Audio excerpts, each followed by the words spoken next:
welcome to AP Studios, not sponsored in any way by Nikon. We welcome everyone who is tuning in across the world and those listening to this recording. We welcome you to get active in the chat, but remind you to please keep it fun and respectful.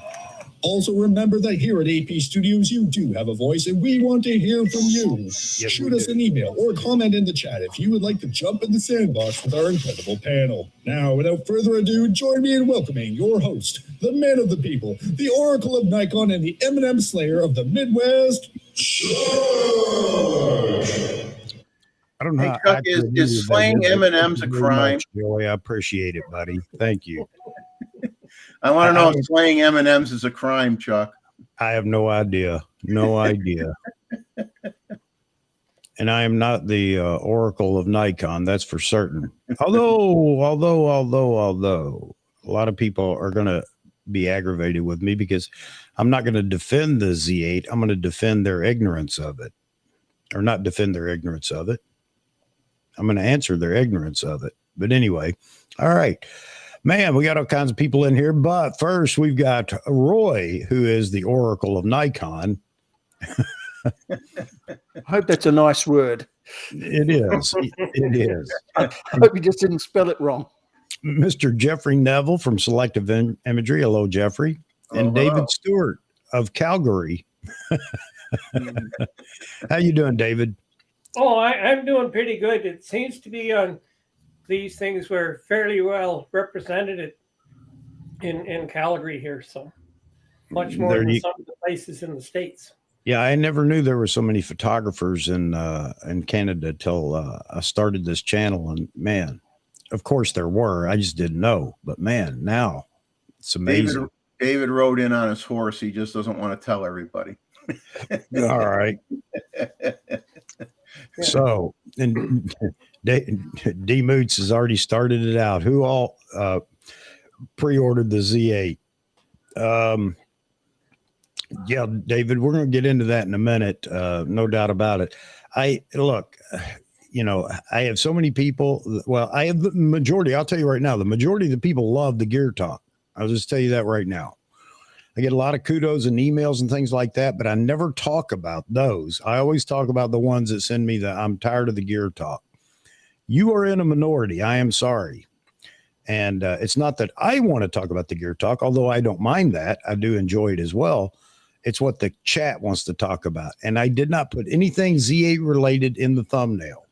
I left it wide open. The chat gets to choose, which is the way it should be, because I keep preaching that this channel is all about you all having a voice and getting to talk about what you want, just photography talk. So we're going to see how far we get.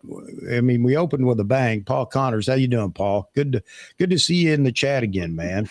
I disagree with everything you said, but still, man, I love you. And, you know, I'm ready to debate every point you made because I think I can defeat it. All right. Well, long time no here. Haven't seen you in ages. Yeah. Miller ads, Mr. Albert Jimenez. All right. So people are lots of Canadians. Michael says, maybe I'll go on tonight and rant. Do it, Michael. Do it, man. All right. Anybody out missed Tim Mackin? He's in here. Greetings all. Heard a rumor that Nikon announced a new camera. No, you know, it's funny you mentioned that because so many people say they didn't. That's a joke, actually, because they do say they didn't announce a new camera. They just sawed the bottom off of the Z9. Nothing new here. Nothing new to see, folks. Move along. There's nothing else like it across the board in that price range. I don't know how you could say there's nothing new here. So anyway, Greg Corker, how you doing, Greg? Rakesh, how you doing? All right. And we'll address the rest as people come in. Neth BT, VN Labs. Who is Seraphin? I expect to hear a lot from you. Mr. Gustavo, our buddy Gustavo. Yeah, Gustavo. Yes. Let's see. Anything else before I move on? The cost of the Z8 in Canada is $20,000. John Ishii. Wow, John. That'll get a conversation going, won't it? John, well, John, you send me the 20K and I'll send you a Z8. or a two. 10-8 or whichever, you know. For 20K, I'll send you two. No, I'll deliver it. I always wanted to go to Malaysia. He'll hop on a plane and fly it there to you. All right. So I sent links out to a bunch of people, but you don't have to wait for an email link. I'm going to drop it in here again. I'll do it periodically. The link is going in the chat so that if you want to come on using your phone, your podcast setup or whatever you might have, that's fine. And we'll do that until we get a full house. And then we'll just limit it to people that just want to come in and make their point and then move on. But yeah, I have watched so many videos, as you can imagine. To be honest with you, I didn't want to watch them all. I mean, I just got tired of watching them because the same thing over and over and over and over and over. And not just from Nikon ambassadors and Nikon influencers, but from a whole lot of different people, even people that are in different brands. It's funny that everybody's addressing this camera and it's junk. Why is everybody talking about it? Even other brand folk are talking about it. It's because it is a pretty phenomenal camera. Now, before I go any further, I'm not going to tell you that it's better than every camera out there. You're not going to get that from me. All right.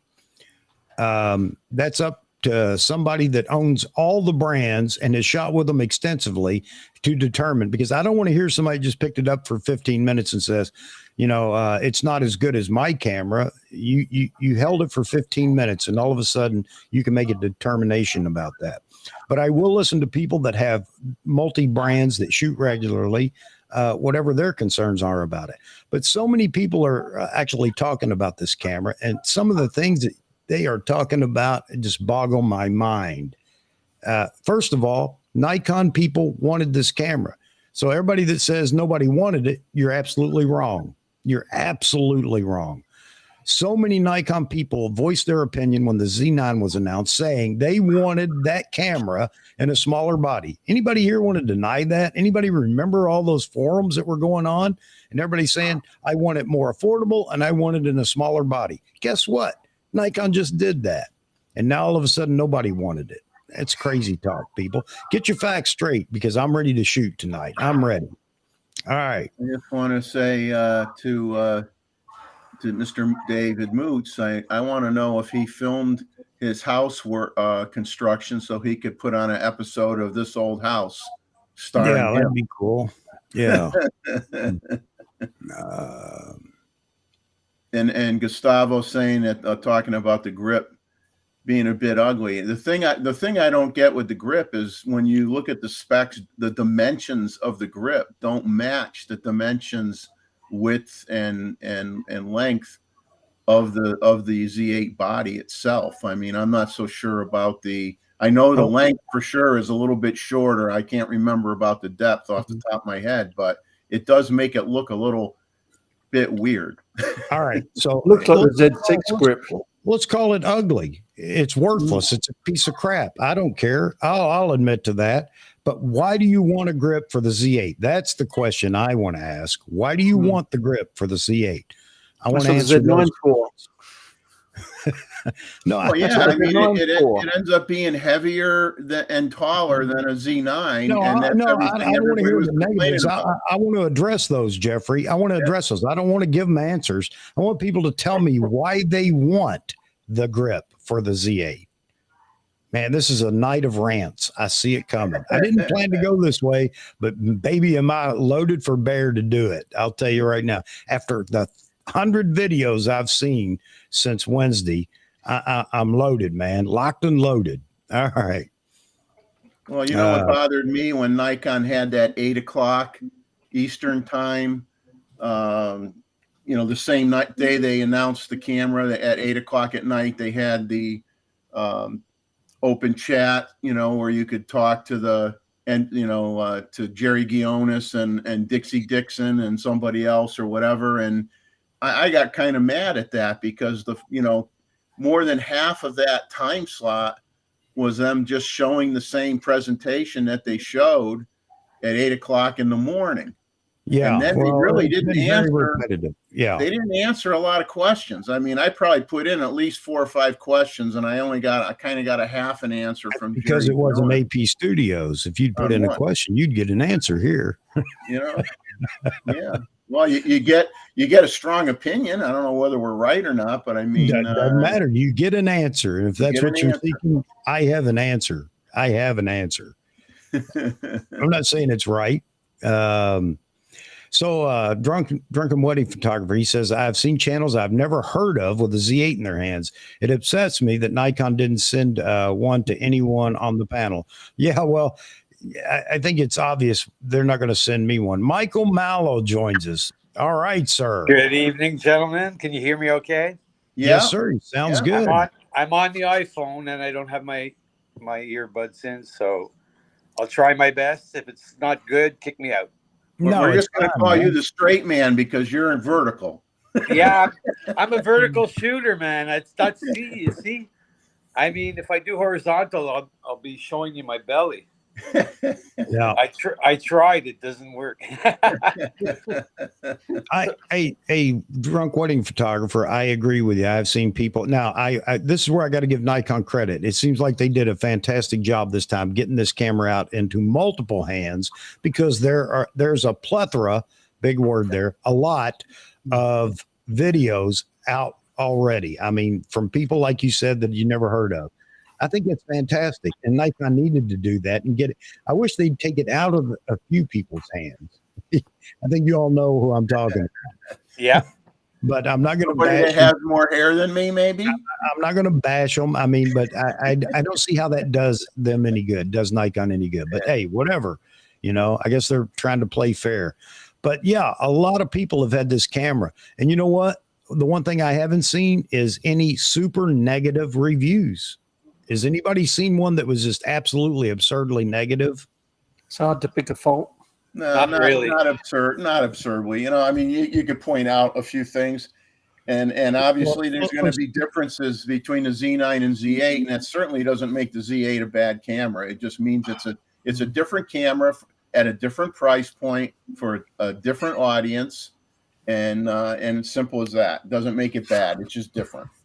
You know what? VN Labs, I did not notice that because I haven't followed them for so long. I just don't care to watch their channel. I know a lot of people do, but I didn't notice it. Maybe that's why I didn't notice it. Their channel is okay if you turn the sound off. I do that.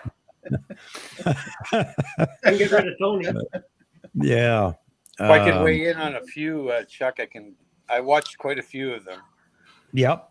And I won't name names, but even the ones that normally bash like the crap out of Nikon, they manage to say a lot more positive things than negative, which is a bit of a change. You can see that they're starting to come around and say, well, it's not perfect, but they're almost there, Yeah, I mean, you know what? That's a kind way of saying, look, I really like this and I want to acknowledge it, but I can't say it. Right. There was one that a video that was completely ridiculous. And this is he's a guy, and the word Nikon's in the name. And so you probably know who it is. And he did a whole video showing how the buffer slows down because there's an SD card in it. But he only wrote in the comments. No, but then he writes in the comments after everybody commented that, wow, why don't just shoot with one XQD card and it'll be just as fast as the Z9. And he wrote in that, yeah, if you just shoot with the XQD card, it's the same speed. I mean, why even make that video? I'm spending like an hour doing that. So there are several points that I've picked up that are across the board, and I'm just waiting for people to bring them up before I even address them. I don't want to prompt anybody, but I'm ready to answer some questions because they're ridiculous in their complaint about a few different points about the camera. And I want to show them how ridiculous they are. So, yeah. Blah, blah, blah, blah. Yeah, there's no innovation. None. No innovation. Not any innovation. None. I'm And it's tired no of hearing slower. innovation. Yeah, I'm tired of hearing innovation. There's no innovation. It's the same camera. Is it? Well, why didn't you buy the other one then? What would you think this one was going to be? Did you want a slower, dumbed down camera? Is that what you want? No, you want all these features, right? Well, how? I can't. It just boggles my mind at how trivial people are. It really does. Yeah. And another thing too is that there's a couple of really good points that you have to mention. Is one, Nikon's always dumbed down their lower camera to the flagship, and probably most other companies too. And this is probably one of the first times where they didn't, and that's probably got a lot of people like flustered. Like, Well, how could they do that? if we must use innovation, then I would say there's the innovation. Nikon innovated because they brought the flagship features to a lower tier, more affordable camera. Right. I mean, who else is doing that? Nobody. Who? No. You can't And even I'm get firmware. Hey, look, Sony. I'm not. I want everybody to understand. I am not picking on any other brand. I'm a stickler when it comes to. We're not going to do that here, because every brand's going to leapfrog the other. I think if enough, when the I used this analogy before. When the R1 comes out, you can bet I'm going to praise it because I know it's going to be a fantastic camera. You know why I'm going to praise it? Because Nikon then goes to the drawing board if they aren't already before it comes out. That's the great thing, because each of these brands pushes the technology, and that benefits all of us. But some people that are just braggarts, and maybe they're displeased with their brand, and they're going to run other brands down to make them feel better about the camera they bought. They're never going to be pleased. They're just hateful people, and they need to just get off of YouTube and go out and shoot, because that's what they tell everybody. Just go out and shoot. Well, get off YouTube, quit being hateful, go out and shoot. Why be bothered with all these people that bother you? And let me introduce Randall. Sorry, Randall. Well, that's all right. I love that talk. Hi, Randall. Hey, Randall. Hey, guys. Hello, Randall. How you doing? And Hey, Mr. Wayne too. Mr. Wayne. I just put up 14 Going in. videos. Here we go. 14 videos. Wow. Yep. I haven't checked your channel recently. I got to go back and check, man. Lots of cars. We had a big storm last night. I didn't lose any power, but I drove through it, which was a dummy, and a lot of lightning, but I enjoyed it. So I was trying out an old camera, the A6100. I thought there was a 30-minute time limit. There isn't. And I recorded for 56 minutes today. I couldn't believe it. Yeah. So, Hey, Mitchell R. Cool, man. I'm glad you brought this up, because this is one of my points that I really wanted to get into. Battery life. Why is this battery so much different than the battery it's not in the D850, in the Z72, Z62, the D750, the list goes on and on. D800, D810, and I don't know what all else, the D750 or 780. So all of a sudden it's an issue with this camera. Why? So Well, if anything, they should be happy. They probably have one of the old ones, and they'll have a lot of extra batteries. exactly, but not just that, but if you're shooting stills and you can't watch the battery that's on the screen, which you can see the battery life left, and pick a decisive moment, if you will, to change the battery. If that's too much of an issue, then yeah, I guess you absolutely have to go get the grip. I don't see that being an issue in stills.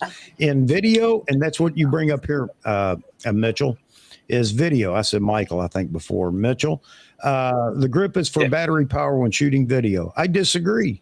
It can be, but I disagree. What's the significant thing that's on the Z8 that isn't on the Z9? The battery. Two ports. One is what? One is what? Well, You got the two USB-Cs. One's for battery, and one's for data and power, and one's just for power. Now, are you going to run out of battery life shooting 15 minutes of video? Anybody think that'll happen? I mean, anybody. No. Well, No. okay. So then that's not an issue, is it? I don't need a battery. Unless grip. you do an 8K video, you mean? But No, Well, not in 15 minutes. They already talked about that. I think he Where? got between 60 and Mark Cruz talked about it, 60 and 90 minutes. I mean, it was incredible. what video codec though? Well, I don't know. I can't answer all those specifics, but I dare say it was more than 15 minutes.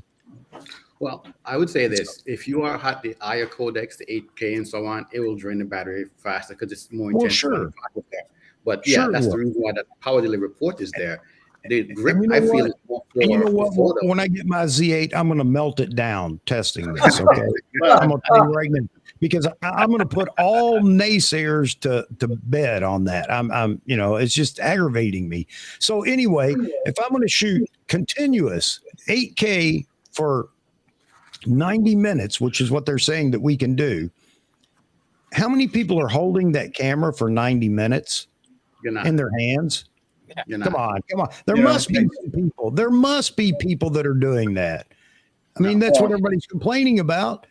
No. You know what'll be the bigger problem isn't so much the battery. It's if you're going to shoot 8K60, you have to have a card that'll shoot 720 to 730 megabytes per second. Sustained. It's not what we're talking about, Jeffrey. We're not speed. talking about the data. We're talking about the battery life. But if you're going to shoot, something, if you're going to shoot 2 hours and 5 minutes of 4K, are you holding the camera steady all that time? Continuous, mind you. Well, I assume that you're on a tripod. If you're there, doing you go, like bingo. that. And guess what? On a tripod, what can we add? You could add an external power pack. I feel like Joe Pesci in the courtroom asking about what is on trees? Leaves. Yeah.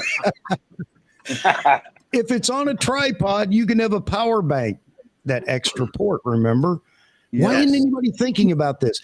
Because they want to use these points as a sticking point to say the camera is lacking. That's what that's about. Mm-hmm. That's all it's about. And somebody says, well, how do I attach it? I don't care. Duct tape. Velcro works really well. I mean, there are many ways to attach it. Okay, but the bottom line is, this is what I want to address tonight. All these things that people keep bringing up, they keep repeating them over and over, and nobody's challenging them on any of them. I mean, come on, people! You wanted a vertical gripless camera with all the same features. You got it. Now we don't like it. We got to have a grip. Oh, we don't like the grip. Come on, man. I mean, where does it end? Where does it end? Chuck, just if I can intervene a second. Don't forget, in all fairness, when these people make videos and they bitch on stupid shit, stupid crap, but go ahead. Right. You can't, all you could do is leave a comment and it gets lost in the other 900 comments.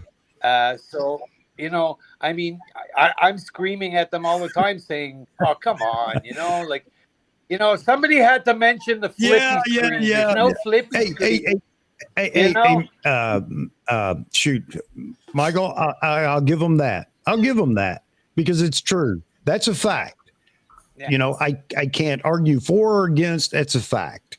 It doesn't have a flippy screen. I wish that it did because I'm to the point now where I'd rather have it to not have to hear about it. And I'm serious. and if they could do it like the new Sony A7R5, I think that would be phenomenal. I think that I could live with that. Absolutely live with that. Okay. But let me say something quick, John. Yeah. When we're talking about the flippy screen, one of the things that we were on Robert's stream we talked about that the other day, and as I look at the photos and how Nikon has set up their rigging, one of our concerns has been that the flippy screen allows you to flip it out and have controls to the menu system. The way I guess a lot of guys have been used to doing it is how Sony, Canon, and everybody else does it because the screen flips out. The picture in Nikon site shows you the battery sitting back a little bit more and the screen flipped out. So as I started to research that more, I said, well, they thought this thing through. They worked with Holland, Small Rig, and a bunch of these guys to get these things set up to allow us to record differently. But I think the problem is once you've been used to something a certain way, we kind of get the blinders on and we kind of forget that there are different ways you can do it. And as someone posted in somebody's site when they mentioned that, it's like, well, I put my battery on the tripod or on the stand. You use one of these little grips here, and you can clamp it onto your tripod and put the battery and hanging off to the side. It doesn't have to be hanging on the cage on the camera, but you can, because Nikon has worked with SmallWorks to put something in that point. But I think it's because we kind of got used to that. It's like complacent thing where everybody else is doing it. We kind of like that. So I'm at this point, I'm looking at things differently and say, you know what, this camera was really made for professionals. All the videos, all the advertisement on the Asia side, the German side, the US side is showing you professionals using this camera. And we know that it's a semi-pro camera. So having a screen that's more rugged and better built than what's on the Canon, Nikon, Sony, and so on, it's a good thing. We may not like the fact that it doesn't flip around, but Nikon gave us something that will still work and still function in a way that we can still use it if we get out of the mindset of this is what everybody else is doing and saying we can do something different, much in the same way they put video. All too often, and nobody's going to admit this, I don't care, because I know they feel this way, and they can say to the contrary, but they want to brag. Most people don't even want the features that they're asking for. They're never going to use them. They're never going to use a flippy screen. They're never going to use whatever, but they want it because they want to brag. My camera's better than your camera. Look, it has this, it has that, or whatever. Now, I'm not saying there isn't a use. So all you flippy screen people, do not shoot me. I see a use for it, but I don't think it's, personally, I don't think it's that important. Really, I don't.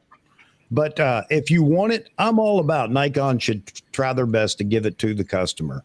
If enough customers want it, they should give it to the customer. If it's detrimental, meaning there are going to be a lot of warranty claims or work because whatever you're asking for is going to, is a failure point, then I'm sorry, you got to do without it. And I'm not saying that the flippy screen is that. I'm just saying that a lot of people will bring that up. Anyway, the flippy screen, I wish Nikon had done it, but I give you that. I can't argue that point, and there's no need in debating it further right now, because we're going to come back around full circle on all these issues. But I'm waiting to see if the live stream. Well, it isn't there, so there's no point in beating a dead horse. It ain't there. Yeah, you hopefully get it on a Z6 III. Well, I concede. You got me there. You got me. I can't argue that point. The battery life though boggles my mind. There's one more thing. When you're thinking about how much money you're spending on the camera, and then you have to go out and get something like this because you don't have this screen, it's an additional cost. And for some people, they don't want to do that. I have 3 of these things I'm traveling around with, 2 5-inch and this bigger one. So not everybody can afford to spend the money and get these things, but I got it because my Z6 didn't have a flippy screen. So it worked for me. So if you're going to get the camera and you're worried about that, you're going to have to invest in it. But Wayne, the only reason you'd get it then is to see yourself when you're standing in front of the camera. That's it. Right. That's all. That's it. I never needed that ever. On I'm just saying. Yeah, I'm just saying. If you're walking around with it, holding it out, I can understand. If you don't have the right, which I don't know anybody's going to do that, but I'm sure somebody will say, "Well, I'm going to use it for vlogging with in my bare hand." Okay. But I'd like to see you hold your Z8 out like this for 10 minutes. Yeah, I know. With or without a flippy screen. Yeah. And look, I'm not picking on people. I'm picking on people that are nitpicking over stupid crap.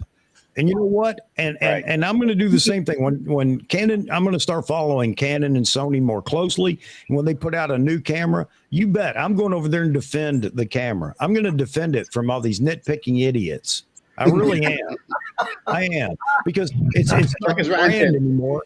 That isn't my battle anymore. My battle isn't with any brand. My battle is with idiots. All right. You're going to lose that many around. The sad thing is, if you sit down and you write down everything that everybody's complaining about with Nikon, you make out a list, and then you wait for the other camera manufacturers. You look at what they currently have or what they may come out with next. You'd be shocked that, gee, there's a whole list of things that you could bellyache about their stuff too. And you know what? The folks on their side, they're all tight-lipped and they don't say crap. Excuse my language. Oh, They no. say Yeah. nothing. Yeah. But they'll They pounce tell you all about over some of the things as Nikon well. like they're getting paid to do it. All right. So I had one up there, another point up there, and I dropped it because we get this. I want to hit each one of these things that I've identified over the last 4 or 5 days or 4 days, whatever it is. I've lost track. I've lost sleep. I've lost track trying to keep up with everything that's going on. It's just crazy. Because I do have a life that I have to continue to live outside scouring YouTube for all the different things out there. But so yeah, here you go. Here's one it's super common across the board for most other brand shooters that are reviewing the camera that they haven't touched and never touched the Z9 either. AF isn't as good. All right. I love that. I love that. I really do. I love that comment. AF is not as good. All right. So I wish I had somebody in here that was saying that. I was really waiting for it up front. AF isn't as good because here's my question. AF in what? Tell me what AF isn't as good. I mean, what about Nikon's AF isn't as good?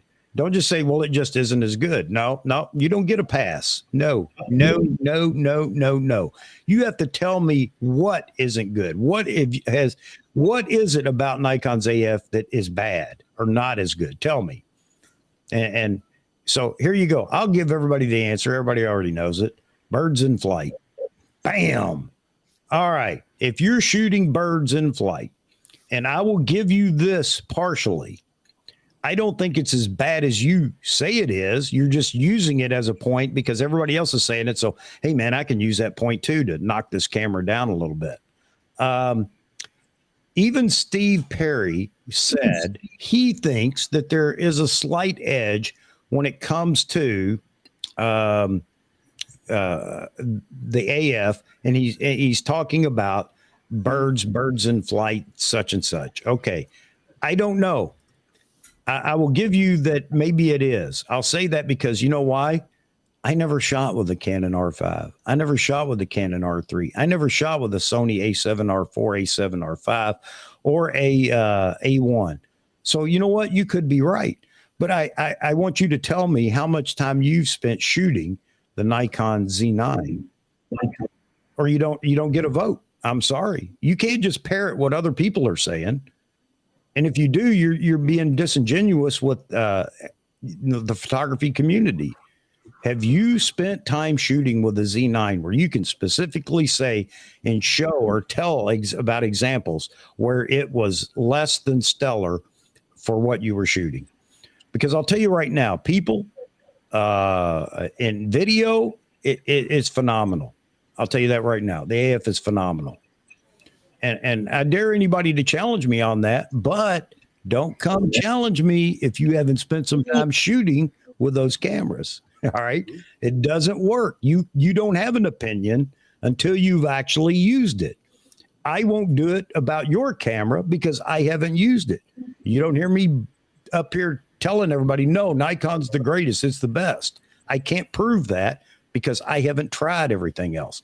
So I'm tired of hearing about that, but I will concede that for birds in flight and whatnot, other brands may have an edge because even Steve Perry said that. Okay. And I trust Steve Perry, but I haven't tried it myself. All right. So there you go. AF, non-issue, nothing to talk about here because everybody that owns a camera is not out birding with it. Okay. There are weddings that are going on, events that are going on, portraits that are going on, other things that are going on that people are shooting and they're having no problem. All right. Anybody want to pile on that with a counterpoint or whatever?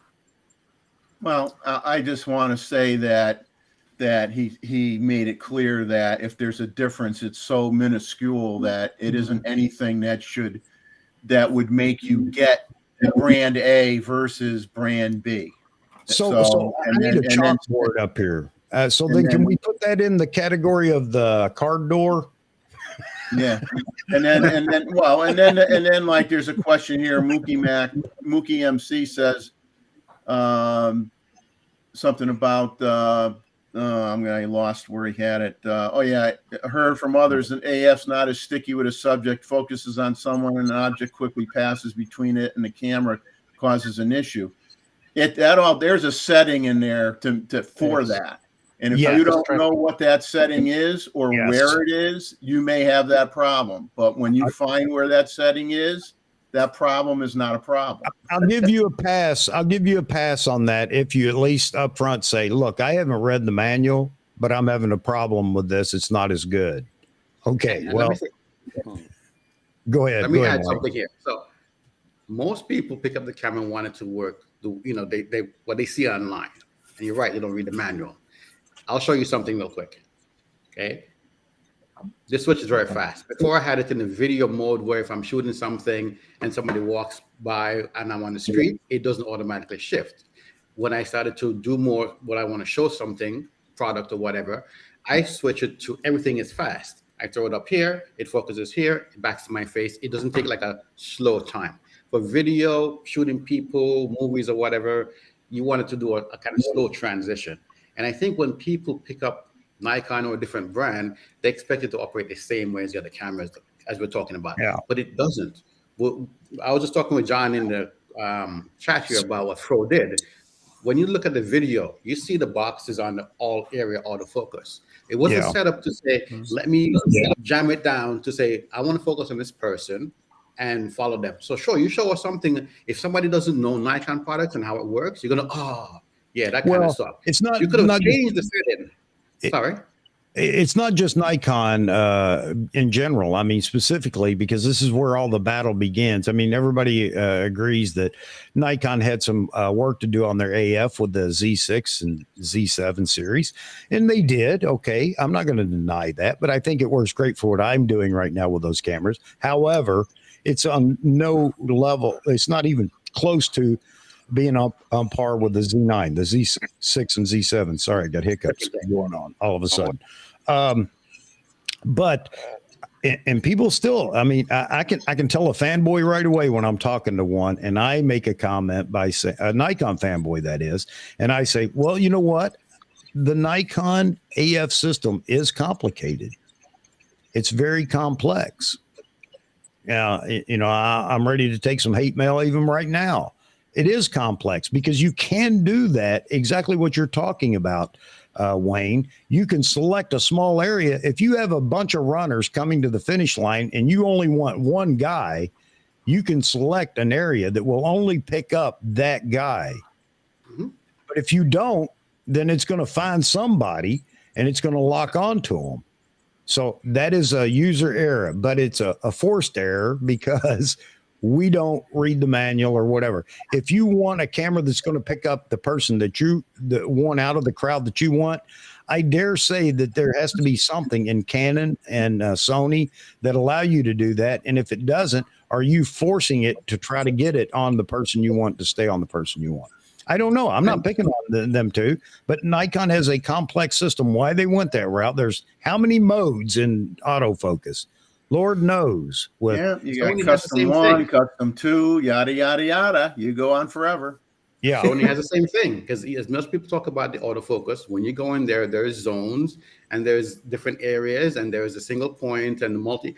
There are lots of things inside these cameras that you have to know what to do. If you're shooting for photographs with the camera, you're going to have to set up the way you want to set up. I understand the video thing. Sony is saying now with the A7R5, I can take a picture of your face and I can put it in there no matter who comes in front of you. Unless you're like directly in front of you, if your face is shown anywhere out there, it'll focus on your face, which is cool and a newer tech, but they don't all do that out of the box. I got to thank my buddy Long Rider here, and Long Rider's a Sony shooter. He's shot Canon. He tells you there in his Long Rider. I love you, man. You're going to have to join us one of these nights. He'd rather just sit back and listen to all this banter going on. He told me so. So that's great too. It's a lot safer if you're not. And when you sit back and you're on the chat, it's definitely a safer zone to be in. Yeah. Hey, but thanks a lot, Long Rider, man. I appreciate that, buddy. I really do. All right. And RBC, RBJ, let me throw his comment up here because I am ignoring the chat and I shouldn't be doing that because that's what this is all about. I can tell you that I've had problems with the R5 missing focus and back focusing as well. I'm sure everybody has too. And I appreciate you saying that, RBJ, because there are so many people that won't admit. I mean, I'm going to admit and, tell people what I find difficult or wrong or whatever with Nikon. I'm not going to hide that. I am not a fanboy. I just like Nikon. I don't have to be a fanboy to like Nikon, You don't have to be a fanboy to like Sony or any other brand. So we like photography and videography. I just think people should buy what they want to buy and be happy with what they get. Yes. And then just kind of like, just go out there and learn your camera and use your camera. And don't worry about what the guy next to you is shooting, because you know what? Unless he's selling you pictures, it don't matter what he's shooting with, right? Or how good he is or how bad he is. Worry about you. Worry about developing your skill set, learning your camera, and have a good time and be done with it. Don't forget too, just a quick, because it made me think of something. When people don't just buy a camera body, they invest in a whole system. You can't be crapping on other people's investment. They're not going to switch every 6 months their camera body and company. So I mean, you got to have with the Z6 II, I can admit when I'm shooting like fashion or models, in a studio, I found that they couldn't move back very much, and it would start to lose. It really had to be fairly close, or you had to go back to like single point and go back to eye detect or make them turn their head and come back for them to catch it. But it didn't catch very far away. Not like you know what? And I'm not going to bash Fro here, but I got to tell you, there's so many people that watch him and just take for granted he's absolutely correct on everything. Folks, don't do that. Don't do that with me, anybody. That's just craziness to follow some of these people and think that they can never be wrong. Shooting a softball game, and you see the speed of those athletes, the way they're moving erratically, and it's like he's standing in a crowd where there's 20 people crossing in front of the subject he wants to shoot. Who would shoot like that? Who would do that? They'd move out of the way and find a spot where they can shoot without being, Yeah. Truth be known, softball is not all that fast compared to baseball. No, but the way they run and kind of like bend down and underhand. No, they're a lot slower than baseball. Well, all I got to say is a week ago, I was shooting red-tailed hawks in flight and ospreys in flight, and I didn't have a problem with an 800-millimeter lens. And sometimes the birds were pretty darn close to me, and I still managed to get some great shots and filled the whole frame with an osprey. I got no gripes, and I got tens of thousands of pictures I could show you to support my results, rather than someone who holds a camera for a half an hour and then craps all over it, like half these guys do. Yeah. Oh man. Here you They're go. all the top tier cameras are great. Enjoy what you have. And don't worry about the next guy. It doesn't matter. Does it affect your life? Does it make you like not be able to eat for a month? I mean, I don't understand the problem. Yeah. Oh man. Yeah, there's just some specific points that I wanted to address because it's common sense. I mean, again, you can take anything without explaining it, make it sound like it's terrible, but once you explain it and talk about it, it's like, well, or somebody counters you with a question, then, it takes all the wind out of their sails, like the battery thing, unless you really want a grip, period. And I know that Roy does. Roy wants a battery grip for his camera. Okay, that's fine. But you don't have to get the battery grip. My point was you don't have to get a battery grip for longer battery life. I won't be getting it with the Z8 though, because it just defeats the purpose. Yeah. I'll just get another Z9 if I want that. There you go. And you know, again, though, for those that just want a battery grip, and you know, it really doesn't make a lot of sense to me. It's still cheaper than going the Z9 route, yes, but it isn't going to be the same. I mean, somebody had brought up earlier, even Richie, you know, kind of made fun of it or whatever. So, well, but you don't buy need the it. grip. My whole point about the battery grip was you don't need it for battery life. Okay. Yeah. Nikon's taking care of that. And I don't know why people forget that so quickly. So anyway. Well, the thing is the natural hand grip on the Z8 right now is large enough where your pinky doesn't go underneath the body. And that is a pain in the butt when your finger goes underneath the body.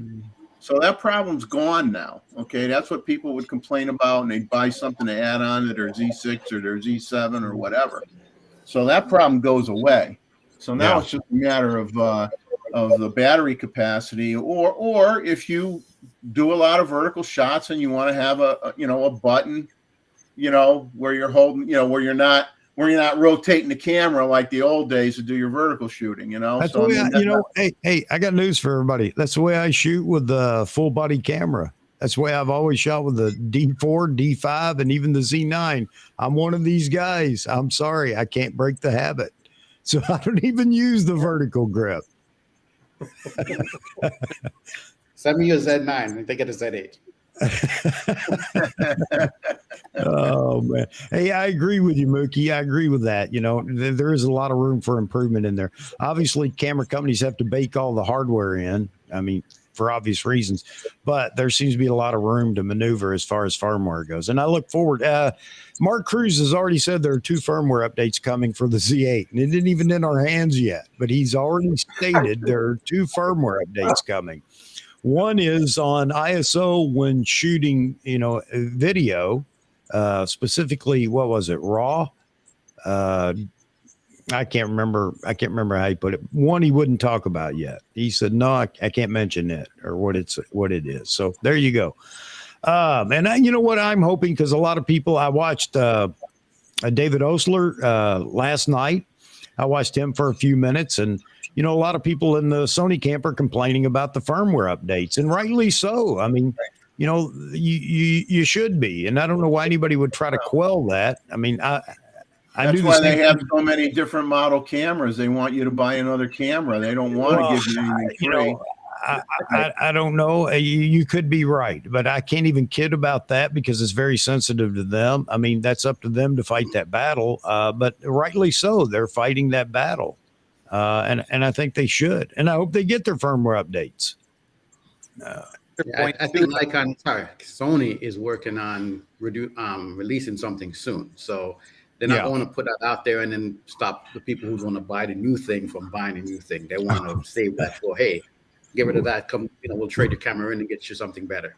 Which makes me want to rumor here and say that get ready, Z6 II and Z7 II folks, there will be a firmware update out in the next few months.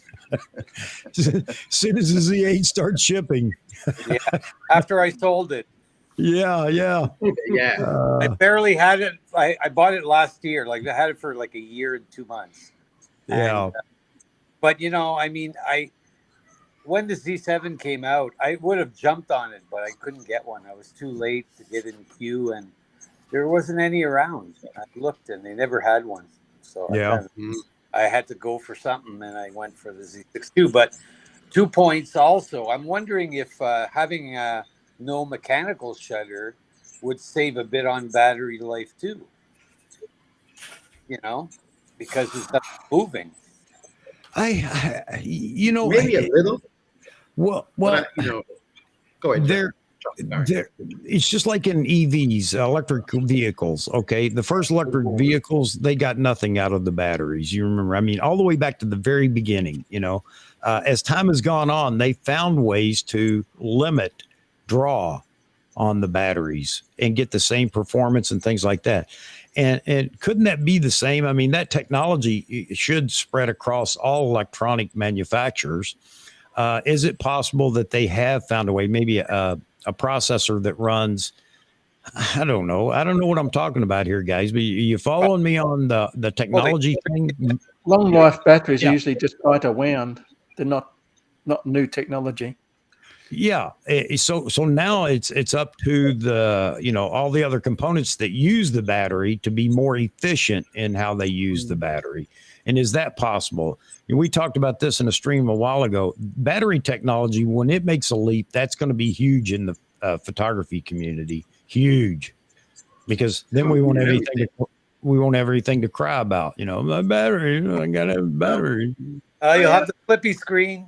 I asked about battery technology, and Jerry Guionis responded to me because I said, are they going to work on an ENEL 16D battery, from the C to a D, higher capacity, same size battery. And he just said, and all he said was, well, battery technology gets better all the time. So he didn't answer me directly. I don't think Jerry has anything really. But that's a safe answer. You may not have an EN 15D right now, but you might have one 6 months from now. Hey, take this for what it's worth. Jumping to another topic for a minute, just a second. I specifically asked in Seth's live stream, he had Mark Cruz on, and I put in, question for Mark because I wanted him to answer. He's the Nikon rep. Anyway, he did. I asked if it would be possible soon through maybe a firmware update for us to be able to deliver data from the camera shooting to a SSD, an external SSD.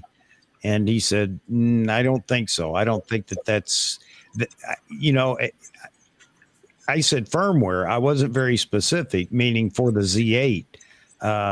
But he didn't answer it in a way like it's never going to happen. He just didn't answer in the affirmative for the Z8, meaning I don't think we can see that coming. However, I think all those that are waiting for a Z7 III, I think that's a very good possibility that we're going to see that external SSD via USB-C, which will be something that's fantastic. So anyway, just throwing it out there that, if anybody's wondering whether we'll be able to do that with the USB-C port, the data port, according to Mark Cruz, it sounds like no, we won't see that in a firmware update. All right. Hey, I want to say thank you guys. Hang on just a second to Yaman. Yaman just dropped a super chat. Thank you, Yaman. You don't have to, and you're doing this all the time, but I absolutely appreciate everything you guys do to help keep the channel going. Well, the channel's going to go anyway, but it helps me keep it going anyway. Every other brand gets free pass for imperfections. However, when it comes to Nikon, everyone's ready with their Nikon prejudice. You're right. And I've had a lot of bitterness about that for so long now, going back, with the launch of the mirrorless with Nikon. And I have a video. I think that video is still up. Maybe it isn't. Wow, the hate for Nikon. Some of it's due to what Nikon's done, which is why I've been so hard on Nikon marketing and communication. So it's not like I'm not out there speaking about what Nikon should be doing. And I mean, they're not going to offer me the CEO position because of what I'm saying, but it's just from the consumer standpoint, it just appears, or at least we feel they're not doing a good job marketing. And part of that is communication and communicating with their base. So I think that they're beginning to step their game up on two things, at least. One is the video side of the house. They're just burning the barn right now down with video specs, but they don't have anything to protect there, so that's not an issue. And the other is, it seems this time they got the camera into the hands of so many different people, and I think that's fantastic. Not just the ambassadors and whatnot. Of course, they got their shot with it. But so many other people, and these are people that we recognize, people that we chat with, we visit their channel, their content. And I think that goes a long way in helping Nikon, promote this camera and promote themselves. All right. Let me be quiet. Let's see. There's another super chat. I got to go find it real quick. I'm sorry. I think I saw it over on the, guys, I know I'm not doing a very good job of covering all the, chat over here. We're gonna get. Oh, it's Greg Corker. Greg, thank you so much, man. Hey, another great evening of respectful discussion. Thank you, man. Thank you. All I got to say is you guys are going to make Chuck fat eating all those M&Ms. Chuck in a year, Chuck will look like me. Yeah. If that doesn't scare you.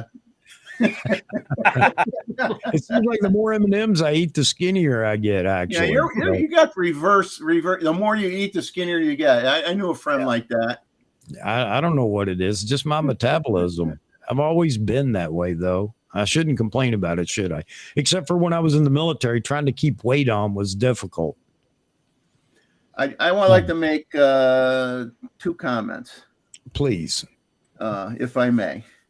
A lot of back and forth about some of the stuff Matt Granger did, and I had a back and forth with him in a on his channel a little bit, and he did this example. He had these charts near the end, but before he got to the charts, he did some. Okay, I'm going to hold the button down now. You can hear the buffer filling, the camera slowing down, and all that. So I just want to set the record straight. From what I saw him do, he said, if you shoot, if you just had the CFEB card in, so it has nothing to do with the SD card, you just have the CFEB card in, a Z8 and a Z9, you're shooting at 15 frames per second, and you're just doing, some quick bursts, normal burst shooting, no issues whatsoever, either one. He says the only time it slowed down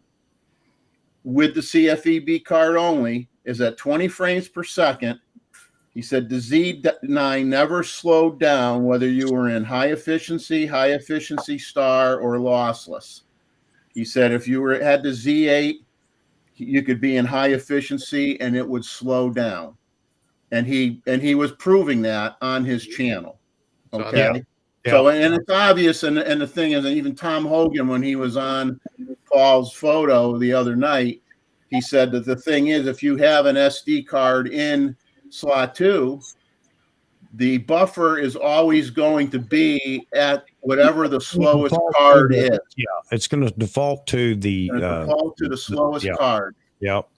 So, I mean, those, I just wanted to clear the air with things because there's a lot of stuff going back and forth. Yeah, and Gustavo said if I want to get another rant going, talk about the EVF resolution complaint debate. I you know what? It's been funny because there have been a few, but most people have stayed away from that. And I think I know, well, maybe I don't know why, but I think I do, because nobody in the Nikon camp that shoots a Z9 has made any complaints whatsoever about the EVF. I think I heard it was fantastic. I think so. I can't compare it to the others though, Randall, but I mean, I can compare it to my DSLRs, and I got to tell you, I'm blown away by that EVF. I don't have an issue with leaving the OVF.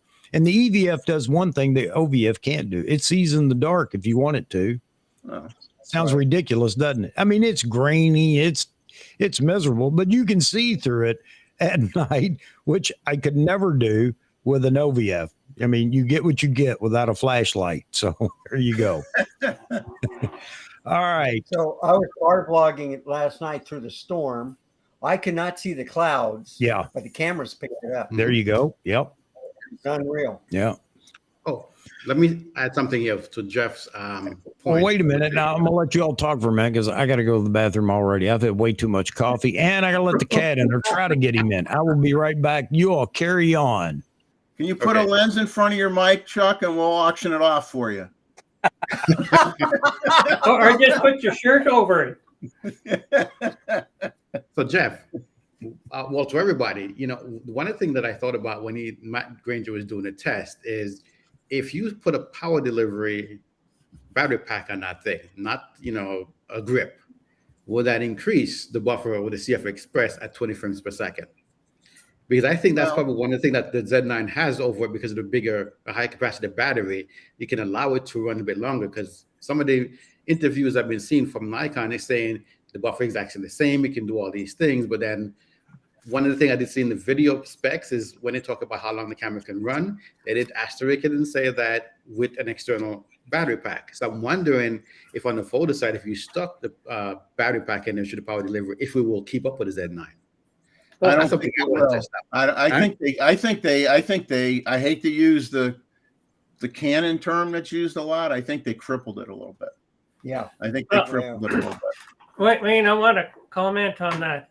Is that the voltage on the battery on the Z9 is higher than 10 volts versus 7. Yeah, and that makes a really big difference to the processor, because the processor can run faster with the higher voltage. Now, you plugging in something into the USB-C, that comes in at about 5.5 volts or something like that. The voltage isn't that high, so you're not increasing the voltage at all. So that won't speed it up. Well, chips run on a steady. ICs and processors run on a steady voltage. Yeah. They're not. They may have a voltage range, but typically, you're running a chip at you're running your chips at 5 volts or whatever, it won't matter. The battery won't matter. The circuitry is going to dictate what voltage those chips run at, and it won't matter what battery you got in the camera. So I think the battery power is going to matter when it comes to, because they didn't even say, if you buy the grip with 2 batteries, your frame per second is going to go up. It doesn't. It's still 20 frames a second. It's strictly for longer video life. I mean, but your voltage stays the same with your 215s versus the 18 being higher. So they could have something that they did to the Z9 that they didn't do to the 8 to get the extra speed in there, because it's not much different. I've been trying to see if they put a manual out early, see if we can get some of that information ahead of time, but they're not putting anything out, which is why I keep looking at the videos in all the different countries to kind of see, what people are saying. And the thing that's consistent is that the buffer is the same. We can do the same thing. But as we know, with that one battery, if it starts to lower in power, then it's going to slow down the camera. So if you have a bigger battery via the power delivery port, that should hopefully, give it some more juice. We know for video it will. The thing is, when he did the tests, he wasn't running it on a battery that was like 3/4 dead. I mean, he was running a fully charged battery. You know what I'm saying? He didn't have to hold the button long enough to drain the battery.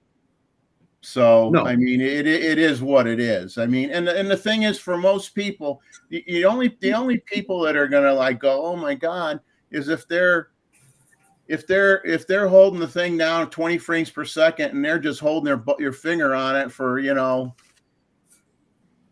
10 seconds, 20 seconds, trying to get that gymnastic shot or that crash on the NASCAR track or some sporting event, or maybe that particular bird in flight shot where 2 birds are fighting in the sky and you want to make sure you get the one where their claws are tangled up with each other or something, and you're going to sit there and hold down on the shutter button but for most people, they're never going to do that.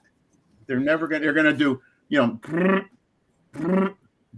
going to do that. They're not going to sit there and go, for like 3 minutes. It ain't going to happen.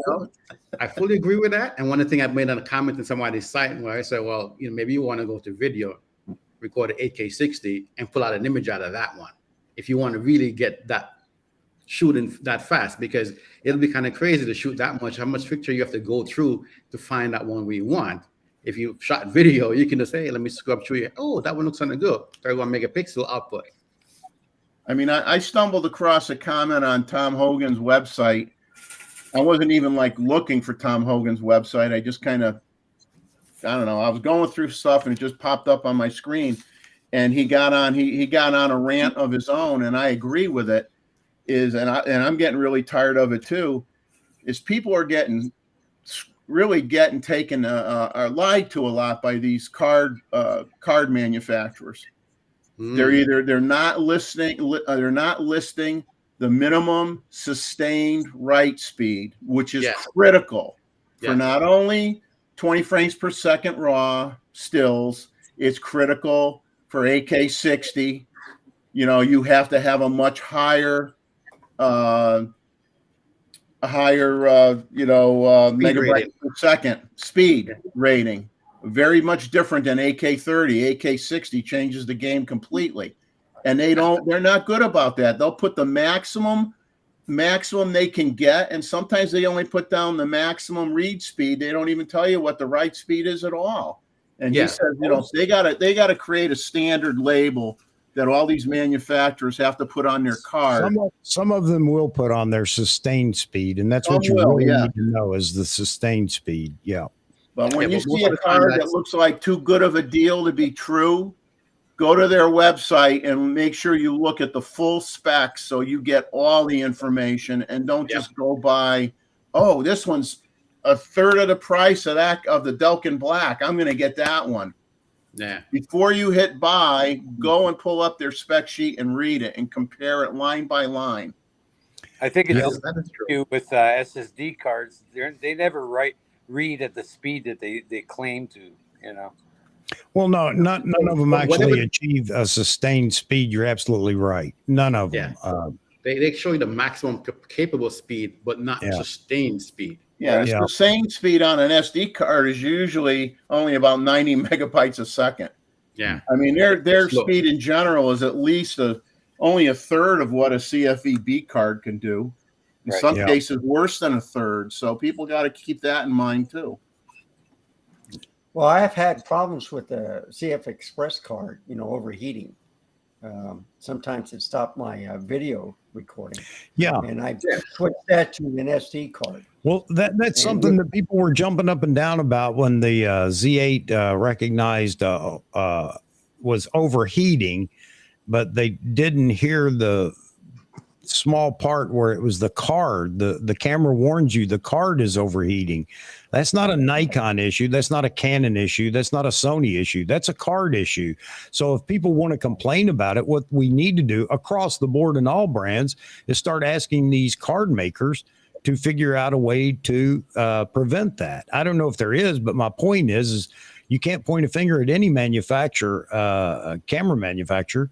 They know what these cameras are doing nowadays, and they need to respond with cards that can support them. So, yeah.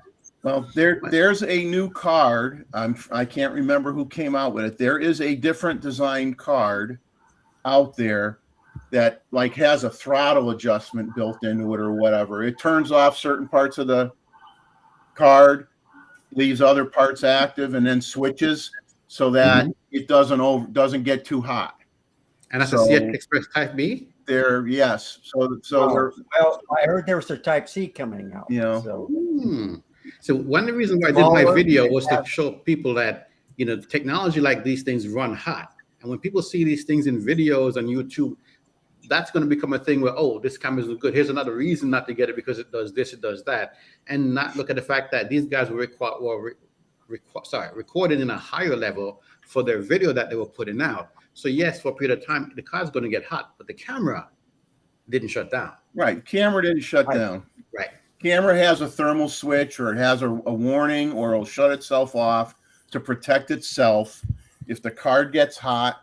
Nikon has it all in their manual. Don't touch the card if it's hot. And you're gonna know. You don't have to pull it out and then go, oh man, it's hot. You're gonna know as soon as the funny thing is, a lot of people don't read the manual. They look at what shame on them. Shame on them. I agree fully. I'm fortunate. I have a Jeffrey. I read the manual 2 or 3 times, and if I forget stuff, I go and I read it again. That's me. So that's what it's I'm for. lazy. I just called Jeffrey. What mode was this again? I need to do, or why can't I access this? I'm just kidding, but Jeffrey is a manual reader. Yaman said the pricing strategy and the product placement are part of the marketing strategy at AP Studios. I hear you, Yaman. I hear you. I think we can give them a break, and I can't believe I'm saying it. Even a good pat on the back. Yes, I will agree with you. I just didn't want to seem overzealous to promote, the Z8, even though I pre-ordered it. I want it, and I'm going to get it. Because again, I cannot say, because I haven't touched everything and done everything with every camera, that it's the best, but it will definitely be one of the better for me. I like everything about what this camera is going to do. So that brings me to another point. So everybody, there are still people out there, believe it or not. You may have seen it in comments. I don't know if you guys, I read all the comments on all these videos. Actually, I read them more than I pay attention to the video, actually, because the video is just wah, wah, wah, wah, wah, wah. But the comments are where everything's at. And so there are people that are, a few people that are still saying now that the Z8's out specifically, there's no need for a Z7 series. I mean, I can't think of a dumber thing to think. I can't think of I just don't understand that whole philosophy. There is an absolute reason for the Z7 series. The Z6 is safe. I don't think anybody's going to predict that it would be thrown away. But the Z7 series, that is your high megapixel camera. At least I believe that's exactly what we're going to get in the Z7. Everybody welcome Mozman. Mozman. There he is. Hey guys, how's it going? Good, welcome. But I think that the Z7 series is going to be that. Ready to get my rant on. All right. Oh man. Hey, You hey want guys, to rant? You got to flip your hat the other way. You got to be in the front. guys, the link is open for everybody and anybody. There. So feel free to join. If you want to come in and say your piece for a minute or whatever, by all means do. I'll drop it in the chat yet again for those that would like to jump in for a minute or two or whatever. All right. Maz, what's going on, man? I got a fortune cookie here. Does anyone want to know their fortune? Oh, you. Read it. I don't want to know mine. No. I had no. Chinese tonight, so let's see what we got here, guys. Maybe it'll be addressing Nikon with the Z8. I think it is. It says you will be showered with good luck. So there you go. Start here first. All right. Somebody said that this is the end of Nikon too. I read a comment in one of the videos because he didn't get what he wanted with the Z8. He's upset with Nikon. That was evident in the other part of the comment. But because of this, Nikon's doomed because nobody's going to buy the Z8. Really? You know, Well, yeah, I know. I wish I'd done a screenshot. I'd like to go find that guy again later on. It's just, you know, people get frustrated and they make stupid comments. Not me. I make stupid comments all the time, so I'm consistent. But they get frustrated and make stupid comments that I know they're going to regret later. I don't know how anybody could say that unless you're just upset that you didn't get something you wanted. I look at it like we talked before the show, Chuck. And the way I look at it is, no matter what my opinion may be of any camera, never mind just the Z8, whatever your opinion or my opinion is or whatever, it isn't going to matter because the tail of the tape, as they say, is going to be when Nikon releases their financials. Yeah. And if it's a hit and if money goes up, then you know what? Those who thought it was a junky camera, not for them. I don't like it. I hate it for this, and this reasons, whatever. You know what? The majority didn't agree with you because they bought a ton of them. It's funny you mentioned that because Mozman mentioned that to me the other day, that Nikon's financials are out right now, and I won't take it any further. I'll let Mozman talk about it. I wish I had them pulled up in front of me, but yeah, I mean, Nikon, I think their last quarter was the most profit they've made for their imaging division. I should pull it up so I don't like misquote anything, but it was interesting because it was posted on Nikon Rumors, and you got trolls over there that you know, they're equating this profitability to Nikon basically cutting everything, cutting staff, cutting this, cutting that. There's literally no positive spin on it. It's not like, you know, there's a lot of reasons why they could be more profitable. You know, they're buying more components, so they're getting better deals. You know, they're pulling things back in-house rather than, you know, outsourcing. So there's so many ways that, you know, their profits can go up, but it's just doom and gloom over there in the comments. But it seems to be that way all the time in NR. It really does. I mean, it gets so sad over there sometimes. I mean, I go back to the other, what was it? When the announcement was, when they gave us the date for the announcement, there were people over there. There was a whole thread of how each country does the date. You know, whether it's month, day, year, day, month, year. A whole thread arguing over that. I mean, come on. Well, yeah, Mosman, I've got the financials here right now. And they said that for imaging, revenue was up 28%. Yep. Operating profit was up 122%. Yep. Now, they must be making sales to make a profit, you know, because I sure didn't spend that much money there. Oh, anybody invested in their stock is dancing in the streets right now with numbers like that. Oh, yeah. And they're buying their stock back. Yeah, and they're doing stock buybacks. They're, you know, revamping they're building a new headquarters in Japan. They're revamping one of their Japanese factories to produce more glass. So, and that's going to be online in, I think, by 2025. I mean, they're investing a lot of money. They're not just sitting on it. They're building something in California, right? Some kind of production facility as well. But that's not for imaging. That's a different, Yeah. The company as a whole is just doing well in different areas. Yeah. Well, in the Austin area, they're making a new chip manufacturing place. So if anything happens with Taiwan, there's a backup. But they'll be ready in about another 5 years too. So, but chips, semiconductors. Let's see what else. On the batteries. Has everybody ever thought of the solar part, where they've made a vehicle in Europe where it's the whole body is solar, and you never have to plug it in. So it basically absorbs solar energy throughout panels or throughout whatever structure the body is. But when the clouds come out, you're stuck in the middle of the highway. No. Well, that or hail. You know, no one ever thought, well, what if it hail? You know, damages the panel. You go from, honey, I'll be home in a half hour to, well, I'm 10 miles from the house and it's cloudy. I got to walk the rest of the way. You know, as we talked about batteries and how things change over time, I think one of the biggest thing is storage and how the system utilize the energy. So if you can store the energy for longer, right now we're talking about maybe having 300 miles capable in cars, but as a standard, the expensive ones are going up to 400 or so. If we get to a point where you can get battery tech where your car is going 600 miles without a charge, or 1,000 if they can get to that state, then, you know, I think that's going to affect the power guys, and they probably don't really want to upset the power people to go to that next level. But if it gets to that level, we're talking about a whole different thing. You're not charging up every couple of days. It's maybe every couple of months. Yeah. Battery tech change the whole landscape. You know what? I'm surprised that at one time, regenerative braking was a big thing at one time, and you don't really hear much about that anymore. It still is. Yeah, I have I had an e-tron, and it had like a coasting feature. Most people, like the Teslas, when you drive them, so you take your foot off the accelerator pedal, it will start the regenerative mode. But of course, that means the vehicle is slowing down. Audi did something a little bit different, where you can coast and it will still recover energy at the same time. But when you hit the pedal and you start to brake, it basically ramps up the amount of energy that is putting back into the battery.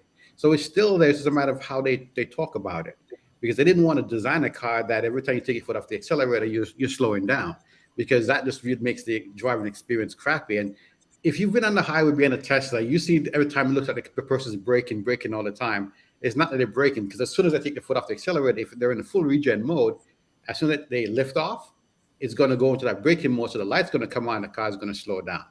But they're getting better in that stuff. So it's only a matter of time before it becomes a simpler thing.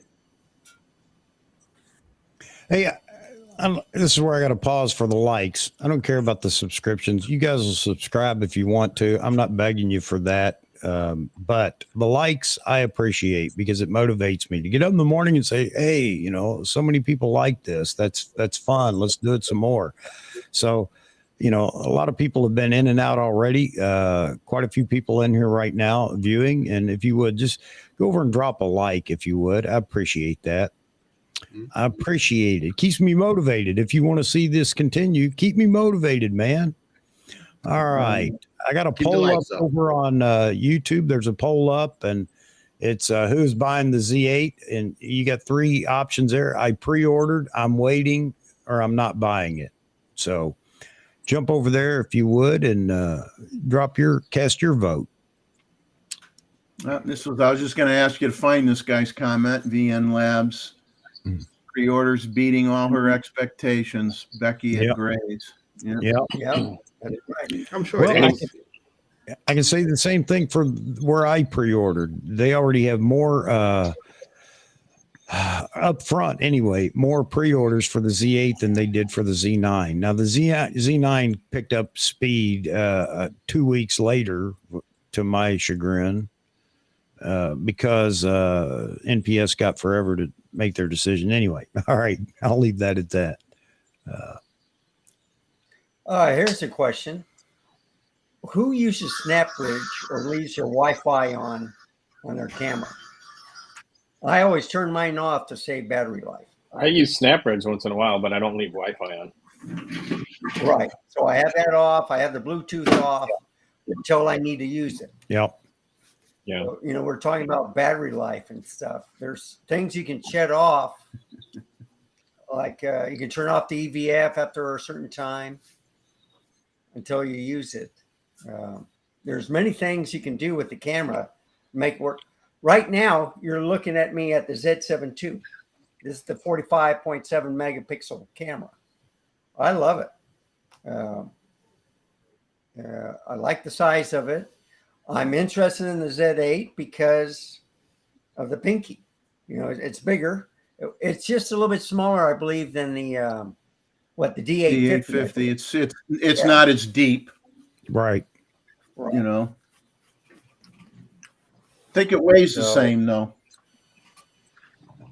I think it's 10% difference, Jeff. In weight? Yeah.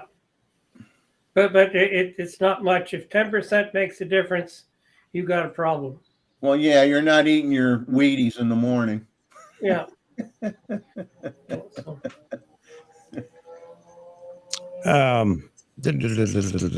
So Jose's asking, what is the best high-speed card? What brand?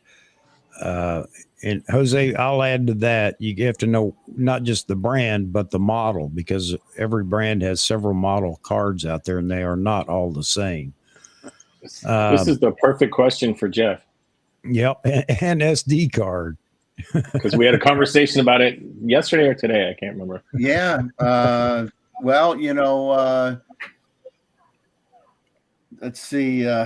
Matt Granger there, and one of his sponsors now is a company I had never heard of before called, I'm going to pronounce it wrong, Next Storage, Nextorage.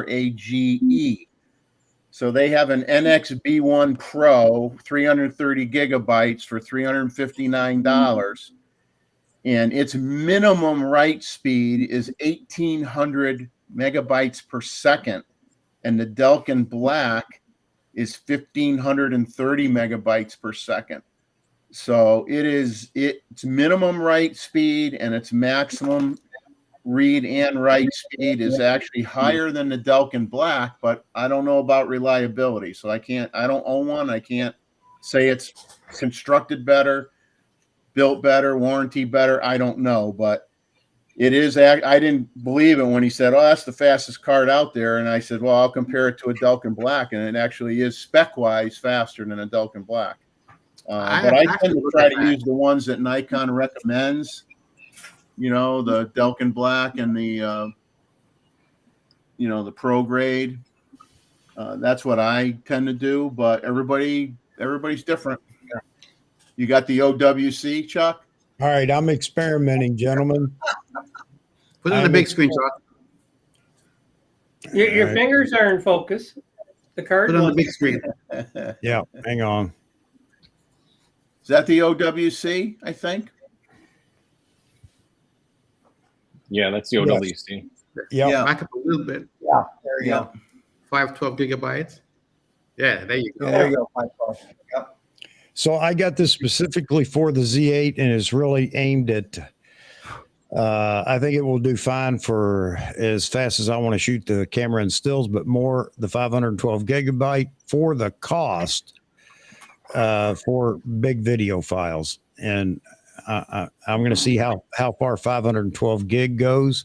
And it may be, that I have to actually go up to a 1 terabyte or 2 terabyte card. So we'll see. Well, they don't make a card big enough for your live streams, that's for sure. No, no, they don't. And I wouldn't be sitting there holding the camera either while somebody live stream for 10 hours. Mm-hmm. Yeah, I can't tell you about 8K specs, but if you shoot 4K, 24, 30, or 60, 1.8 minutes of video will be 1 gigabyte of storage. Yeah. So 1.8 minutes is 1 gigabyte if you're shooting 4K, 60 or below. I'm not an expert at any of this, but do you guys understand, especially when you're shooting in RAW or even ProRes, the point is it's not your computer isn't bogged down decompressing the video, and you can pull those videos up and watch them roll. Whereas you go into 422, what is it? Not 422, 4K 120, and I can't remember. Maybe it's 265. You try running that. Yeah, you try to running that on your computer and forget about it. It's just you have to go to a proxy file, or you need a lot more computer. So anyway, that's one of the things for shooting about shooting in RAW. Now, the problem with that is that because it's not compressed and your computer doesn't have to decompress it, the files get enormous. Exactly. So you can't win either way. You gotta pick your poison and go with it. On the PC side, though, you can have if you build your own system, some of the processors have built-in decoders, but most of the video cards, the high-end one, have the H.265 decoders and encoders built into them. So that's one way you get around it.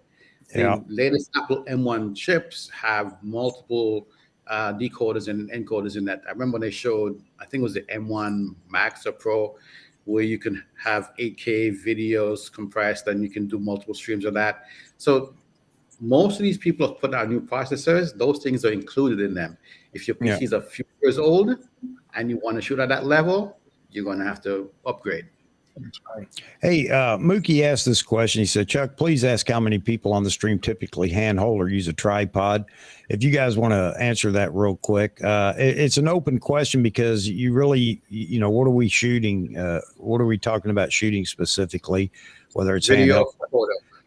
Yeah, or even stills, with high megapixel cameras, are you seeing an issue there? I think with the shutter speeds that we achieve now and the bright glass that we have, we can keep the shutter speeds up high enough that we don't have to worry about. It's usually the landscape photographers that are so particular about the camera shake and everything. And they go out of their way to do everything they can to prevent it, to include delayed shooting. And that's one of the issues that somebody had with the Z8 and I guess Z9 too. I don't know, doesn't have the delay, but you can go to, and somebody said you can go to a 2-second trigger on the shoot on the Z8. Yeah, the self timer, but self timer. That's evidently they don't like that either. That's way too long to wait. I'm serious. Well, if you're shooting landscapes and you're in a hurry, then I don't know what kind of landscape photographer you are, because you are not in a hurry if you're a landscape photographer. I'm sorry. But I mean, I'm not going to pick on them, but I was just saying. So yeah, they're on. I mean, that's for no camera shake, and I think that's probably some of what Mookie was talking about here. For anything that isn't action photography, there's no reason why you couldn't use a tripod. And if you can, it's great to use it. But again, like I said, with shutter speeds the way they are today, fast glass and everything else, I don't have any issues shooting handheld. Go ahead, Wayne. Let me add something. A lot of the younger generation, from what I'm realizing, is they all want to be like on your iPhone. Everything is handheld, no tripod, no extra money spent for all these things. And folks who are getting into the photography and video game, they look at Sony and those guys and say, hey, they have all the stability stuff. It's great. I can do this, blah, blah, blah. But as we say, in the short term, for shooting videos, it's fine for a couple of seconds, up to a minute. Anything long term, you need a tripod. Same with photos, you're going to need it. Yes, it depends on what lenses you're using too, Well, true. Yeah. But we're talking about younger folks. Yeah. We're talking about the younger folks who can't afford all Yeah. these things. And these are Yeah. some of these influencers that are telling people what's good and what they should be getting. So like when the R5 was out and this one guy's on the street and he's saying that 1/50 of a second he can shoot something and it's still stable. I tried it. It works very well. The R5 have 8 stops of stabilization, but most people Moz. are really worried about that. Or people doing this stuff, put in the big screen, are able to do all these things with no issues. Back up a little bit, Maz. Yeah, well, because it's got the yellow highlight, it kind of Yeah. the text, you can't read it. Yeah. With the yellow on top of the white. Drop down one from that one so we can see Yeah. what that is. Because when the yellow highlight is making it difficult to see. You're muted. Okay. That's A11 is the autofocus illuminator. Okay. Oh, yeah, okay. Yeah, okay. Somebody was asking that in the comments. Ah. Look at that. Got an answer. You won't get that on the big channels. No. No, because they had to give the loaner camera back, you know. They say what it is. They only had it for one day. Hey, Gary just he dropped a comment a few minutes ago. We've been yammering on about other things, but hey guys, I pre-ordered. Very excited, coming from a Z6 II, first camera I will have with more than 24 meg. Congratulations, man! Congratulations. I'm happy for you, and that's a big step. I think you're going to love that step that you just took. That's fantastic. Get to know it. I'll tell you, when you jump into higher megapixel, maybe you've already been there, but just not in Nikon and mirrorless. It's hard to say. It's funny. You got to actually go out and shoot with a higher megapixel camera a little bit to really appreciate what you get. Because if you do get camera shake or whatever, you're going to be disappointed. So just stick with it. But you know, congratulations, man. That's a great camera to step up to. I'll comment on the tripod question there for a second. Yeah, please. If I'm doing landscapes, and a lot of landscape photographers want to shoot at the lowest ISO they can get, you know, whether it be ISO 64 or 100. And so they're shooting long exposures. They're shooting early in the morning. You need to have the tripod. If you're shooting in, you know, say a half hour after the sun comes up or whatever, typically you're going to be able to handhold pretty much everything from a stills point of view.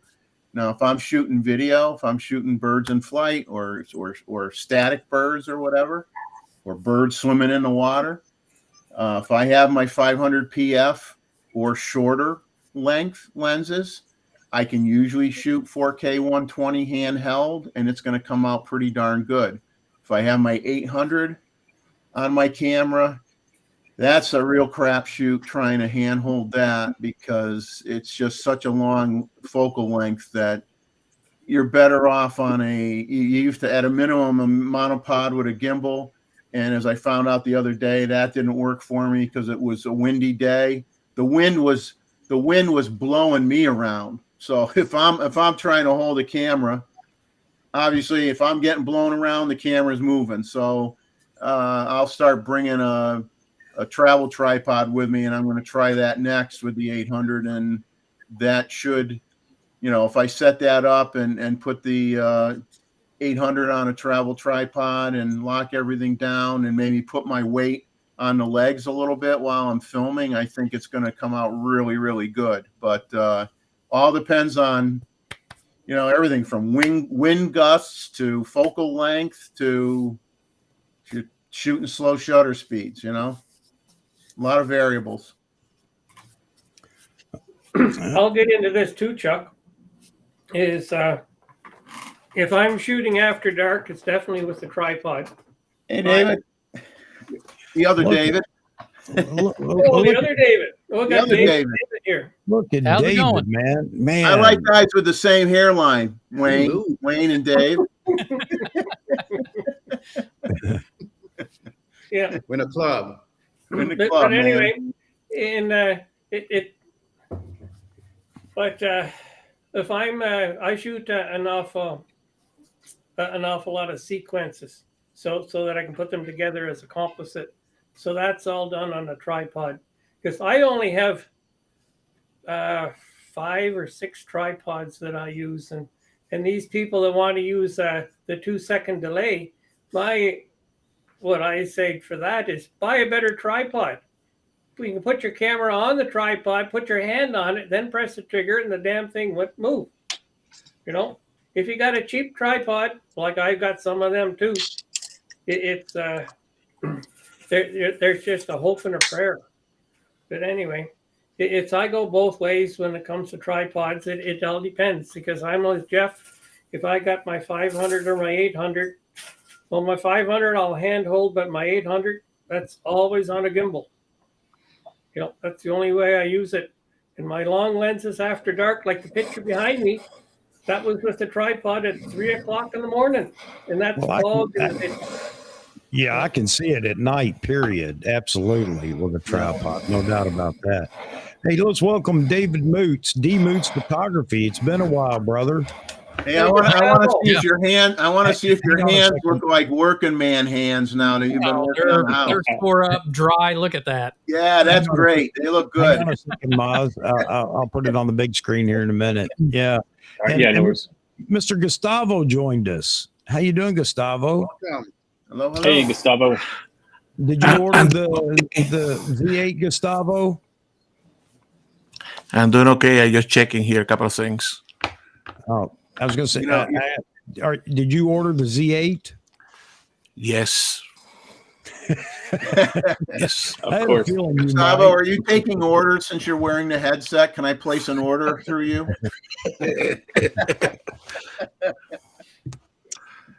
David, D Moots, did you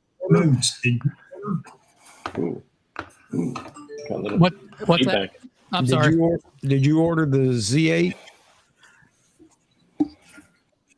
Hold on a second. Sorry, I had my other screen wasn't muted.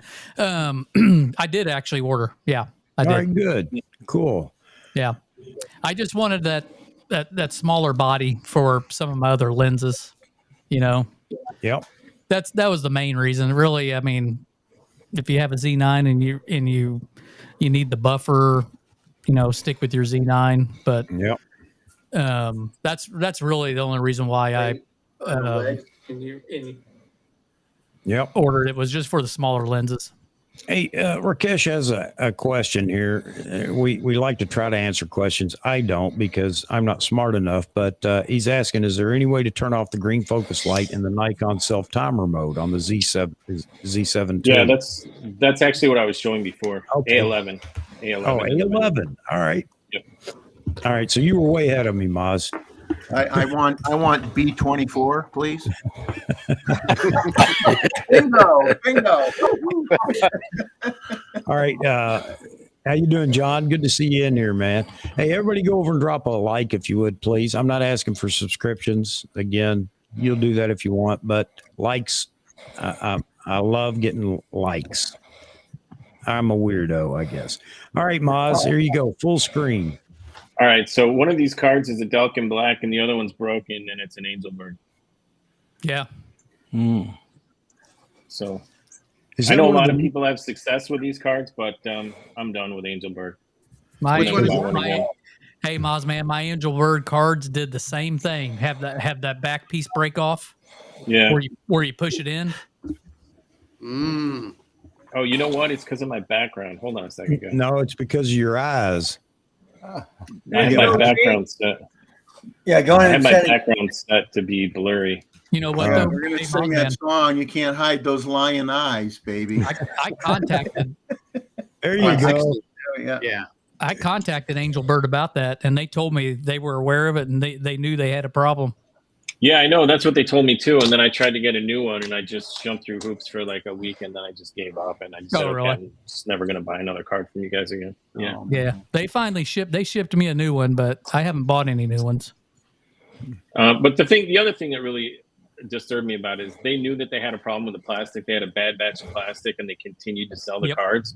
You know, if you know you have a manufacturing defect, you know, do a product recall, take them off the market. But they didn't do that. They just waited for somebody to have a problem and then contact them. You know, I agree. the one good thing I will say is they do have a 5-year warranty. That's pretty They decent. do. I mean, Delkin Black is lifetime, and the other thing that's great about Delkin Black is if you have a bad card, your card goes bad, you can take it to any retailer that sells Delkin Black, and they'll give you a new card. You don't have to send it away. You don't have to wait. You can just do an exchange right there. Man, wow, that's nice. That's nice to know. Cool. That's it the card, is. that's the cards I buy now are the Delkin Blacks. Yeah. Yeah, I was just putting that in the chat. I was looking at Delkin's site, and they have a new, I guess it's new 2 terabyte version, the Power, that reads at 1400 megabytes per second. That's sustained read. Sorry, sustained write speed. Yeah. Which is fast enough to keep up with the buffer. Yeah, because my old Well, you need 1400. You need 1400 minimum. Yeah. If you're shooting 20 frames raw, And if it's you have to have sustained, 1400 sustained. yep, you're good. Yep. Thanks, Randall. Appreciate it. My battery was dead on the laptop, so I had to plug it in order to give you a light. I got it turned. See, I'm on an Intel 2017. So sometimes when you have multiple windows open, it doesn't do good. But I love the 5K. I'm waiting for the new iMac Pro to come out, and I'm hoping it's in an iMac phone. Man, see, Vahagan was asking me something the other day about, well, you want to get this, you want to get that. And yeah, I want a lot of stuff. I really do. But I have to prioritize. I don't have the money to get all of it. I mean, I just got the NES system for my backing up everything, all of my, photos and video and everything else. So I got that block checked. How long will that stay checked? I don't know, but I'll fill it up and then I got to go back through that again. But, I'm at the point where it's time for an upgrade to the computer. And there's so much camera gear out there. I don't want to spend money on a computer, but it's one of those things that I'm going to have to do. And man, I hate that. Yeah, we were talking about something. Are you going to buy this? You're going to buy that? And I said, man, I got to prioritize what I'm going to get. I'm going to get the Z8 right now, and then we'll see what happens after that, because Mama's got plans too. I don't get to spend all of it. I almost didn't order it just because I'm like, man, you got the Z9, you got everything you need. But I really want that smaller body and put it on this 400 4.5 and just carry that around. That's going to be such a small little compact combo. That's what I'm waiting. So you go waving all this stuff around in front of me. That's exactly what we were talking about. Yes, I said, yes, I want that lens. You keep costing Chuck money, Dave, every time you do that. Super fats. Hey, I mean, I've spent so much money on this remodel. It's a good thing because I would probably have more camera gear. I got a question for you, Chuck, from Mark Job. Yes, sir. He says, this is one I'm going to give for you because it might start a rant. I'm going to read it to you. Why is the Z8 a Z9? Question mark. Someone please explain that to me. Unless a massive firmware update coming to the Z9, I predict. That's I want to get his comment here. Okay, I got it. Mark Joe. Yeah. Why is the Z8 a Z9? Why is the Z8 a Z9? Someone please explain that to me. Unless a massive firmware update coming to the Z9, I predict. Oh, I see what you're saying, because it exceeds with a few things. It is. Mark Cruz actually acknowledged that there is. They're going to be.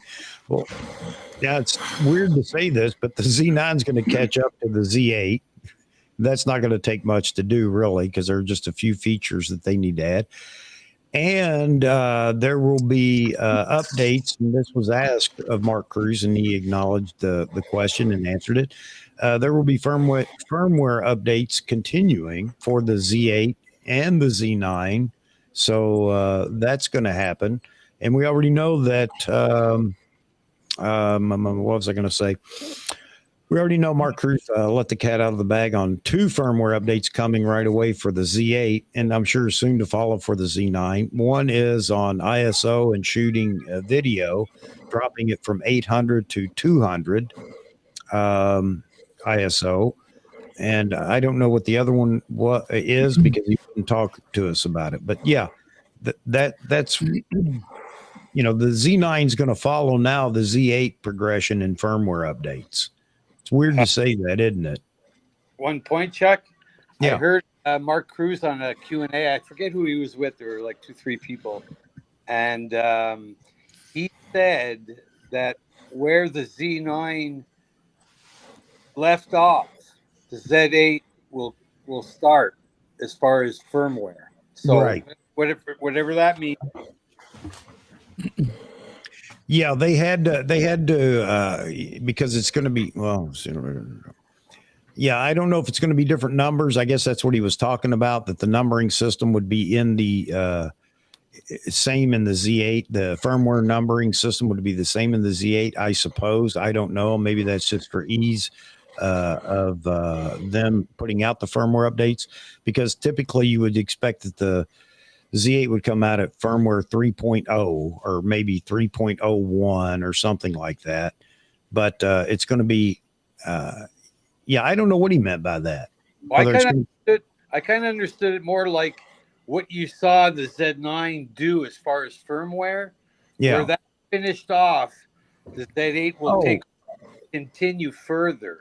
Oh yeah. Yeah. And they'll keep they're not going to let the Z9 go backwards firmware wise for the Z8. If they add a firmware feature to the Z8, they're going to flow it into the Z9 and the other way around too. If they do something for the Z9, if they can, they're going to flow it into the Z8. I think they'll keep them.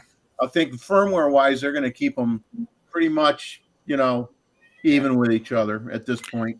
Yeah. And with a similar processor, probably it's easier for them to keep all the software more or less the same for both cameras.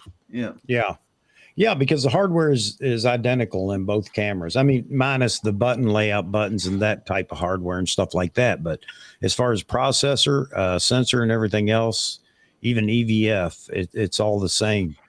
Which this is part of my prediction way back when. It just made sense. Nikon's already got all this stuff on the shelf. Everybody wants a small Z9, affordable Z9. I mean, you put those two together and you get a Z8. Yep. And now people don't want it. Well, there are people complaining about it, but it seems like there's plenty of people that are buying it. There are people that act like that, that this is a big surprise. I mean, I guess they just didn't listen to anybody else talk about it or whatever, but they were just absolutely sure that we were going to get a stacked 80 megapixel sensor or something. That's innovation, Yeah. Now, this is the prosumer camera that was missing in the lineup. Correct, Chuck? Yeah. This is what you have been talking about, the lineup. This fulfill a special role into the Nikon lineup. This is the D850. That's where the D850 sat, and it wasn't near as full of capability as the Z8, which is why I say, I don't entertain those comments anymore. If you love your D850, by all means, shoot it, man. I had two of them, like I said. It's a great camera. But if you're asking for a mirrorless D850, here it is. And if this doesn't actually meet your specifications, I don't know what will. So I don't think there's any hope. I think you have an emotional attachment to it. If this isn't enough to meet your needs for that D850, and I know people are going to get mad, but that's just the way it is. And there is going to be no D880, and I saw that in a couple of threads over on Nikon Rumors. Maybe they'll do a D880. No, I don't think. If you're going to wait on that, you'll have plenty of money saved by the time you realize it won't happen, and you can buy a 600 F4 TC. I don't remember. What did the D850 sell for new when it came out? $3,500. So there you go. $3,500. This is people were paying $3,500 for that, and this is what, $400 more, and it's way more than $400 more of camera. Roy is saying that the better color saturation, dynamic range, the ISO. I don't know. First of all, dynamic range. I am tired of that talk too. If you can tell the difference in a micron, then by all means, that's a conversation to have with somebody. Maybe my eyes aren't so good anymore. And it's so hard to judge dynamic range. You know, I know there are tests that they can do and everything else, but I can't see it. So therefore, You're it not doesn't gonna- exist. You Yeah. don't Well, see it in the you real see it world. when you're in post, because the better the dynamic No, range, I do you could- not. you could bring up the blacks better, or you could recover from a blown highlight better. And there is a difference if you're at lower ISOs. It is better. And when you look at the specs, it is better. Well, maybe we're going backwards in that regard then. And if we are, I can live with it because I wasn't wrapped up in that anyway. And I'm not trying to take anything away from people that, you know, absolutely can see a huge difference or realize a huge difference on any of it, then by all means, you know. But again, we're not going to get it. We're not going to get a new D850. It's like Oh, and the by the Leica way, cameras from Hasselblad that have 16 or whatever it is, stop Yeah. dynamic range, but those cameras cost a lot of money for that. Oh, They're dedicated photo cameras, and they have way more than we have in our cameras. So you can get it, and you can do some great things with it, but you have to pay the money. If you look at, a lot of people say, "Oh, isn't a Z7 II better than than the Z8 or the Z9 sensor?" And if you look at the DxO scores on the processor, in terms of dynamic range, you're maybe talking a third of a stop, which is negligible. It's negligible. You know, if it's kind of like pixel peeping, you want to make a third of a stop and make it sound like it's 3 stops, then go ahead, but it's negligible. Yeah. Mark Job, I want to say I do, but I'm not sure. You got to help me out, man. I've met so many people, as you can imagine. I can't remember every name. I can't even remember my own name. That's why I got this shirt. On the other side. Can't remember what side it's on either. You got your shirt on backwards, Chuck. You're screwed. Yeah, ready to go. Well, Chuck has his shirt on backwards when he asks his wife, "Can you button my shirt for me?" Because he can't get back there. That's right. That's right. I meant to say too, I did not get the battery grip for it. I don't see a need for it. Yeah, I wouldn't buy it either. You should have got it. I won't need it. I'll carry a couple extra batteries. That's all you need. Chuck's trying to get your crank up, Dave. That's all.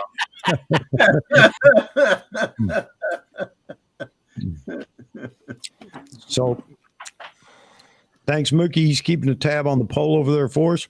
24% of those responding to the poll so far have pre-ordered. Yeah, it is impressive because you wouldn't expect everybody to say, yeah, I pre-ordered. Of course. That's out of 55 votes. I'm waiting. That wasn't the best response I could have put in there for that. It could have been, I will, or something like that. But I know that that kind of encompasses the people that are going to buy it. They're just not going to buy it right at the moment. Maybe they don't have the funds to buy it right at the moment. And also the people that will not buy or pre-order anything, they're going to wait and see how it all pans out before they order it or buy it. So 39%. So six. Okay. I can't watch any more videos, too many more videos on it, though. I got saturated to the point where I had a major headache by the time the announcement date was over. I thought my head was going to explode. You're going to end up with statitis. Man, I am so far behind, as usual, on the comments. Sorry, guys. I hope Nancy would be in here tonight. She sent me a nice email. She said that she would join us at some point on the panel one of these days. I told her to take her time whenever she wanted to join. We don't bite. We don't bite. Not that often. No.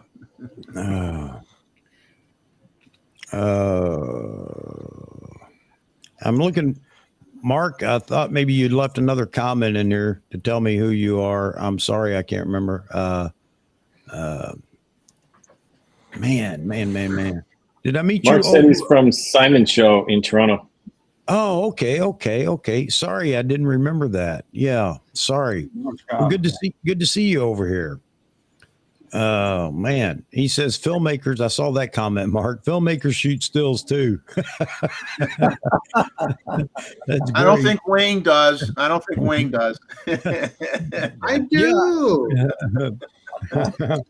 I put photos into my videos, my travel version. I put them out there, but most of you guys are looking at the Nikon stuff. You're not watching the travel stuff, so that kind of kept me busy with doing more tech stuff than doing the travel stuff. Yeah. Every time I'm working on something, I'm like, yeah, let me put this in here. And like, oh, some new notes on Nikon. Let me make them a video.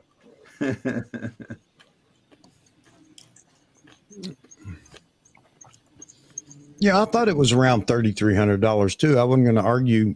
No, I paid 35, so either I got ripped off or I know I'm not. At least where I live, it was $3,500. I mean, I think it went up in price at one point, didn't it? I'm not sure. Maybe not. I don't know. I can't remember. Yeah, I got to Google what the launch price for the D850. It should be on sale right now. I think it's what, $100 off? No, it's $500. $600. It's $500 off. It's like $1,000. I think it's $24.99 right now. The D850. Yeah, the D850. Wow. I mean, yeah, it must have went up because they announced the release price on September was $32.96.95, but I paid $3,500. You know why? I seem to remember them being around $34.95 or whatever. Or something. You know why I can remember that? Because I bought two of them. I didn't mean to buy two of them. I ordered from two locations, and before I could cancel, they both hit me at the same time. Before I could cancel one, it was too late. Too late. Already shipping. It's $24.99 right now. Yeah. Wow. But at Adorama, they got one for $1,700. Brand new or used? That's what I'm looking at right now. Probably the refurb or something. There you go, folks. Anybody that can't live without the D850, I'm not making fun of you, but if you can't live without it and there's never going to be a replacement for it, man, now's the time to pick up some replacements before it goes up. Yep. Yeah. And if you own one and you haven't gotten rid of it, you might as well hang on to it because you're not going to get a lot for it. All right. So it's a used one. I see some cheaper, but yeah. So they have one for $1,580, and they're rated at 5 stars on all of them. So $1,579, $1,799, and $1,899. They got 3 of them right now. They're selling. I'm looking at Fred Miranda right now. They're selling for $1,600. One just sold for $1,200. Yeah, if you don't need video, or you're one of those that doesn't ever want to shoot video, then go buy a D850. Now's the time to do it. Now the D850, for those that don't know, does have video in it. It's really the lenses and the autofocus in video that cause a problem. Well, it's contrast detect too. It's not phase detect, and it's very slow to focus. Yeah. Didn't they correct that with the D780? Yes, they did. The D780 had phase detect for the video, but the D850 had contrast detect, which is why a lot of people wouldn't use it. Hey, D-Mooch, Rakesh asked about your drink. Did you? Yeah, I answered. Rakesh or Zaman or Yaman? Yeah, it was Yaman. I answered him in the chat. It's just a orange pineapple margarita. Ooh. Ooh. Just something to kill the pain from working on the house. Is that what they call the slush fund? The slush, you got to have the slush fund. Abner from Israel, welcome. Sid B said a used Z9 with low shutter count is now 4,200. Why even worry about a shutter count than a Z9? What shutter count? Yeah, there is no shutter count. Exactly. There's no shutter to count. There's no. But people still list that, because it's a thing from the old days when you sell. I don't think they have a scan count that shows up. If you're buying a Z9 with a shutter count, you're not buying a Z9. Yeah. I know one thing. I'm happy with the Z8 that they have the door there when your camera's off and you can change the lens. Yeah. That just even Man. that is like great. This yeah, is the shutter cool. shield. Yeah, the shutter shield is great. Mark Job says National Geographic is there in Alert Bay shooting right now. Wow, man, now that would be something. I'd love to run across those guys in the field, but not likely they're shooting anything in Brookfield, Connecticut. They're using a Z9 as well. Guess what they're using? He says, "Uh-oh, uh-oh, uh-oh, uh-oh." And I got to scan down to find out. You guys probably already saw this. 8K and a Z9. Oh, wow. Killer whale. Blue sperm. Oh wow, they scratched their nibs. That sounds sexist. I don't know. Oh, so man, you got me, Mark. You got me. I thought you were going to say what kind of camera. He did. He did. Oh, did he? And a Z9. Wow. Well, there you go. For all those people that argued with me about 8 months ago that there's no need for video, blah, blah, blah, nobody's using it, go buy a Cine camera, or, real productions aren't using hybrid cameras. You couldn't be more wrong. And it's going to get more prolific as these hybrid cameras continue to get better and better. And right now you're looking at one of them in the Z8. It is a phenomenal hybrid camera. All right. Well, that helped me get to the bottom of the list. Sorry, guys. M&M break. Yeah. You just gotta bring up whales. That's it. Chuck will go to the end.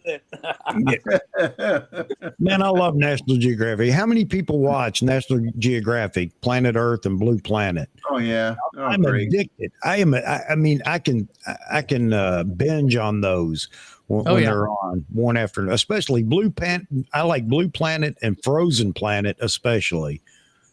I mean, the cinematography in it is just phenomenal. It is. Let me tell you one thing here. I only have one signed autograph book, and it's by David Attenborough. That's the only time I went into a book signing to get somebody to sign a book. Yes, you have aficionado from those documentaries.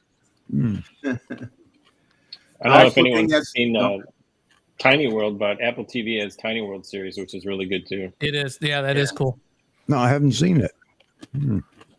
I don't know if anybody knows, but Sir David Attenborough is actually the son of Richard Attenborough, who was the actor in The Great Escape.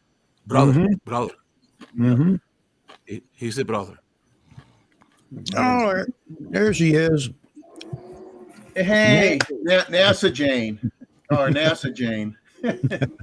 Hello, Nancy.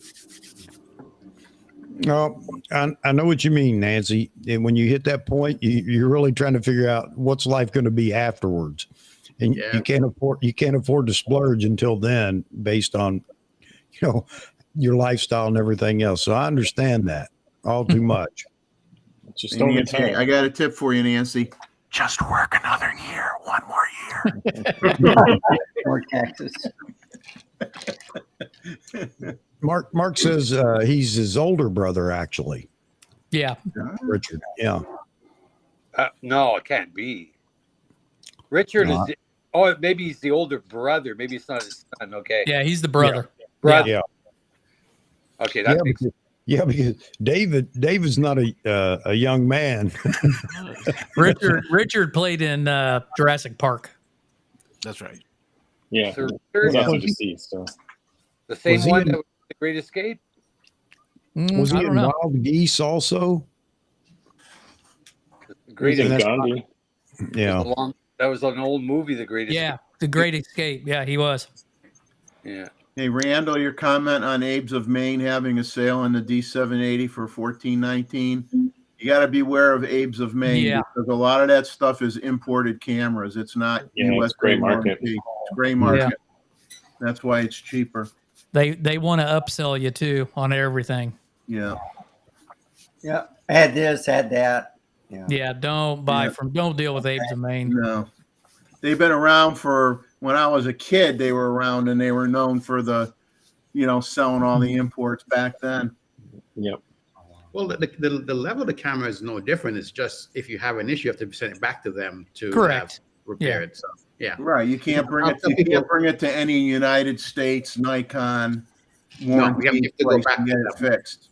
Yeah, you have to go back to them directly. Yeah. My last few cameras have been bought in Hong Kong, and I use them for years. The 300, 500, and so on, and I've never had issues. Not that issues can occur with things. Sure. Generally, by the time those things occur, for me, it would be like out of warranty. Yeah. So, It's not just that. Also, its resale value is greatly affected. It is true. Yeah. my stuff was sold like many moons after I had them. I bought 2470, my first 2470 St. Martin in the Caribbean. Yeah, St. Martin. Yeah, you have good deals At Bull Chan's. Yeah, it was a good deal. So even though it's what's the terminology? When you shop overseas, it's what they call that? Green market. No, not green market. Duty free. Duty free. Yeah, Yeah. right. Exactly. Yeah. I remember it was like 1,500 US, and I snuck it back in the camera and get caught. So Yeah, it's duty free, but also you can negotiate the price because my D50, my first Nikon, that's where I bought it and negotiated the price on that one. And even in Hong Kong, when I buy stuff over there, there's no taxes. It's generally closer to US prices, but you can also negotiate and get less than it. So I walk out of there with the camera at less than US MSRP and no taxes. right. Yeah, my Anybody friend was getting going to the- buy a Z9 from someplace that was at a ridiculously low price, like probably like $1,000 less than it should be, or $800 less than it should be. Mm-hmm. And I must have told him 100 times. I says, I'm telling you right now, it's a gray market camera. He says, well, they don't say it is. I says, I don't care if they don't say it is. Yeah. It has to Call be. them up and you ask them directly, and you get really nasty about it if you have to. And after quite a long conversation, he said they finally admitted that it was gray market, but they did everything they could to cover it up Yeah. and make it out like it wasn't, I mean, Hold it up again. Hold it up again, Randall. ah, Oh, you puppy dogs. That's So- one of your feeds, isn't it? That's right. If you're doing videos and stuff, I noticed that once you add the pets to it, people will watch it. So I got a lot of subscriptions when I add these two to it, and sometimes the cat jumps on my table and gets into Oh yeah. recording. Yeah. I love it. If you Yeah. put in your thumbnail, you'll get a lot of views. That's right. hey, That's right. Randall, did you ever watch Mutual of Omaha's Wild Kingdom? Yes. Yes. Okay, I guarantee you, if you let an anaconda wrap itself around you like it did the original guy on that show, you're going to get a lot of views. You're going to get a lot of views. Jim You with just better have Marlon your buddy Perkins. there have him unwrap it from you quick before you're choked to death. While Jim battles the great anaconda, Yeah. I'd like to know if you have insurance, Mutual of Omaha.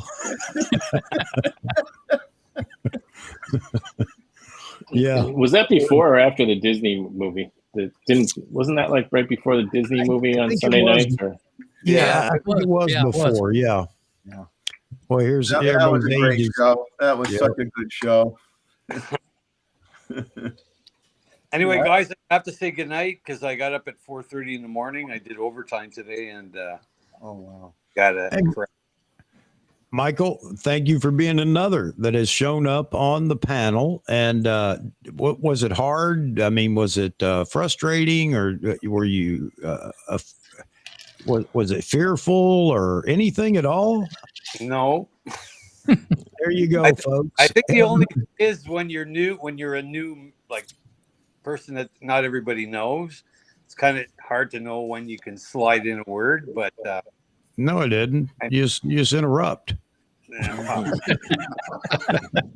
See, I'm a big guy, so I just push them off the screen. Yeah. Well, it's kind of like players right now. Like I'm a musician, right? So it's kind of like you hope not everybody in the band takes solo at the same time, right? Yeah. But I mean, you're the reason I'm doing this, man. You are the reason I'm doing this, so that everybody has a chance to get on and be on and talk and whatever. I just wish more people would do it. I wish more channels would do it, to be honest with you. Yeah. It'd be nice. You get answers to your questions, but they won't. So there he is. Oh, Mookie just knocks it out of the park with Jim Fowler is the guy with Marlon Perkins. Wow. I knew it was Jim. But I knew it was Jim, and he's been on TV shows, morning shows, and things over the last 10 or 15 years. Yeah, he's on Saturday morning TV on ABC, and he is a resident at a zoo somewhere, I think. Yeah. Well, Michael dropped, man. Sorry, we didn't mean to. Hey, Michael, but thanks for dropping in, man. Thanks, Let Mike. everybody know. Bye, Mike. Yeah. Craig, hey Chuck, Craig C had a question a little bit back, but it's probably been answered multiple times. If anybody getting the Z8 going to get the MBN 12 grip?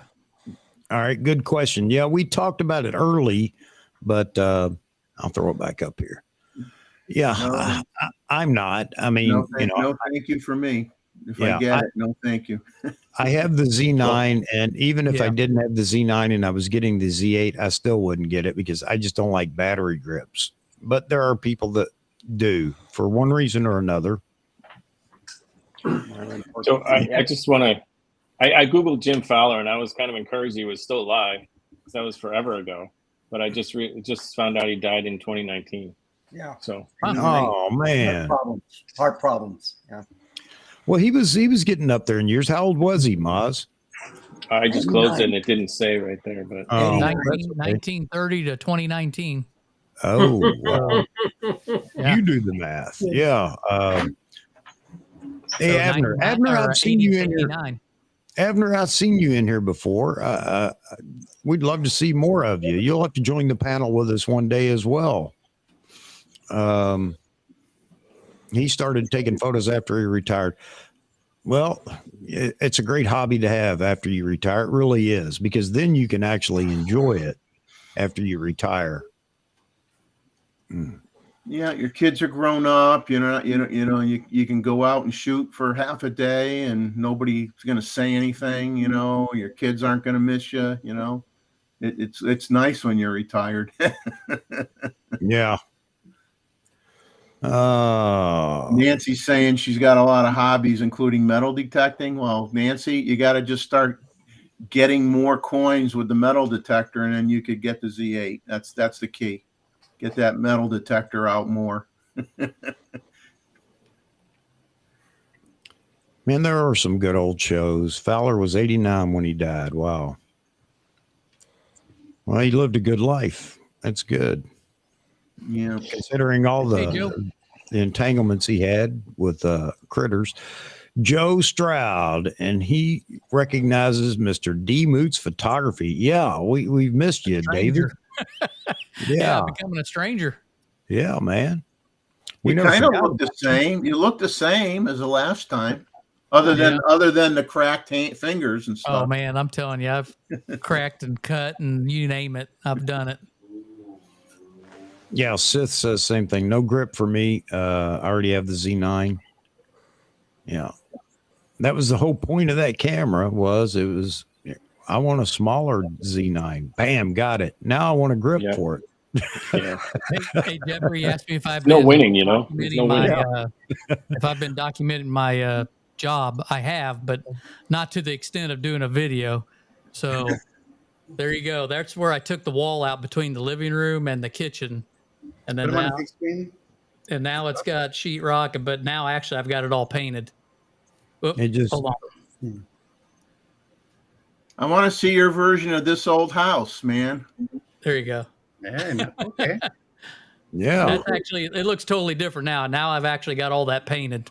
Wow. So it's getting there. We got just got all my cabinets and all the appliances, so we're getting ready to start slapping all that stuff in. Cool. Should have been doing a daily blog and everybody'd be following you. I probably wouldn't be as far along though if I did that. Just let the camera put a tripod, let it watch you and talk every once in a while. I should have. That's what I should have done. Yep. Sid's leaving early tonight, going to treat his nieces to a thick and juicy burger in Honolulu. Man. Hey, Sid, question for you. When I was on my honeymoon in Hawaii, they had a restaurant that made rattlesnake chili. Have you ever had it? Rattlesnake chili. Rattlesnake chili. Jeff, did you have it when you were there? Absolutely not. I've had rattlesnake before, but not rattlesnake chili. I've had shark. Chuck, was that by choice? Yes and no. I mean, it was part of a survival program that was running. We used to do it out in Texas, out of golly, I can't remember the name of the base out there now. But anyway, yeah, it was part of a survival. No, it was down near That's all right. God, blah blah blah blah blah. Can't say anything anymore. Can't remember anything anymore. It's going to be like the Fourth Railroad in B&O. In a few minutes, I'm just going to blurt it out. Just got in from laying concrete in the backyard. Well, hey man, good. Chosen, you're in here, man. Great. Joe says he's eating rattlesnake. It's good. Is it like everything tastes like chicken, right? Yeah. No, I didn't think it tastes like chicken, but I mean, I can't really put my finger on what it tastes like. It tastes like rattlesnake, I guess. Oh man. All right. I have gotten back down here again. Yeah. Joe likes it. He says it's good. Give it to Joe. Joe will eat anything. Went to Sammy. You go to Sammy's today?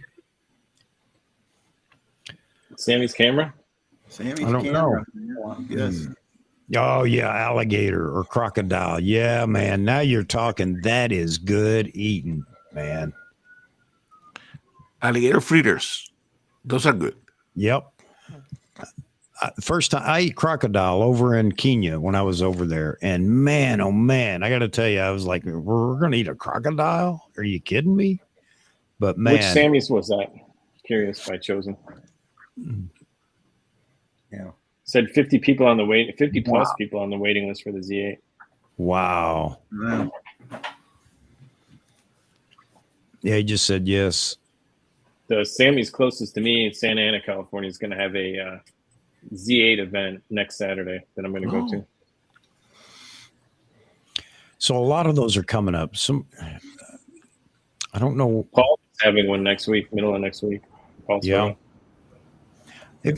has everybody here been to one of those pre-delivery deals where you go to the dealers where they send the reps around so you get your hands on the camera before it starts? They start with the delivery. Man, I'll tell you, I went out for the D5 and D500, and I really enjoyed it. I'll tell you what, I had a ball. They even gave us a card we could put in the camera and shoot around the camera store. And it was really nice. Gave me a shirt and you get some swag. Somebody mentioned that the other day. You do. You get a little swag if you go to one of those. Yep. I can attest to that. I went to one at Paul's. I got a shirt. They gave me a SD card so I could check out the, I think it was the ZFC at the time. I ended up buying one from them, but he gave me a card. Really nice guy, Mark Coleman.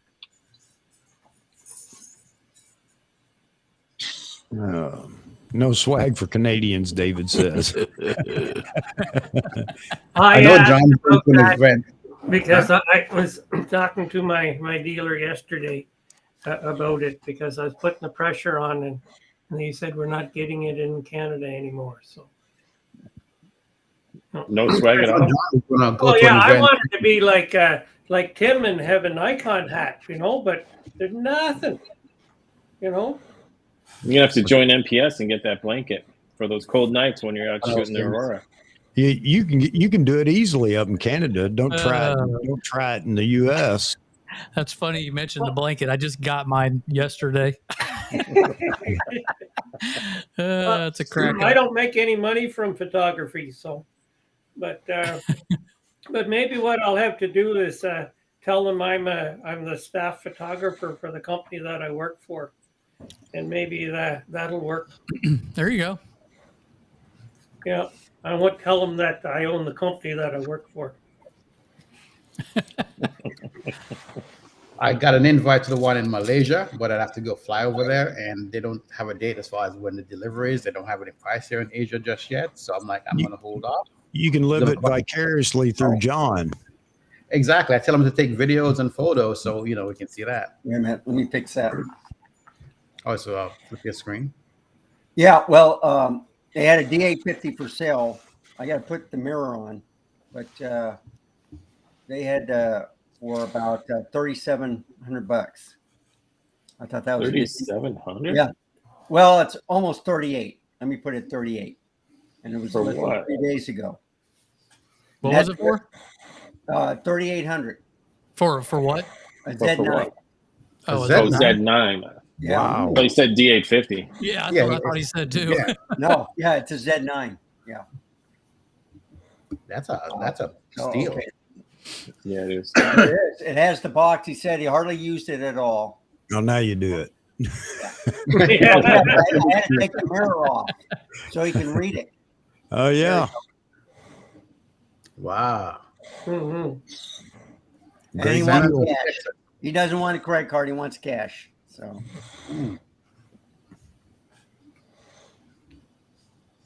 Where's Vahagan? Vahagan be all over that. Oh yeah, Vahagan he always finds deals. Yeah, he from, does. From He's legitimate driving there right now. from legitimate people. That's why he's not here. Vahagan probably finds these great deals on everything, man. Mookie says he makes his own swag. Sewing machine, lots of yellow fabric, and a black Sharpie.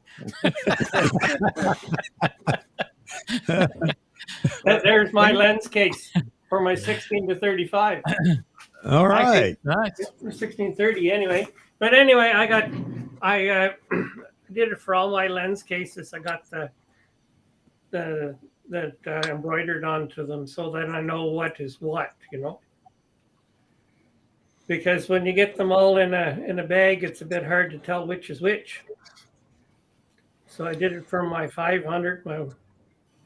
I didn't do it for my 800 yet because I don't have a second one to go with it. It's kind of easy to tell when it's in its case which it is. But I have a question for Gustavo. Is Yes, sir. When you've got your 800 on your gimbal, do you think Mhm. the Z8 is heavy enough to balance it? Because we may just have to put the grip on it so we can balance it, so we could use it.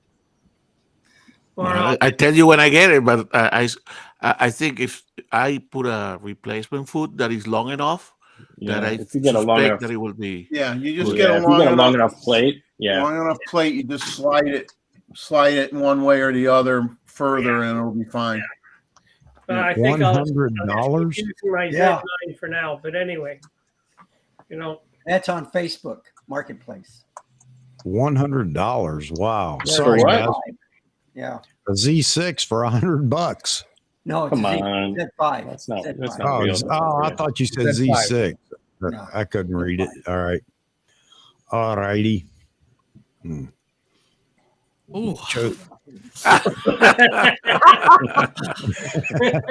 Down here in the basement. Turn off the Nikon blanket. I about died when they showed up. That's it. Turn off your screen. Hey guys, 76 votes over there on the poll and 26% pre-ordered. Wow, I think that's pretty high. So I think the numbers are going to be up on the Z8. I mean, and now, You think the availability is going to be up? Is that what you're saying? See, that's the no, problem. I think the numbers for for orders are going to be up above even the Z9. But if you don't want to have to wait for 8 months, the longer you wait to order it right now, I mean, it's going to start to multiply how far out you're going to have to wait. I know that, that's obvious, but what I'm trying to say is exponentially, it's going to increase the wait time because there are so many people that are going to want this camera, especially once it's out in the field. Is that everybody's? I mean, does everybody think that's going to be like the Z9, really hard to get? No, I don't think it's going to be as. I think the initial deliveries, I think, is going to surprise us. And don't ask me why, other than a couple of, hints. Richie said they're building 12,000 of these, or was it? Yeah, 12,000. 12,000 a month. A month. We don't know what month they started. I kind of think it's going to be pretty widely available myself. Yeah. If they build sufficient inventory, because they were waiting for and not necessarily just the inventory. bread. A lot of people that really probably wanted this camera bought Z9s, and there's going to be a lot that just probably ain't going to buy the Z8 because they already own a Z9. It could be, but I think there was a lot of. But there's an awful lot of people that hadn't swithed over yet to mirrorless. True, that's true. I see so many comments. There are just people that say, finally, this is a camera that I'm gonna switch over to mirrorless for. And I see a lot of people that are shooting other brands that are coming back to Nikon because of this camera. Wow. I think the people that were shooting wildlife, the 850, the 500s, those were the ones that are going to move on this new wave, correct? Probably. To the mirrorless. Is that because of price range? Yes. Yeah. And also glass. I think I'm with Jeff here. This was the prosumer camera that I have been buying from Nikon for the last 20 years, correct? I always went for the 800, the 850, the 300, correct? So I moved to the C9, which I love, because there was no the C8, correct? Otherwise, I would have been a C8 market. Yeah. That's a question that was asked. Should the Z8 have come out with the Z9? Absolutely not. There's no way they could have done that. No way. No. Considering how close the cameras are, marketing wise, or financially, there's no reason for them to do that. And they were smart. They got the Z9 out initially and milked it for all the sales that they could get. All the sales that they would never have gotten for the Z9. Pros were still going to buy it. Others that wanted the pro build and everything else were still going to buy it. If the two had come out together, the Z9 would have sold anyway, but not near the numbers that it sold in because it was so new. Yeah, you're right. They did it right. Yep. And they're also a very prideful company. They want to make sure that they're satisfying that pro market as well. Sure. I mean, they came out with the knock. They didn't have to spend all that time creating the knock and all that R&D spent on the knock. And that was just it was a proof of concept. And it was like, we're back. This is what we can do. Yeah. To come out with that flagship first, I think was absolutely intentional. Yeah. I still would suspect that non-MPS regular folks we have to wait 3 to 4 months, 5 months. Bite your tongue, Gustavo. Bite your tongue. I had mine in February. So. Well, for Chuck, the Nikon guys are still spinning the wheel in the back room, on the dartboard and seeing, should we sell them one? Should we make them wait? Should we? No. Now that I sent my other application in for NPS, it's accept him, don't accept his, whatever. Except for there's only one accept him on the whole board. The rest are don't accept. So anyway, they didn't accept me again. They turned me down. Got it yesterday. Yeah. Sorry, you don't have a website showing your whatever. That's unbelievable. So I'm going to send them a goofy website that I put together a long time ago. I'm actually going to do that. I'm going to send it to them. And, if you're going to turn me down, at least I'm going to give you what you asked for, even if it isn't as what you want or whatever. I can just put you down as an employee. Yeah. Well, I have to be, they're very specific. Now you have They to be are, a certain percentage owner in the business. Yeah. I mean, That's true. they're not kidding around now, man. You'll have to fight my wife for the other part. They every other NPS around the world, man, they welcome people to join the professional services. No, not in America. No. Well, I won't tell you how many people I know that are NPS, and I don't want to say this too loud, and they'll say, well, I lied to get on it. Yeah, I guarantee you. You know, It's a I shame. didn't lie. I got turned down. You know, what can I say? Yeah. You know, I'm honest. I'm always honest. Honesty doesn't always pay. I'll tell you. But you know what? Maybe it's for a real reason. Because the only reason I want to be an NPS member is to get first dibs on new products. That's very selfish. I don't want the services. I don't want any of that. So, I know I'm being selfish about it. So even NPS even in the NPS world, there's still a pecking order even for NPS members to get their stuff. Oh yeah. It can still take a little time even if you're NPS. Yeah. What I would like to know is how much they are going to try to sell direct versus giving it to the dealers, correct? Yeah. Because I think Nikon is trying to get more like Apple, that are trying to push a lot of the camera to their own website. So that would be interesting to find out. I pre-ordered direct from Nikon. I did too. They probably like that better because they're not. They're making more money. They're making more money. They don't have to pay any money to the dealer. Exactly. Yeah, so there you go, man. Yeah, they held out a lot of Z9s. They sold a ton of Z9s through Nikon USA. They need dealers, though. They can't just do direct. That would really kill them. Yeah. What do you got there, Randall? The 850. How much? It's $800. It comes with the lens, body, and a battery grip. How many clicks? I didn't say. I'm looking at the details, and it works great. It's been taken care of, but they don't give that info, especially on Facebook or Meta. Yeah. But you know, you get some great deals. It just the 850 for 850. How convenient.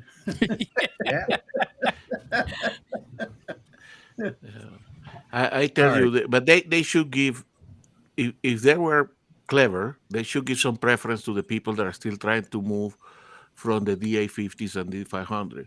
If they would have managed that, they would have a lot more people coming into this migration into mirrorless. So, they do have a trade-up program, don't they? Yeah, but typically it's not very good. And don't give them any preference, correct, to those people. I think for some of us that have C9, is a lot easier to wait for the Z8, correct? Mm-hmm. But I remember, because Mossman helped me, I mean, when I was trying to jump into the mirrorless and you don't get your C9, it's frustrating, correct? So I think we have to be cognizant that a lot of people are going to be frustrated in this migration wave. I got your back, Gustavo. I know. Mossman's only going to charge you 10% extra. No, don't do that. Well, you know, you got to start making some money somewhere, Moz. I'm good. I'm number 3 on one of my local store, and so let's see whether that move along. But I think NPS is going to get the first chunk, correct? A lot of NPS members are going. Oh yeah, absolutely. They're going to be the first to have it in their hands, no doubt about it. The guy that shoots one wedding a year for $200 that could barely even shoot a camera, but he's an NPS member because he's a photographer. Chuck's not bitter at all. Yeah, not at all. Not at all. Not at all. He's not going to help you, Chuck. He sounds like the angry photographer here. Wait a minute. The guy that Chuck, tell us about magnets. Yeah. Oh man, the guy that's at the flea market on Sunday selling his Polaroids that he took. He's a pro photographer. So yeah, he's an NPS member. Yeah, man. I'm sorry. Yeah, I'm not better. No. You should actually put a fireplace on one of those monitors behind you. Yeah. Oh man. All right, I got to go to the big boys potty. I'll be right back. I was talking to Mozman. What was it today, Tim, or yesterday? Where I was talking about those Lindblad expeditions that's tied in with National Geographic. Oh yeah, that was today. And I'm viewing the trips, and there are all these trips that are like 28 days, 20 days, 28 days on a ship. You know, going all over the world, all these different places. You know, and I think the cheapest trip was like 20 grand. You know, I'm like 20 grand. basically a little 11 or 1,200 bucks a day is what you're paying on those trips. You know, 28-day trips, 30-day trips. I'm like, holy moly, that's like a mortgage the house to go on one of those. Yeah, nice those aren't trips, cheap. though. If you got the money, nice trips. Mm-hmm. Kevin's saying his TV fireplace keeps him warm in the garage.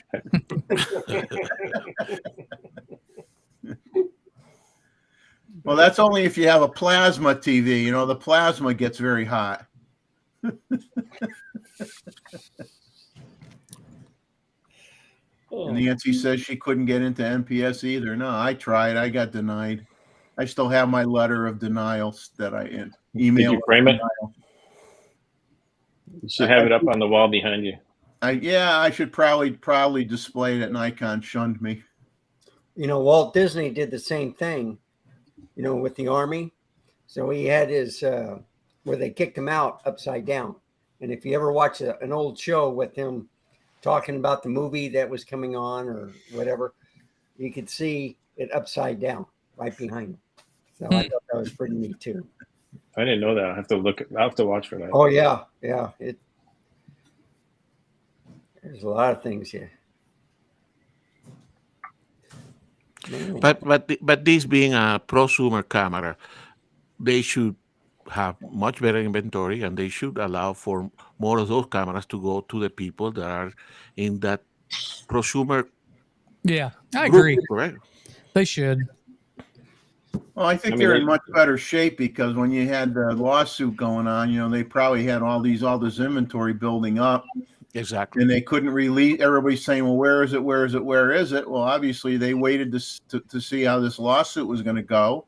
And then because the next day after the lawsuit got dismissed by both parties, the next day they had the announcement out there, you know, coming soon or whatever it was, you know. And so that gave them time because if they lost it and they didn't want to pay Red any money, they would have had to remove the high efficiency star from their camera bodies. So they probably had everything built up, you know, for quite a while, building inventory up, knowing that, hey, worst come to worst, they might have to go and delete something out of the camera. But then once they got the green light, when that suit went away, man, they just now it's like, you know, I think they're going to satisfy the orders pretty good, actually. And they still manage to keep it secret, which is good for them. Yeah. Yeah, I was surprised that there wasn't more leaks. You know, how they kept it so quiet. You know, because Chuck, he knows how to get around this secrecy. Yeah, man. Nikon's been in constant communication with me about what they should do. So I'm responsible for the Z8. AIM all hated me. Mookie MC has a funny comment. He says he tried to join. I even remember this as a kid. I tried to join Columbia House Record Club back in the day to get my 12 albums for free and got turned down. Turned down? I think I joined that 3 times. I remember that. Oh yeah, that was like on the back of every magazine that you bought, you know. Yep. Hey, so what are we going to talk about Wednesday? What do you guys want to talk about? I'm curious what the chat room wants to talk about. Since everybody's about burnout on gear, and that's the minority of my viewers, believe it or not, but that are burnout on gear. But I'll cater to them as well. But what do you guys want to talk about Wednesday? If we can refrain from the Z8, because there'll be new news out, some new haters. The mirrorless D500. The Z1. Yeah. Roy wants the Z1. He keeps bringing up the Z1. The Z1, yeah. The Z1, yeah. Well, I 200 to 600, because we haven't talked about that in a while.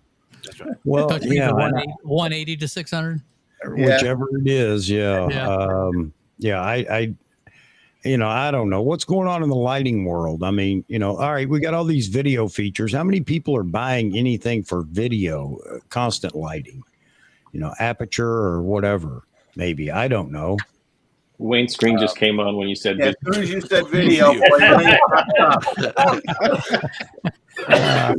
let's talk about the other wait a minute, talk about stills. Okay, Wayne, shut off. Stills. We're going to talk about stills. I was just going to say, well, let's choose the even less asked for topic, video.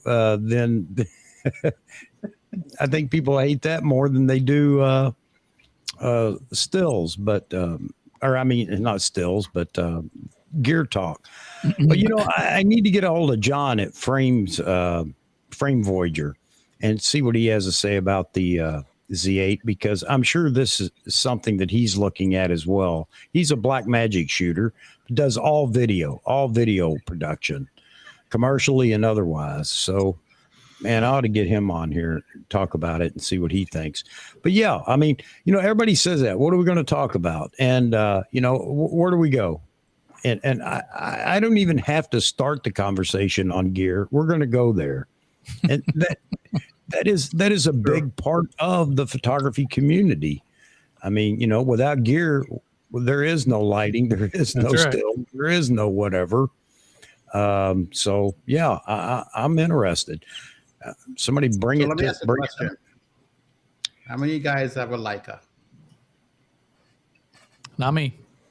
Hasselblad? Nope. No. What other camera you shoot? Right now, I shoot nothing but Nikon. Sony, Nikon. Sony, Nikon. I shoot Olympus.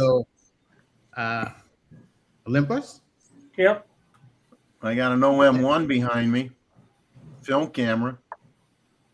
So maybe we can have a discussion about some of those cameras. I got a fair amount of old cameras behind discussion me. About what, Wayne? The other gears that are out there. Well, that's gear that we like. Well, in a sense, yes. That's gear talk, and I think that's the whole point. Is everybody wants to talk about other facets of photography. So what do we got going on over? You know what? If somebody wants to come on here, and here's the thing. And I don't mind if we're going to talk about gear other than Nikon, then I need you to come on and get in the panel to start talking about it. Okay.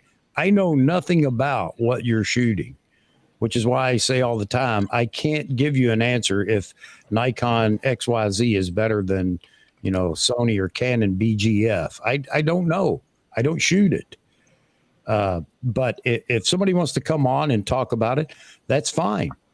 I'll welcome you to do that. I think I did that a while back, talking about, somebody was complaining about Canon, or not complaining about Canon, but complaining about all you talk about is Nikon. Well, we're kind of Nikon centric, but if you want to come on and talk about Canon, by all means do. I'll do that on Wednesday. I should have mine now. Okay, good. There you go. Mozman's getting an R5. There you go. R5, it's an awesome camera. So he's going to be able to shoot with both, and he'll be able to objectively tell you what he thinks about each system. Yeah, because he'll have 15 minutes experience with it. He'll be an expert. He'll be as good as anybody else that's talking about cameras. Yeah. I will unbox it and I'll give you my opinion right away. Yeah. Hey, you got to do an unboxing. Yeah. Got to do an unboxing event. I think you'll be pleasantly surprised with its focus system. It's I've shot them before. So. Oh, okay. Yeah. Okay. Then it's one heck of a camera. Yep. No doubt. You know what I'd like to see is like Roy was a product photographer. Maybe Roy could do a demo of how he would do setups, lighting setups for product photography. And maybe if there's anybody in here that does any kind of fashion photography or you know, show some of your work, you know, show some of your setups, talk about it. Is that what you guys, you know, not just you, Jeffrey, in the panel, but in the thing, you guys want tutorials and things like that? Or do you want just a chat where we just sit around and pontificate? Sort of a poll, Chuck. Sort of a poll on that one. Let's see what we get.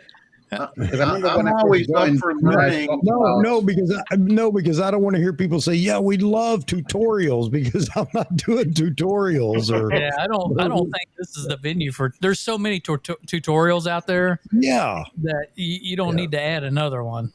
Yeah, exactly. Well, then that basically forces the channel to be what it is now. You talk about what people want to talk about, and a lot of and good, bad, or the ugly. It's going to be prominently gear talk. Yeah, I mean, and the other thing is doing a live. I mean, those are premieres. If you want to do something like that, that's what a premiere's for, where you can actually have a chat window open while the video is premiering and talk to people, which I really don't care for, to be honest with you. Because most people don't monitor their chat when they're doing premieres. So, yeah. So, and you know, I told everybody I'm not going to get into the review thing because one, I don't care about all the numbers and widgets and gadgets and whatever, and that's what everybody's going to want to hear. You know, all I could talk about, man, it feels great in the hand, and here's some photos and here's some video with it or whatever. I think that might, you know, resonate with a few people. But that's as far as I'm going to go with it. So, but that's the reason I'm asking right now. What do you guys want to chat about? Maybe I should do that. Put it in a poll. Well, what about content? Well, if I put up a poll, I've got to come up with categories, and you don't get enough room in the poll to ask all the, you know, give all the pertinent information. But that's why I'm asking right now. And let me say this, because I know I always talk about if you want Nikon, if we're talking about Nikon and you really want Nikon to hear what your point of view is based on any conversation we're having, you got to put it down in the comments after the video. And I know that a lot of people don't want to come back and do that. But for this, if you've got something you want to chat about, you notice I said chat about, then drop a comment in the video after the fact. And let me see. And I'm willing to open it up and have a big conversation about different things. I'm not ignoring you guys in the chat right now. I'm just trying to keep my thoughts together here. But yeah. One way to do this, Chuck, if we don't want to be so structured, is to have people that have certain specialties. Let's say if one day we can have us weighing about, you know, video. Or us weighing about editing video, or you can have like you know, people that do nature photography, like Jeff and Leslie. You can ask them about how they go about doing nature photography, because that way people may get interested in that style of photography or in that way of doing work. Correct? Yeah. So that's a possibility, correct? If Wayne wants to do that, and that's the whole point, is I want somebody to pony up. And especially for those that are really critical about, well, all we talk about is this. You come on the show, and you can you'll have the floor, and that'll be the topic that we talk about. Whatever you bring onto the show. And I believe at one point David did that with astrophotography, correct? Yep. He went and did a tutorial by saying, this is the way I do this, correct? Yep. And explained to us that was very instructive to the people that want to explore that. Another thing that would be cool if people have been fortunate enough to say maybe go to national parks within the United States or in Canada, or go on trips to Africa or anything like that, is talk about your experience going to some of these destinations that many of us just dream about going to. Maybe share some pictures, talk about what gear you brought with you, why you brought that kind of gear with you, So and share that experience. If everybody wants to do that, then that's what I need to see in the comments, Jeffrey. Yeah. I need to you guys to respond and say, here's what I'd like to see on a chat one day or one night or whatever. Yeah, I'm all for it. Again, 104 streams a year. There is no possible way I can come up with a topic for 104 different topics. Obviously, we're going to repeat quite a few, but whatever you'd like to talk about, and by all means, join the show, be a part of it, and we'll get everybody involved in the chat or whatever.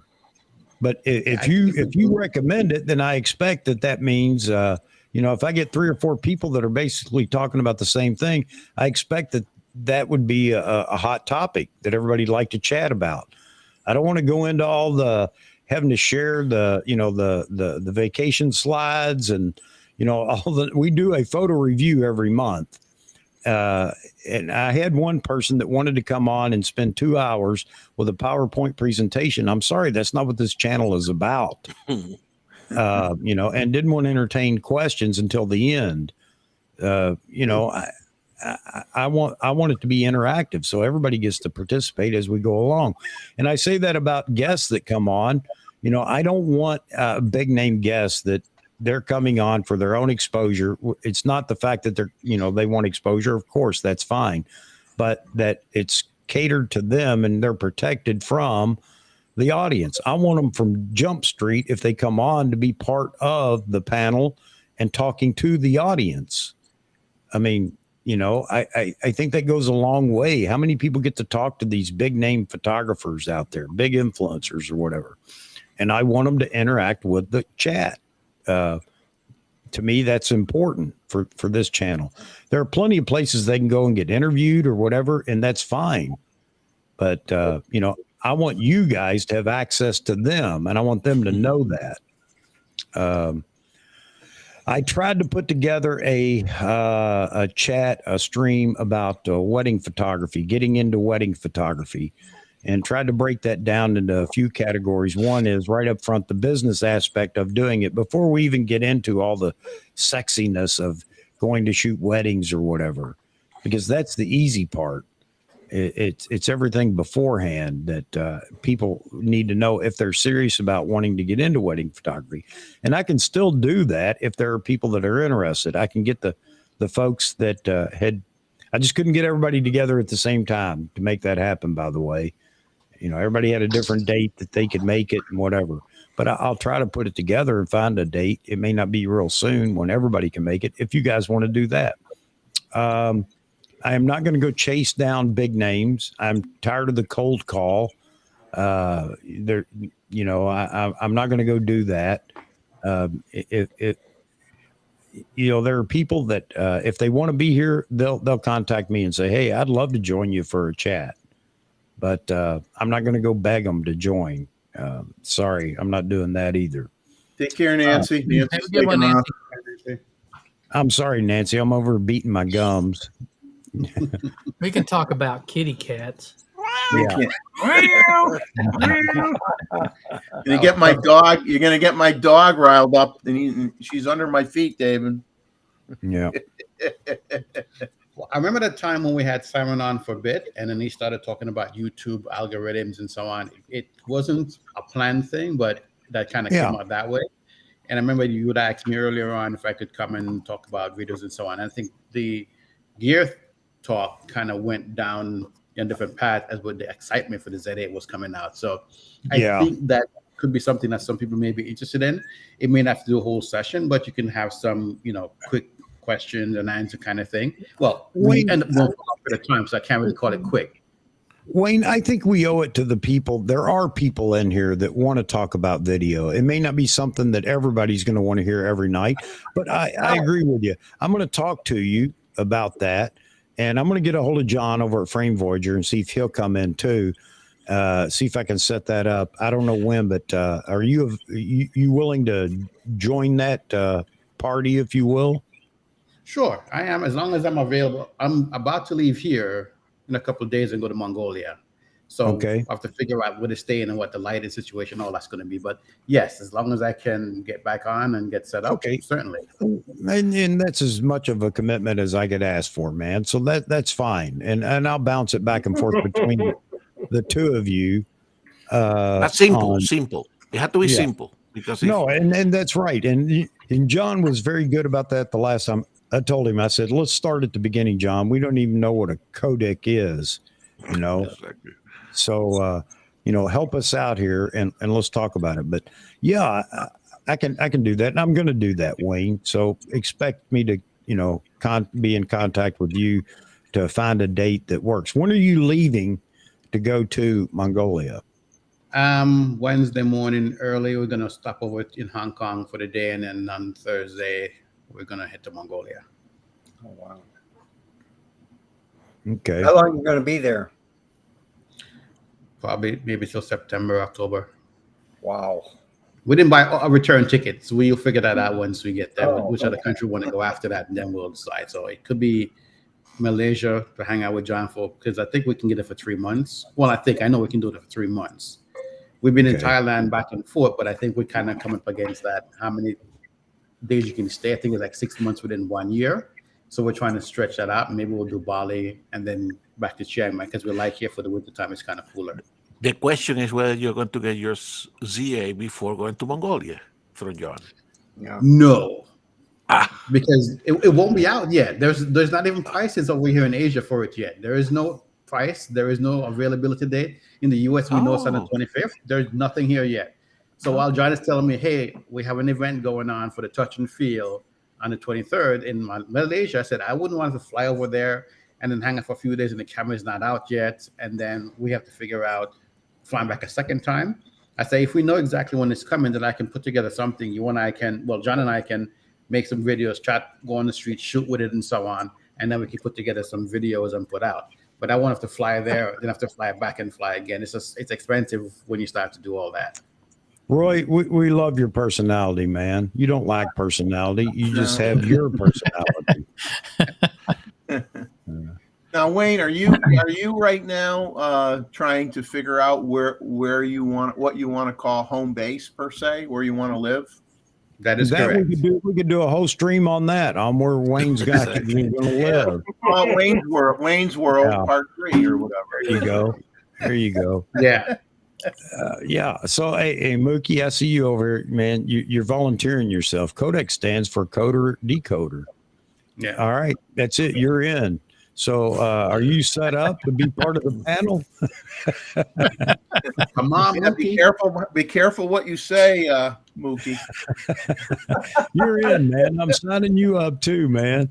All right. Oh, the somebody other else thing, is John, here in China. Yeah, that's what I pulled up. I want to hear this. Is it already in the hands? I mean, being delivered in China? Come on, Farrell. You got to tell us. Here you go. Wait. Here you go. Here you go. Click that and tell us. Yep, come on the screen. There we go. Yeah. We need to know. We need to know. Oh man. Hey, I'm going to jump in here real quick. I'm going to get off here, guys. I got an early morning. It was good to see everybody. I will be back again when I can. As soon as this house is done, then I'll be back hopefully as a regular person again. All right, David, man. It's good to see you, brother. Everybody. You're okay, David, even when you're irregular. Yeah, you look regular to me. I'm just missing some of this up here. Yeah. I think I don't want to know if you're regular or irregular. Good point. Hey, you guys take care. We'll talk to you later. All right, See you guys. later. Take care, man. All right. I will count you in. Absolutely. I had Anthony. Anthony was going to join that crew, and I think he probably got fed up with me trying to get it together. But I could try it again and get Anthony as well to join. So yeah, absolutely. Yeah, it'll be a good chat. I mean, again, like I said, I'll try to get a few of you guys together and send an email out and see if we can't set that up somewhere down the road as soon as possible, but down the road, of course. All right. And I could just come on here and make up stuff about magnetism and, and philosophy and dress and put my bathrobe on and, you know, sit back with a fire on the screen and act as I think you'd get a lot of super chats if you did that. Maybe you have to outdo She-Wade, Chuck, and you'll get a lot of money. Yeah, there you go. Yeah, Jose, not only Snap Chick Leah and her husband Raymond, but also Dixie Dixon and who else we know about already. There is one other person, and I forgot who it was, but he's booked out for like 3 weeks right now. Yeah. So get ready for that, and you know, everybody needs to make sure you keep an eye on Vahagen's channel for that. So Vahagen's good at that. I mean, come on, folks.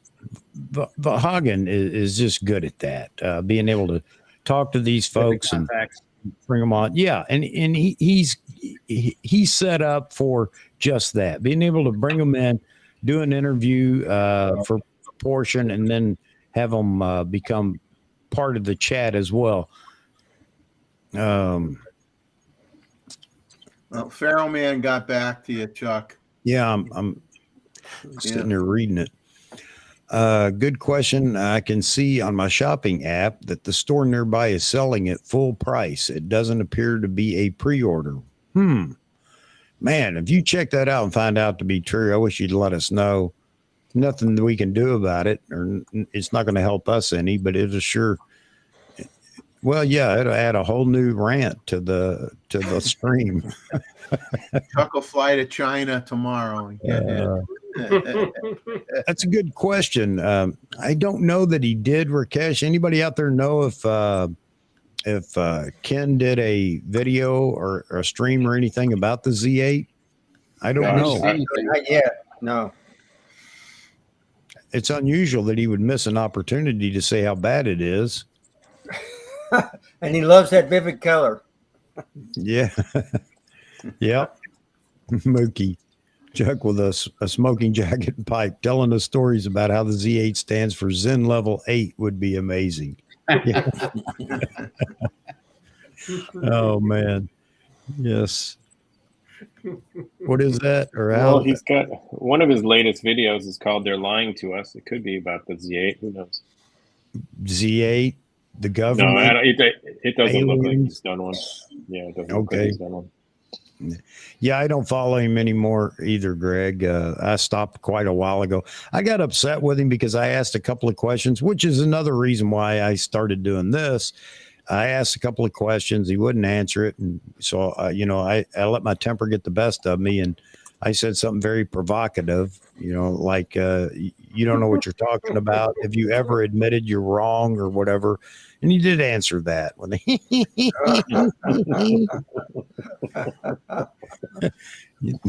some stupid answer. But so that was it. I was done with him. But you know what? It's his channel. He can do what he wants.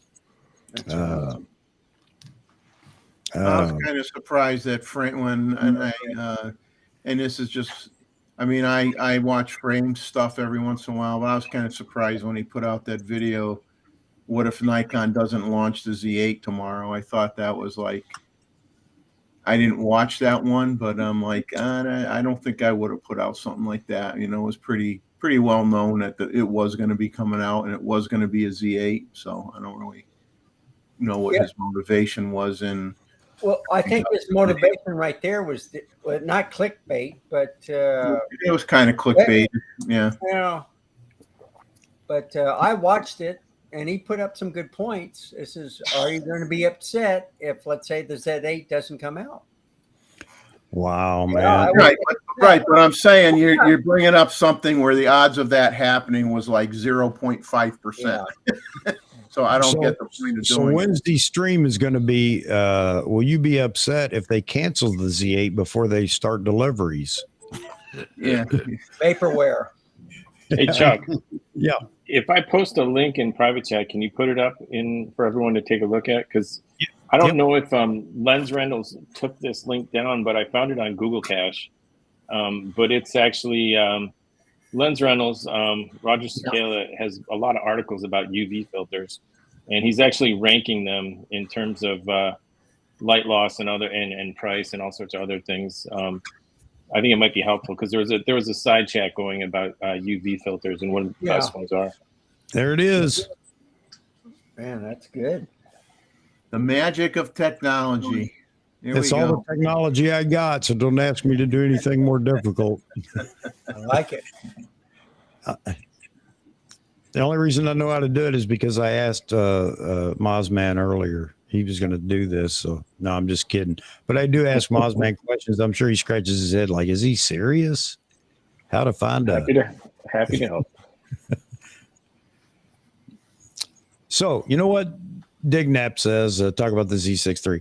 You know what? There's nothing more that I would like to talk about for the next couple of weeks is what I suspect is coming next. However, again, the hate mail will follow. So I'll try to refrain from it, but I do have some thoughts. I got some real, I don't know, messages from aliens or something. I don't know where it's coming from. Let's see. Dignap says, if Nikon has 13% of the market, you would think that there would be lots of other channels talking about the other brands. Well, the problem with that number is that's only, they have a lot more than 13. They have 13% of the mirrorless market, but in terms of the overall market, they have more than anybody when it comes to DSLRs and mirrorless put It's together. because they're the only ones that are doing it now. You know? And they're not even doing it now, but yeah. Yeah, interesting. Well, Yeah, I mean, in terms of ownership, though, I mean, you Yeah. know, Nikon ownership is a lot bigger amount of people than people realize. They think it's like hardly anybody, and that's not true. All right. Royce, Wow. Yeah, guys, I'm serious about the drop in the comments after this rolls into a video. Just let me know what you'd like to chat about, and that's the key right there. Is something that we can all get into a conversation about. I will try to put together a couple of these things where maybe we get some folks that are great in the in the field that they're in, be it wildlife, be it a wedding. And somebody had brought up, we talked about event photography, and yeah, I can talk a little bit about that, although I don't know how it pays the bills, but then I'm not super versed in all event photography, but we could do that, absolutely. And so what do you guys, everybody asks this on YouTube, what do you guys want to talk about? But one suggestion could be also things that you would like to see as a new software version in the camera or in a new camera, correct? That I think for everybody that uses the camera regularly, say, oh, I wish I would have this option in my camera, correct? Yeah. That would be an idea for everybody to, come one day and have a discussion about the 5 things that you would like to see on the new update of the C9 or the C8. Yeah. You could probably get Touch Life Studio to come on about weddings. Yeah, I'd already talked to him. He was part of that group that I was putting together. He Vahagen, Anthony Toglife, who else was it? I can't remember right now. So yeah, but now we've got a couple of others. Yeah, he'll be part of it, Craig, part of that conversation, or if he wants to be, that is. But he is a working photographer, so on Saturdays it's not really convenient for him all the time because he's busy. Well, I wish Nikon would come out with a collaboration, or like they'll talk about, they'll recommend certain cards to use with their cameras or whatever, which is basically free advertising for those companies that make those particular cards. But I wish we would hear more about a collaboration, or have them recommend flash units for the what's available and out there for Z8 and Z9. Yeah. Well, Nikon has their own card. They do. Well, I mean, it'd be nice if they came out with some of their own flashes again, but it doesn't seem like they have an interest in it anymore. I Yeah, don't know. there has been no more talk at all about Nikon speed lights. Nope. I wonder what's going on with that. And none of the influencers, none of the Nikon folks want to even talk about it. So I have no idea what's going on with that, especially You just- moving away from photography more than we think they are. You don't see much about speedlights in general, though. No, you're right. Yeah. You're right. Well, I mean, they either come out with strobes then, or say here are 5 model strobes made by somebody else that are fully compatible with our cameras, and and here's how we rank them, or here's the ones we recommend. Something. Yeah. Something. You know, small rig is doing a lot now with Nikon. So Yeah. they even trying have to the find little a page. shoe for the Z30. You know, with the Yeah. little Yeah. dead cats on it. You know? Well, I'll tell you what, when I get, and I'll try it again this time, but I've got, the video transmitter, which I can't pick up because the cords are behind the thing there. And what I will try to do, because I think people enjoy stuff like this too, is I may put the transmitter on it and do a live, one of the streams where I take the camera, at least go outside and shoot and let everybody say, well, try this, try that, or whatever. I don't know if anybody'd enjoy that or not, but I just think it'd be more than just the typical conversation that we have. I tried to do a live stream photo shoot, and that just turns into a nightmare for me without a Steven or two. It's pretty difficult to run the whole show, but I'd like to do more of that too. Not for me, but just for something of interest. And I like the fact of you guys telling me, here, try this, go to this mode, do this or whatever, shoot at this aperture or whatever. So I don't know.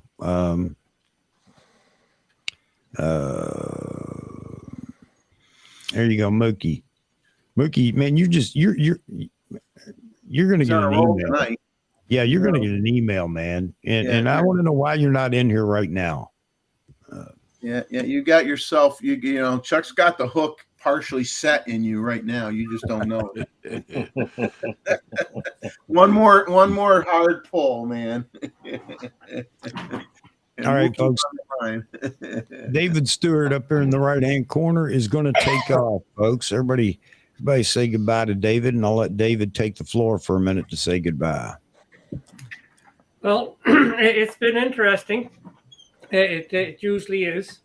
And if Chuck, if you want, or if the group wants another dissertation on night photography or low light, I can fill you in, because I think last time I got preempted partway through by some major announcement, which happens on time. That is the other issue. It never fails that something's going to come up. Even for the photo review, you know how hard it was to keep from talking about the Z8 when we were going to get the announcement 2-3 days later. So yeah. David, didn't you get interrupted by that advertisement for wart removal or something? I'm not too sure what it was, but anyway, yeah. It's always interesting being here. Next weekend, I'm going to be out camping, so I'll be offline. So, all right, you know what I'm going to shoot for next Saturday night? I got to get a hold of Mr. Ishii. Mookie, are you available next Saturday night? You see where I'm going with this, folks? Yeah. You want to have 2 photographers on that you refuse to pay? Yeah. Well, right now you could say, here's the 7 forest photographers that right on the screen right now. Yeah. So Mookie, are you familiar with John Ishii, who frequents us all the time? He was a photojournalist as well, shooting for everybody. I think he was freelance really, but anyway, he'd done it for a number of years, If you're doing it or have done it, man, I could get you two in here. I just told John about this. I don't know why John could start his own Patreon and everything on his channel and just start talking about photojournalism, what it takes to be a photojournalist, what you need to do, talking about equipment as well that you need for photojournalism, how to break into the photojournalism world. And I know it's not easy nowadays. I mean, he's just got topic after topic after topic that he could talk about that people would love to discuss. Go ahead, Wayne. I think I may have to go set him up with some stuff. We talked about that, and he was saying he's thinking about doing a live stream, and he was talking to the photo store about getting some gear. So I think they're probably going to set him up with the gear, but I may have to set him up once I get over there to get everything in the studio tested. We may have to reach out to you to kind of give him some background as far as how to get things running. And then once we'll do that, we'll test some stuff. Because I said to him, this is a good way for you to do it. If you want to come on Chuck's side, you can do it. But then just the same way, you know, we migrate from Hugh to photography to Simon to what's his other name guy? Well, Kevin is doing his own stream now. And then Robert, you know, you'll get all these people who've known you've seen your faces to come over to your side. So you'll be starting off cold. You get some people who want some information to start doing that. But I think it's a matter of getting them set up first and foremost and getting comfortable with doing that and utilizing the gear. So I know he wants me to come to Malaysia. I know that's part of it as well. But I have to get settled knowing that I have to travel to Mongolia, then go back over there, get the camera. And I'll probably spend 2 weeks over there just to kind of get him set up and going. But that is a process that's been discussed. But we haven't reached out to you yet because he hasn't bought the gear. So once we do all that, what's where we're going to go with that. Cool. Yeah, I think it's a gold mine for him because he's full of all that information. So, Mookie, I saw your comments, but would you be interested on a live stream? And let's see, you have my email, Chuck. We will work out the timing. Okay, sounds great, man. Sounds great. Absolutely. And I think that would be a lot of fun because John's a hoot to talk to anyway. And then after you do all that, you got to go find a dead guy. I was going to say that. I was like, that's my question for Mookie. I want to know about the dead guys. Oh, man. And also, bye to David Stewart. Didn't get to say goodbye.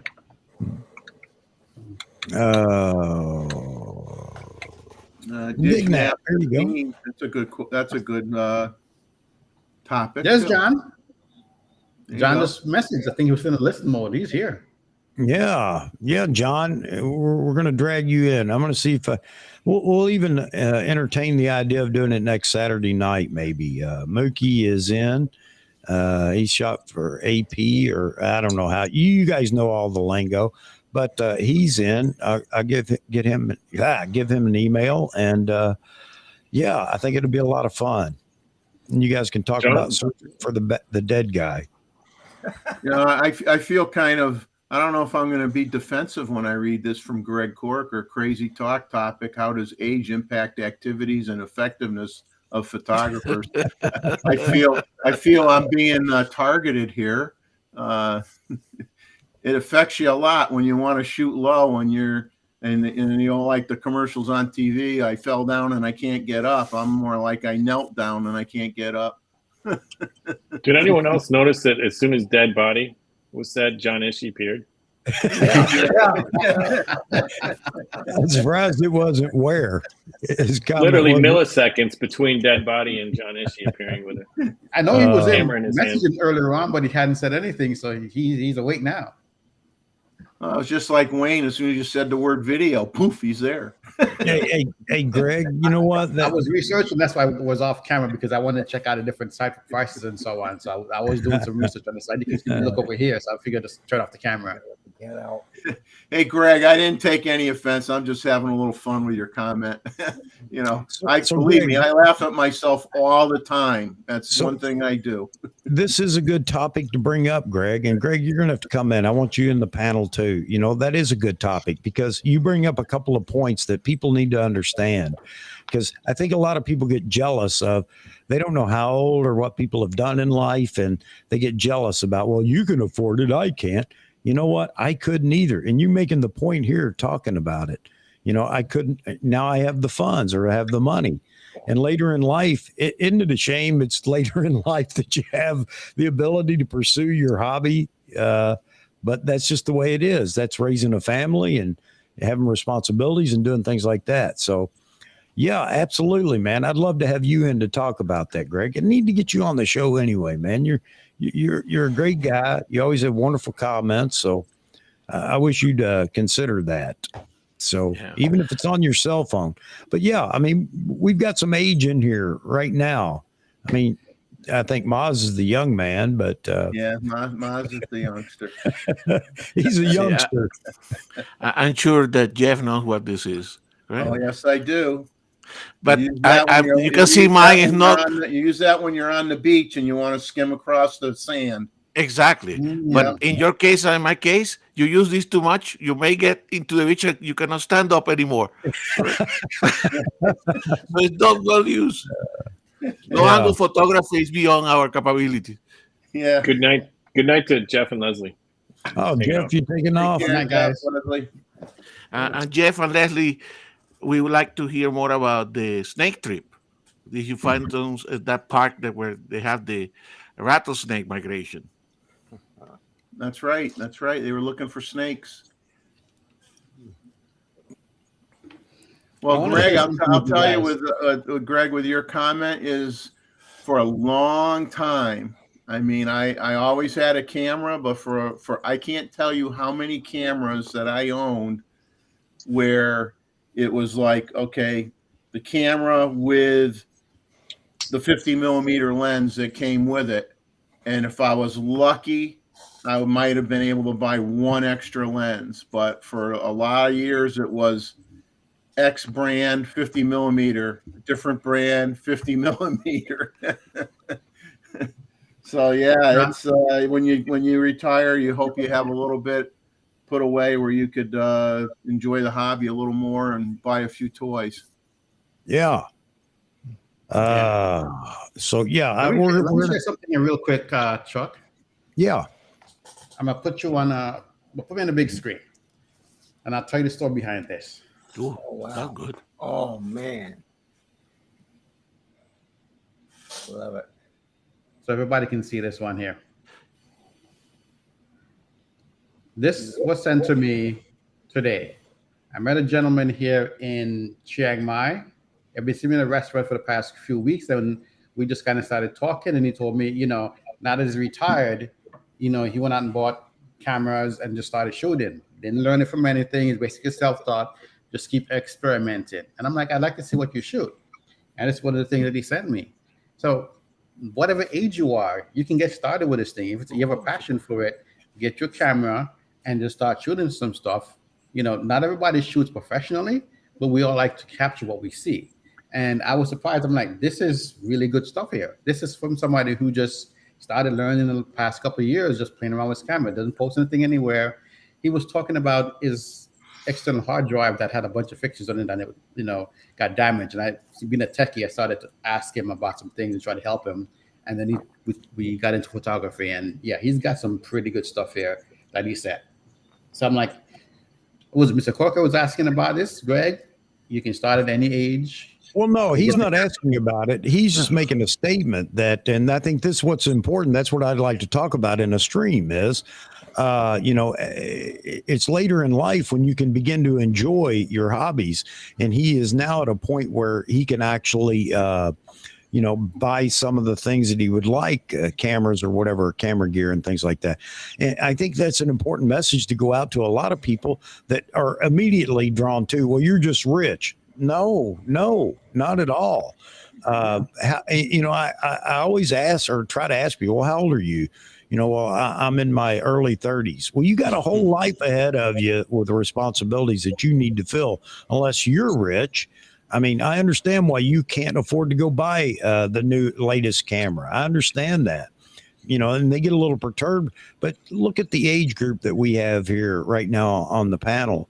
I mean, we've all been through life pretty much, and we're moving into a phase where kids aren't running around the house. They're gone, which is a responsibility that will keep you away from doing what you want to do, of course, and so many other things.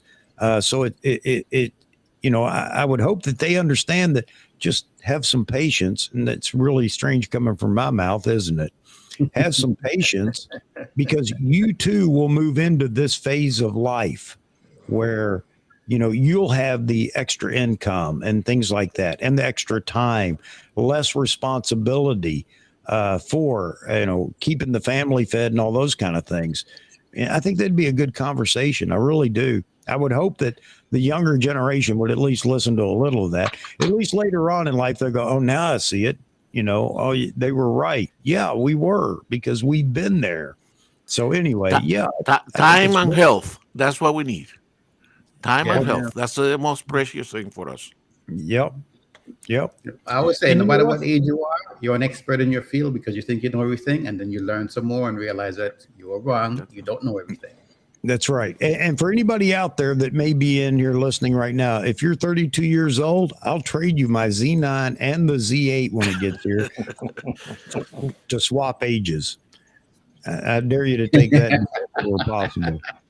Yeah, you can have all my photo equipment. I'll go back to 32, and you go to 62, and and you'll have all the equipment you want. But you're going to find out that, man, now I have less time to play with it. Then you can call the person up, Chuck, and say, "How's it working out for you?" Yeah.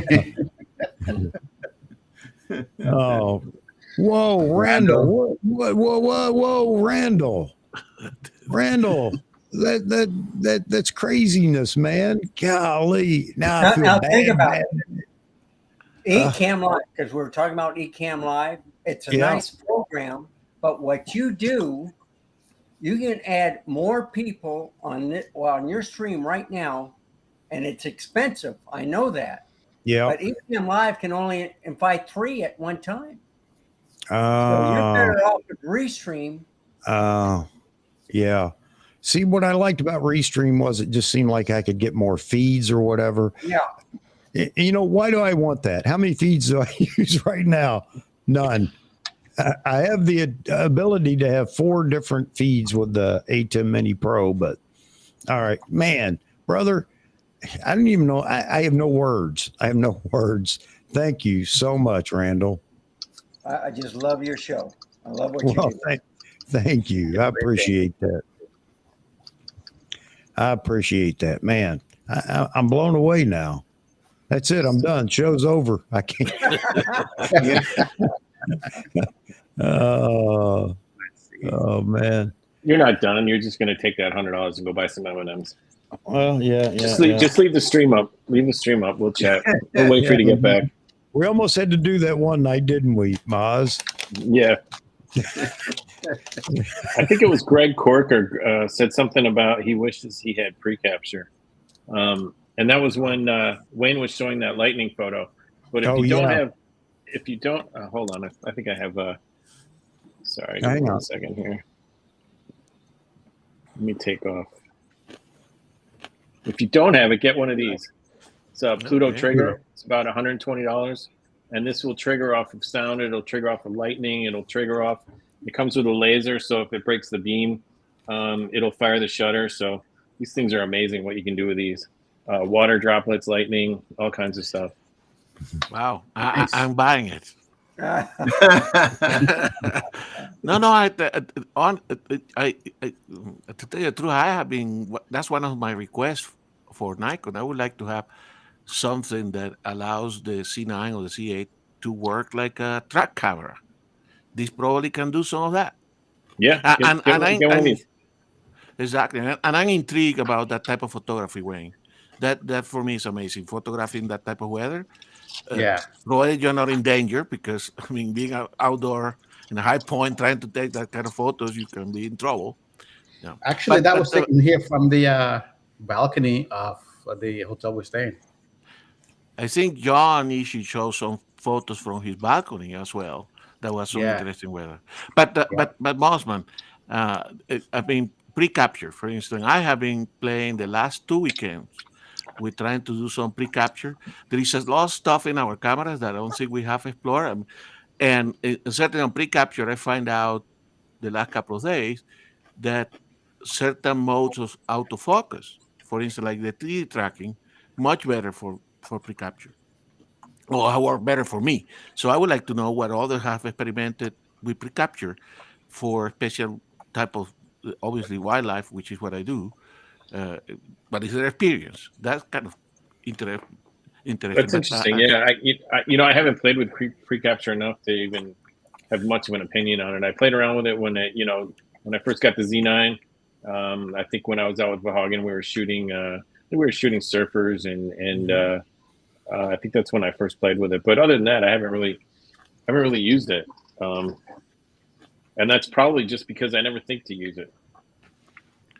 See, I think that Pluto device that you got, Maz, is designed especially to try to catch those extraterrestrials that are in your backyard. But certainly, I can tell you, when you use pre-capture, I'm not afraid of aliens. You better have Can't something like scare me. photomechanics, correct? Photomechanics. If you shoot a lot of pre-capture and you don't have photomechanics, you're in trouble, because you're going to be, 10 minutes out of the house and then 3 hours in the house looking through all the photos. So. Absolutely. That would be interesting. Workflows, Chuck. What people have workflow for their starter photograph. I have. I cannot live without photomechanics. I mean, I take so many pictures just searching for the right mom. So I don't know how many of us here use photomechanics, correct? Photomechanic it's worth it just for the speed in which you can review your images. Exactly. It's so much faster than anything else. I don't think there's anything else that compares at this moment that I know of. No, not that I know of. That Pluto switch, now I'm looking at it at B&H Photo. Yep. Do they have two different types? Because one is for $98, the other one's for $119. I think they have different kits that you can get. So you can get, there's a lot of different add-ons you can get for it. So I think it just depends what add-ons you want for it, what cables you want for it. There's different cables for different cameras. There's the laser trigger. There's the water droplet kit. So there's a lot of different things you can get with it. And that got in the hot shoe of the camera, Tim? It does. I mean, it doesn't have to, but it can. It comes with a mount to put it in your hot shoe, but it doesn't have to. Well, what's the range on that? I mean, as far as you can go. In terms of light or sound? The distance. No, the distance. So let's say across the room or something. Oh, easily. Yeah. Easily across the room. Okay. Yeah, and if you're triggering off lightning, you're not gonna have a problem. It's gonna trigger. So lightning's, is it Bluetooth or Wi-Fi? I plug it directly into the camera. Okay. I think you can sync it through Bluetooth. Okay. Yeah. Like through your phone? No, into the here. Let me see. Yeah. I don't know if you can see the ports on here. Yeah. USB-C. So you can trigger it off. You can also trigger it off of a flash too. So. Okay. Just check it out online. There's so many different ways you can utilize this. It's incredible. What I use it for is I've used it for lightning. I've used it for water drop. I've never triggered it with sound. This is the laser that you can get. So if you set this up and anything crosses that beam, it'll fire the shutter. Wow. That's the alien. I don't want to turn the laser on and like take out anyone's eyesight. It would have to be real quick for that lightning. That's shocking. I've never heard of that. But yeah, I'm gonna have to look into that. I can tell you when I was photographing the carcass, I actually was using one of the recommendations you guys gave me on the Velo trigger, correct? So I would put the camera outside, and then I would that's in the winter, correct? So I leave the C9 with the 600 outside in my front yard, and then I will trigger it with I was looking with my binocular here, and then trigger it from inside the house. So that's some of it. Actually, talking about EVF, that's what wildlife photographers need, right? Yeah. This is you have your camera here, and then your EVF here with the binoculars. Yeah, That- you need that Pluto trigger for that carcass, because then the only Exactly. thing you got to do is sit in the house and let it do the work for you. Exactly. Can you guys see? This is the there's an app that you get for your phone with this. Okay. So it shows you all the different ways you can use it. Hold on. So you can trigger it off of, you can do shutter release, time lapse, HDR, star trails, video, laser, sound, light, triggers, lightning, infrared, droplet.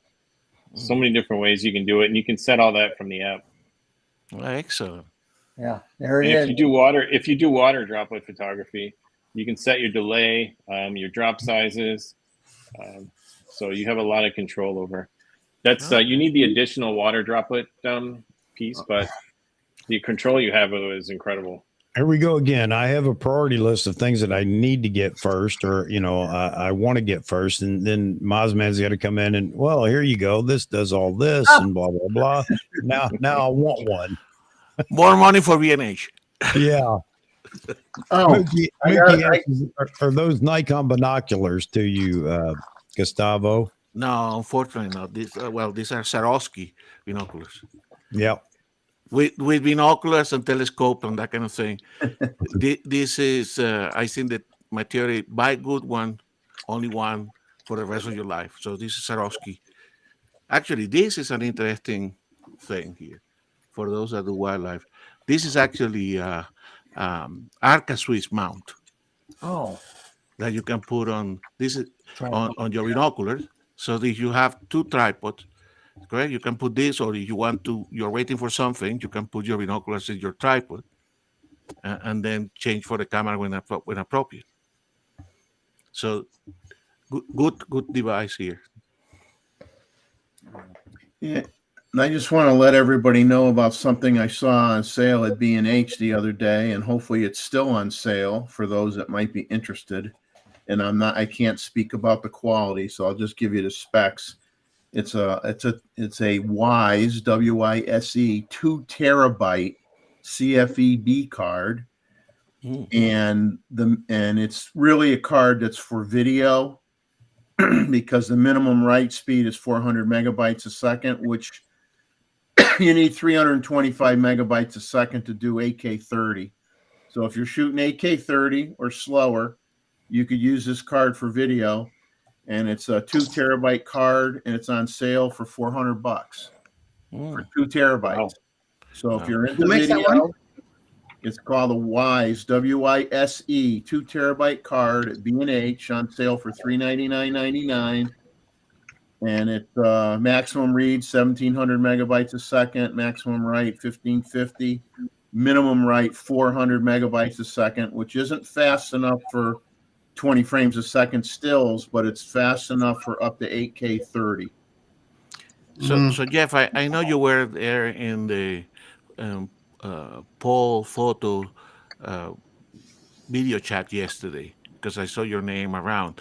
Did Tom mention that these larger cards are easy to have high speed on the larger cards than the smaller card? Did he mention that there is some technical reason why a larger card is easy to write faster into those cards? Well, the CFEB cards are much faster than the SD cards. There's no ifs, ands, or buts about of course, that. In general, but he said that in a CFEB type, the larger capacity cards are easy to get higher speed.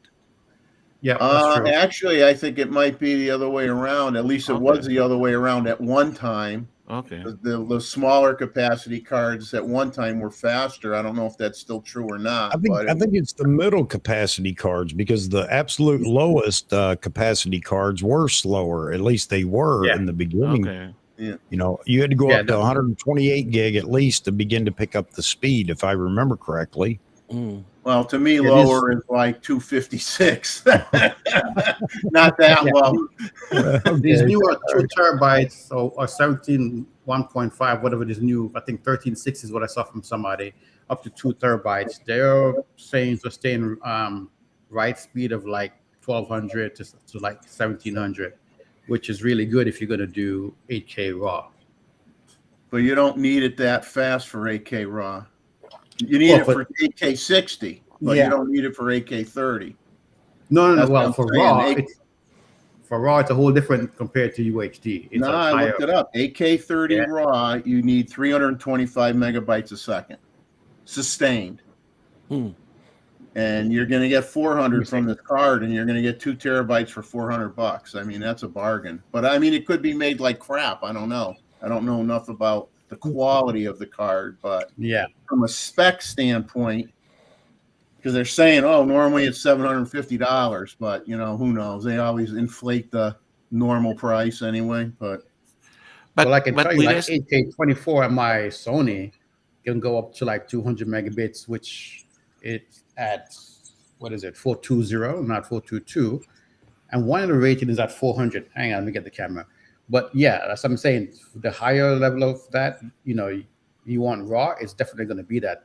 UHD, I can understand, maybe down at 400, but for raw, it's definitely going to be higher than that. But there seems to be like a sweet spot, correct? Even with the SSD drive, that there are certain, you know, amount of terabytes is where you get the lowest price per terabyte on the different devices, correct? I presume that's also applied to the camera. Correct? Oh, price per gig. Yeah, the price per, you know, your price is higher for the lower, you know, a 250, say a 250 gigabyte card is price per gigabyte is going to be higher than a 500 gigabyte card. Exactly. Yeah. But yeah, you know, I looked it up. It was like on their spec sheet or whatever, and I looked it up on several sites. It said 325 megabytes per second is for 8K30. Can't use for 8K60 because you need 720 to 730 megabytes per second for 8K60 raw. But whatever. I mean, you know. Yeah, the raw stuff is definitely going to be higher because on this camera, 400 megabits is the highest. It'll write at 420 10-bit. So if you're on raw, now you're in 12-bit, you're beyond, you know, the 10-bit normal stuff, and then 8K30. You compress H.265, you may be at that level, but then if you are at raw, it's definitely going to be much higher than that. Yeah, Sly Reader here. Sorry, I don't want to interrupt that conversation. Just hold your thought. But I think, you know, he just said interesting poll. I'm actually kind of surprised the pre-ordered number is so high. I agree with you. Some people might see it as being low, but they don't, you know, they're not really looking at it the right way. But I agree with you. I mean, you know, it's a slice of, you know, 90, what do we have? 90 some odd vote, 97 votes. So, yeah. Interesting that there are that many people that have already pre-ordered. So it says a lot. Get ready. Talked about this. And then even the I'm waiting is 37%. So on the I'm waiting might be people that are just going to see a few more hands-on from the average guys doing a YouTube thing. Yeah, it is looking very promising. And just the fact that there has been so much chatter on YouTube as far as videos and everything go says a lot. You know, there's a lot to like about this camera. I'm not trying to sell anybody on it, or I'm not trying to get anybody to throw their camera away and go buy this, but there is a lot to like about this camera. I think that the reviews have shown that, because the little things that they're talking about are really just nothing. You know, the card door flops open easily. Well, you don't know that for certain. You just heard somebody say that, or, you know, all these crazy little things. But evidently, how many people hate the card slot on the Z9? Oh, I can't do it with one hand. Again, how do we go in the middle of that? With a lock or without a lock? Neither one are good. Yeah, without a lock, I sneezed, it opened up. With the lock, I need a gorilla to help me open it up, you know. I could do how hard is that? Do the Z9 with one hand. I don't know, Maz. I don't know. And, you know, I understand that some people may have had an issue with the door opening on their DSLRs or on their Z6 II or Z6 or Z7. I have never accidentally opened that card door. So I never opened mine on a D850. Never. Not one. Diana is getting the Z8 because she drop kicked the Leica. She did? Really? Oh man. I know it locked up on her when we were out shooting for that video I posted. And I was trying to, move the screen from the body of the camera because the memory card is internal to that thing. And you have no fan and that stuff. So I think when it gets heated up, because it was fairly hot outside that day. Wow. Okay. And we stopped at the Leica still looking at some other stuff as well. So I guess she decided Nikon for sure. I like this. Mookie, I used the D50 with a missing card door for 2 years. Yeah, I love it. The Leica. Oh, yeah, it was a Hasselblad, not a Leica. Sorry. Yeah. John Yeah, corrected John me. says, yes, she is. Oh, man. Oh, man. Yaman says it did happen to him once. Okay. So it wasn't something that was, a constant, I guess. Not considered problematic if it's only happened once. Yeah. Well, it happened once, so it's kind of like, Yeah. let's say it's the worst thing in the world, right? The worst designed door. Well, we're still into those discussions about, cards and card failures. And I'm not going to deny when somebody says, well, they had a CF Express card fail. But I have never had one fail. And I tell that story all the time about the XQD card.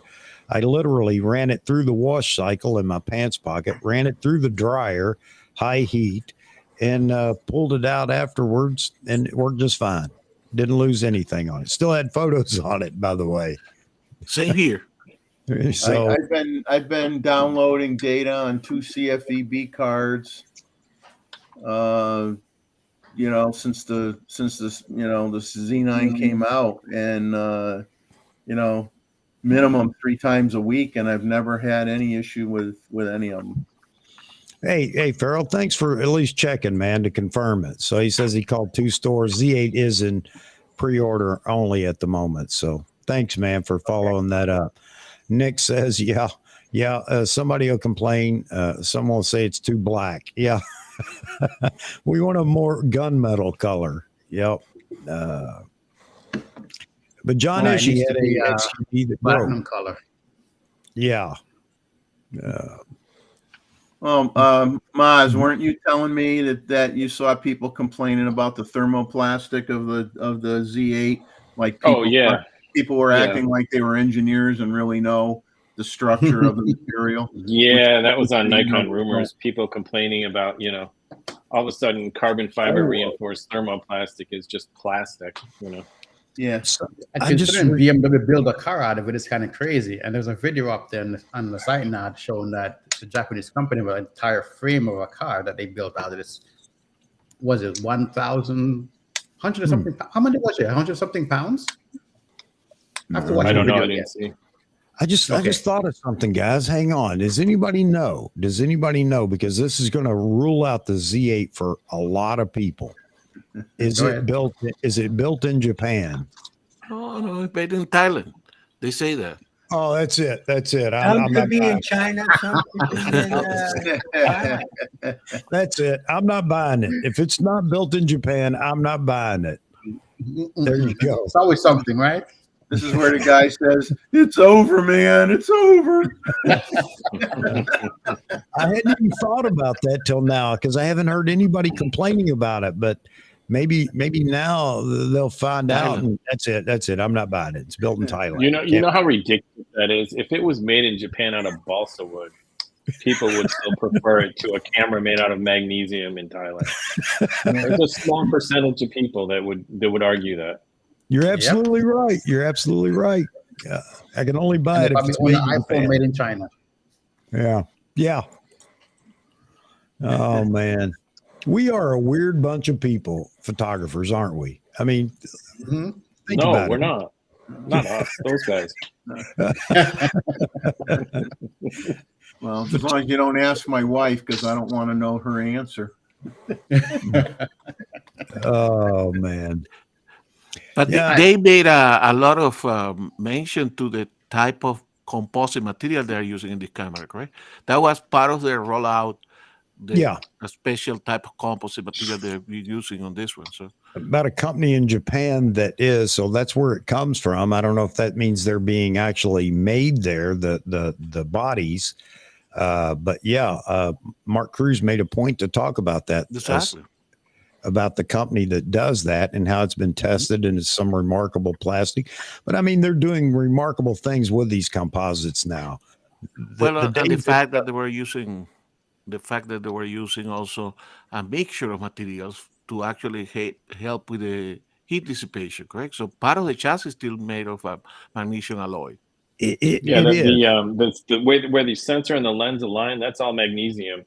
The rest of it is the thermoplastic, and it's carbon fiber infused. So it's not like it's just plastic. I mean, this stuff has the same tensile strength, if not more, than magnesium. So they don't bother to look into it. They don't bother to read. It's just they want to find something that they can just troll, Nikon customers about. They just there's no they don't care about fact. They see plastic. It's well, and they don't wait because a water bottle plastic. Yeah, or a pen, like the plastic of a pen or something, that you could crack with your teeth. It isn't that kind of plastic, people. No.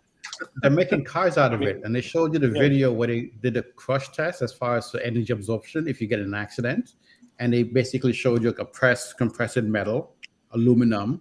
I figured there's a different version of carbon fiber reinforced plastic, a woven carbon fiber, and it showed that one being pressed, and then showed the Cerebro tech thing being pressed, and how much it stopped the press. So when you think about most of our cars are made out of steel, some have aluminum, and you look at this thing and you're like, oh, so this car can take the hit and it doesn't compress much. But there's a compression area in the front of our cars when you get into an accident. And I'm like, this is impressive technology. And if you are making a car with this stuff, it's great. Steel is actually weak compared to this stuff. Yes. And steel has a memory and this doesn't. And that's the great thing about it, is that's one of the things about all this new plastic, thermoplastic, composite plastics and everything else. It doesn't leave a dent. It springs back. So, that's why we've gone to so much of that rather than steel. That's why half your car's made of that now, rather than body panels are made of a lot of this, especially the fascia and, everything else on the car. Our Z lens is made of some form of thermoplastic. Are they using the same thing? Because they do advertise with Nikon's new lens lineup. Are they using the same stuff in some of the lenses? Well, maybe not exactly the same stuff that's in the body of the Z8. That's probably a newer formulation of that they're using, but they've been using plastic composites and lenses for a long time, and I've never had any cracks or anything in any of my lenses. And sure that some of the weight gains that we have with the new lenses is because they're using more composite materials that are perform as well as metal. Correct. Gustavo, for us at our age, up here in this age group, we used to rate everything. I remember being, a kid, and my grandfather, everything was rated by how heavy it was. Oh, that's quality. It had to be heavier. It wasn't quality, Exactly. Hammer. Yeah.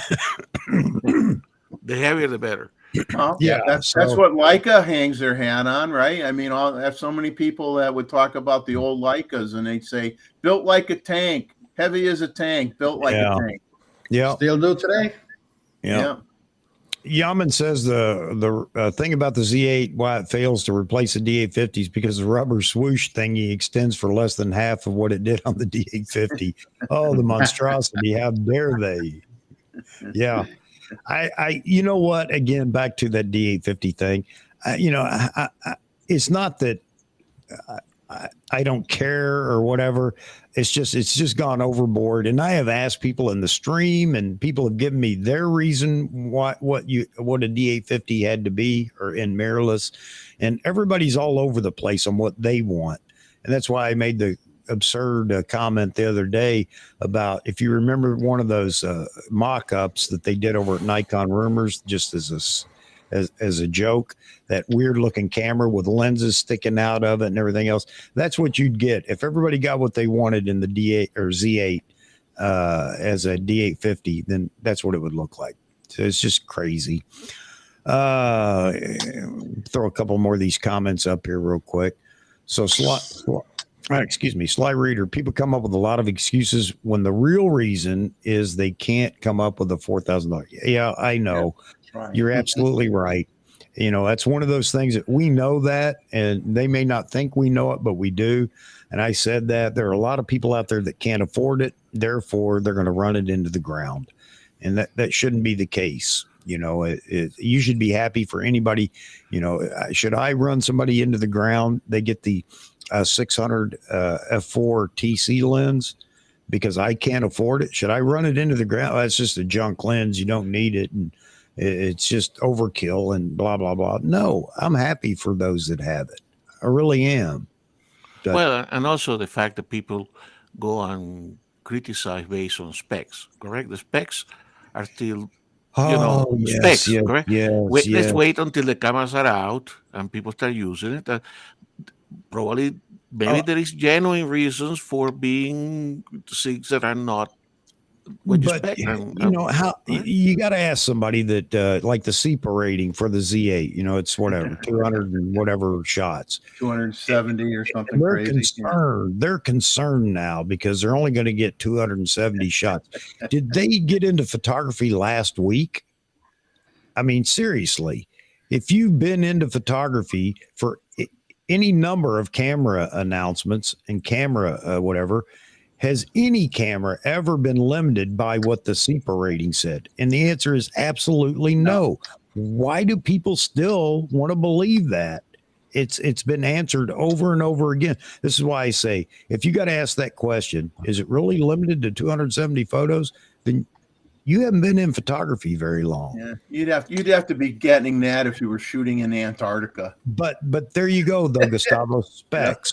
And the same thing for the high megapixel body. That's specs. And that people want bragging rights. Well, my camera is 80 megapixel. Well, so what? You know, great, good for you, or whatever. I hope it works well. Yeah, but they like that. And then they only post images on Facebook. Yeah, but they like that. They like to be able to brag about those specs on the side of the box. And there are people that will buy basically whatever has the best specs on the side of the box without any idea how it's actually going to perform.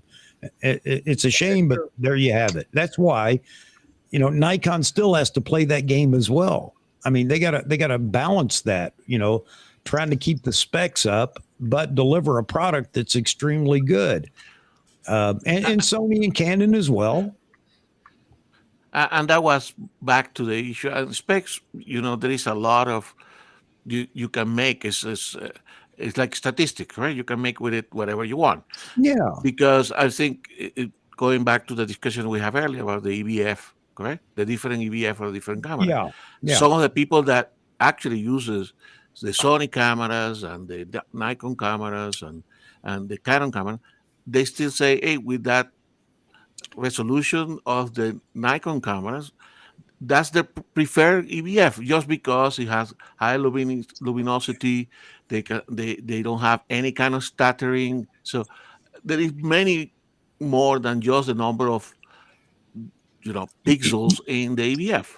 They have a lot of lens elements there built into that EVF too. It isn't it isn't just a straight EVF, and I'm not saying the other guys are either, but I'm just saying Steve Perry, who we all think highly of, shoots an A1. He shot the Canon, he shot the Nikon, and he says, anybody who says, "Oh, I got to have that 9.1, million dots or whatever," go shoot the Z9, and you'll be shocked and how good it looks. I mean, it's and he's shot them both. I can't comment on that A1. I looked at one once, but I don't use it. I want to comment on this because I'll tell you right now that that's one of the things that I am extremely happy about is this Z8, and I'm happy about the fact that it's going to get in so many hands, and people are going to be able to experience that that EVF that have never seen it, but they constantly comment about the numbers. You know, how many million dots, megapixels. Yeah, dots. How many dots does it have versus the other? You know, if somebody's got 9 million dots and they just haven't implemented it right, I'm not saying that they haven't. I'm just saying if they have not implemented it right, it may not match the a viewfinder that only has 2 million dots. So, but they don't understand that higher number means better. Period. That's it. That's the way some people think. Higher is better. Yeah. There you go. Exactly. But the only time that's true if you're talking your paycheck. Yeah, but bank account. But seriously, I love the fact that there's going to be so many Z8s out there. More and more people. I'm not talking about just the people that buy them, but people are going to get to see, you know, firsthand what that EVF does, because there a lot of people are doubting or doubters or whatever, and I don't think they're going to be disappointed. I mean, the refresh rate on that thing is phenomenal. It matches the OVF to my eye. I don't have an issue with it at all. And again, like I said, it sees in the dark. You can't do that with an OVF. The proof for me is I don't miss it. I don't miss the OVF. I don't see, only if I have an OVF on this camera. I forgot about that, correct? It's completely, it's technology that you don't have to think about, correct? So for me, that's the proof that we have evolved from OVF to EVF for this type of camera, right? So I don't need it. I don't feel the need to go through an OVF anymore. Yeah. And I can tell you, as a wildlife photographer, you're chasing a zine, that mirror flapping, even if you're shooting at 1/3000 of a second, you still have that interruption of the mirror. Yeah, it did. It even if you could still follow it, it just aggravated you because it just took away from the whole. Yeah, absolutely. Mookie's really dating himself here, talking about Bakelite. Bakelite telephones. Here you go, Mookie. An Argus camera, Bakelite body. There you go. I'm on a big screen. High tech, baby. High tech. That's it. Bakelite. Yep. That was high tech in the day, wasn't it? Metal back, Bakelite everywhere else. Oh man! And I tell you, Jeff, those Bakelite phones, you remember the old phone, black phone?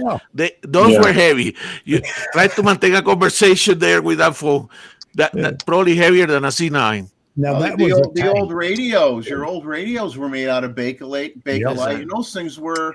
I mean, and it was thick. It was a thick Bakelite.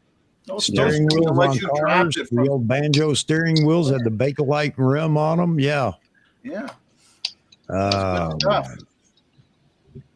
That was good stuff.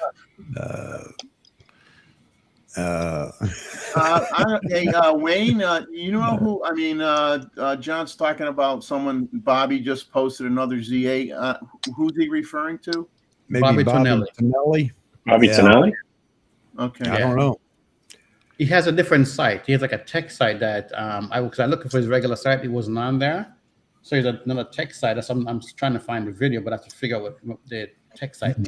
Darth Prime. Nikon could make a camera frame and lenses out of vibranium. and what, adamantium and some people would still complain. You're absolutely right, man. You're absolutely right.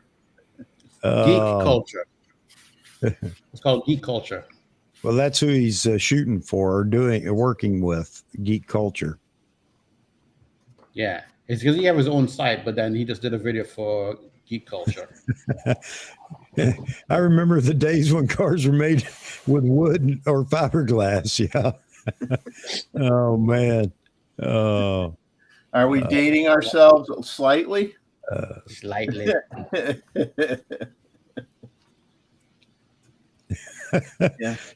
Yeah. Reminds me of the lawyer asked the kid about night vision goggles in Jurassic Park. He said, "Are they heavy? Then they're expensive. Put them back." That was my grandfather, man. No matter what he was buying, if there were two of them, different ones, this one's quality. It's heavy.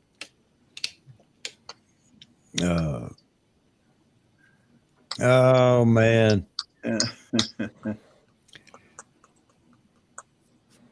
So Bobby posted another video. Yeah, I just found it. Okay. Jared Poland posted the second video or the first one? It's the first one. I remember he said he was wrong. I don't think he did another one. This was 3 days ago. This one on Geek Culture. Yeah. Whoa. I couldn't find a new one. So what was that? Oh, I think Randall's gone for a minute. Even Jared Poland has a video claiming that he was wrong. Wow. Wait, That was the only video he did, from my understanding. It's the first video.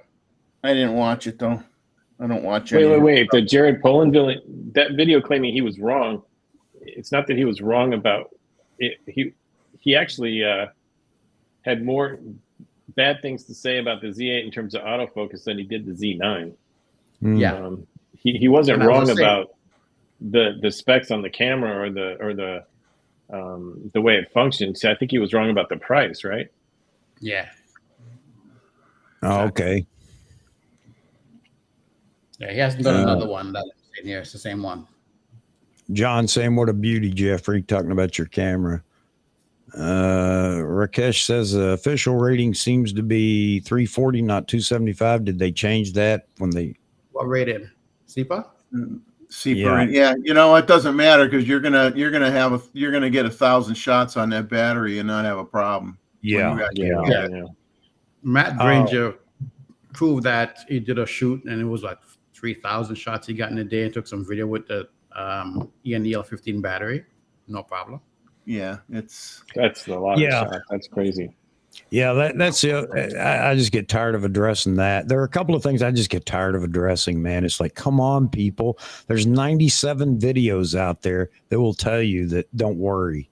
And yet here you are asking in the 98th video the same question or concern. I'm worried about the battery life. I mean, and how many other different brand cameras have batteries that are small as well? A lot of them, you know. It's not like Nikon has the only battery that can be small. No. Wow. Are you saying that I'm smarter than Jared Poland on talking about what Nikon will bring next? Wow.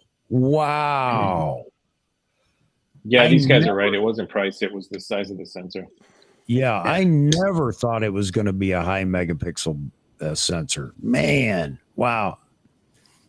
Well, I guess you better get up to that 1 million+ subscriber pretty quick then. Chuck. Not going to happen, Jeffrey. Not going to happen. His rants get, and then you could complain that you really can't keep up with the chat. His rants. I bet if we chip in and we get Chuck a Bob Ross wig, we may get him there. Oh man.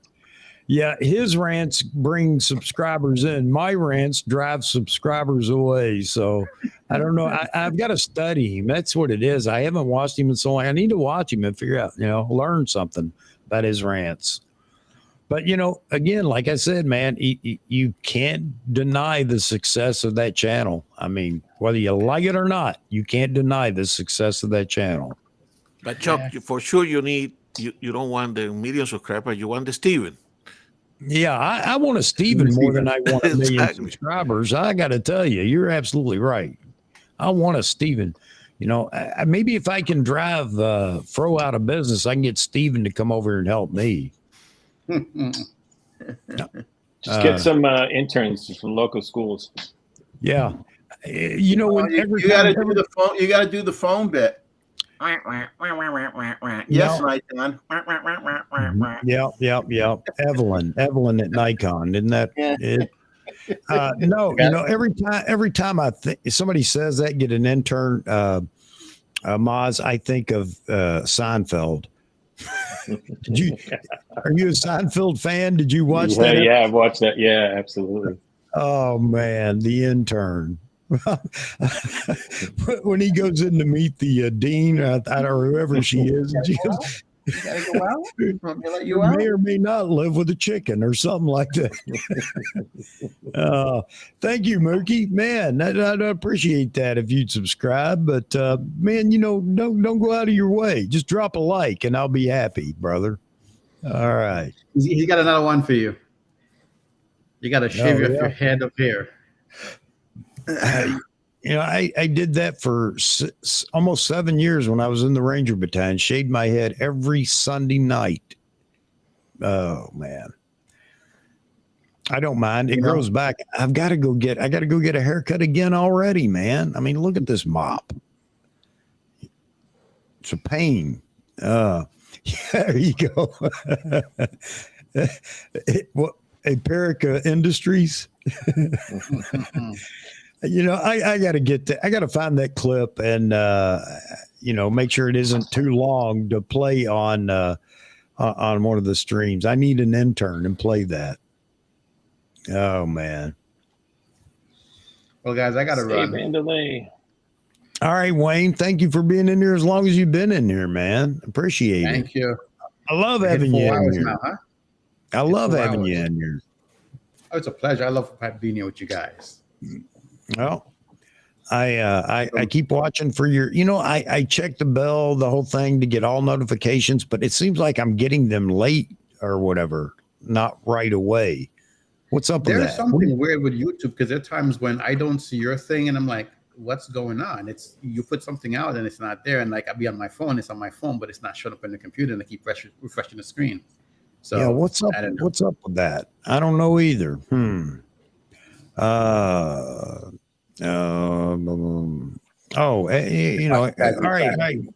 right. Hey, Wayne, again, thanks a lot for being in here, man. Always a pleasure. And man, anytime you want to join, you can. Well, that should be obvious to everybody. I put the link all over the chat. Oh, excuse me. I'm sorry. All over the chat.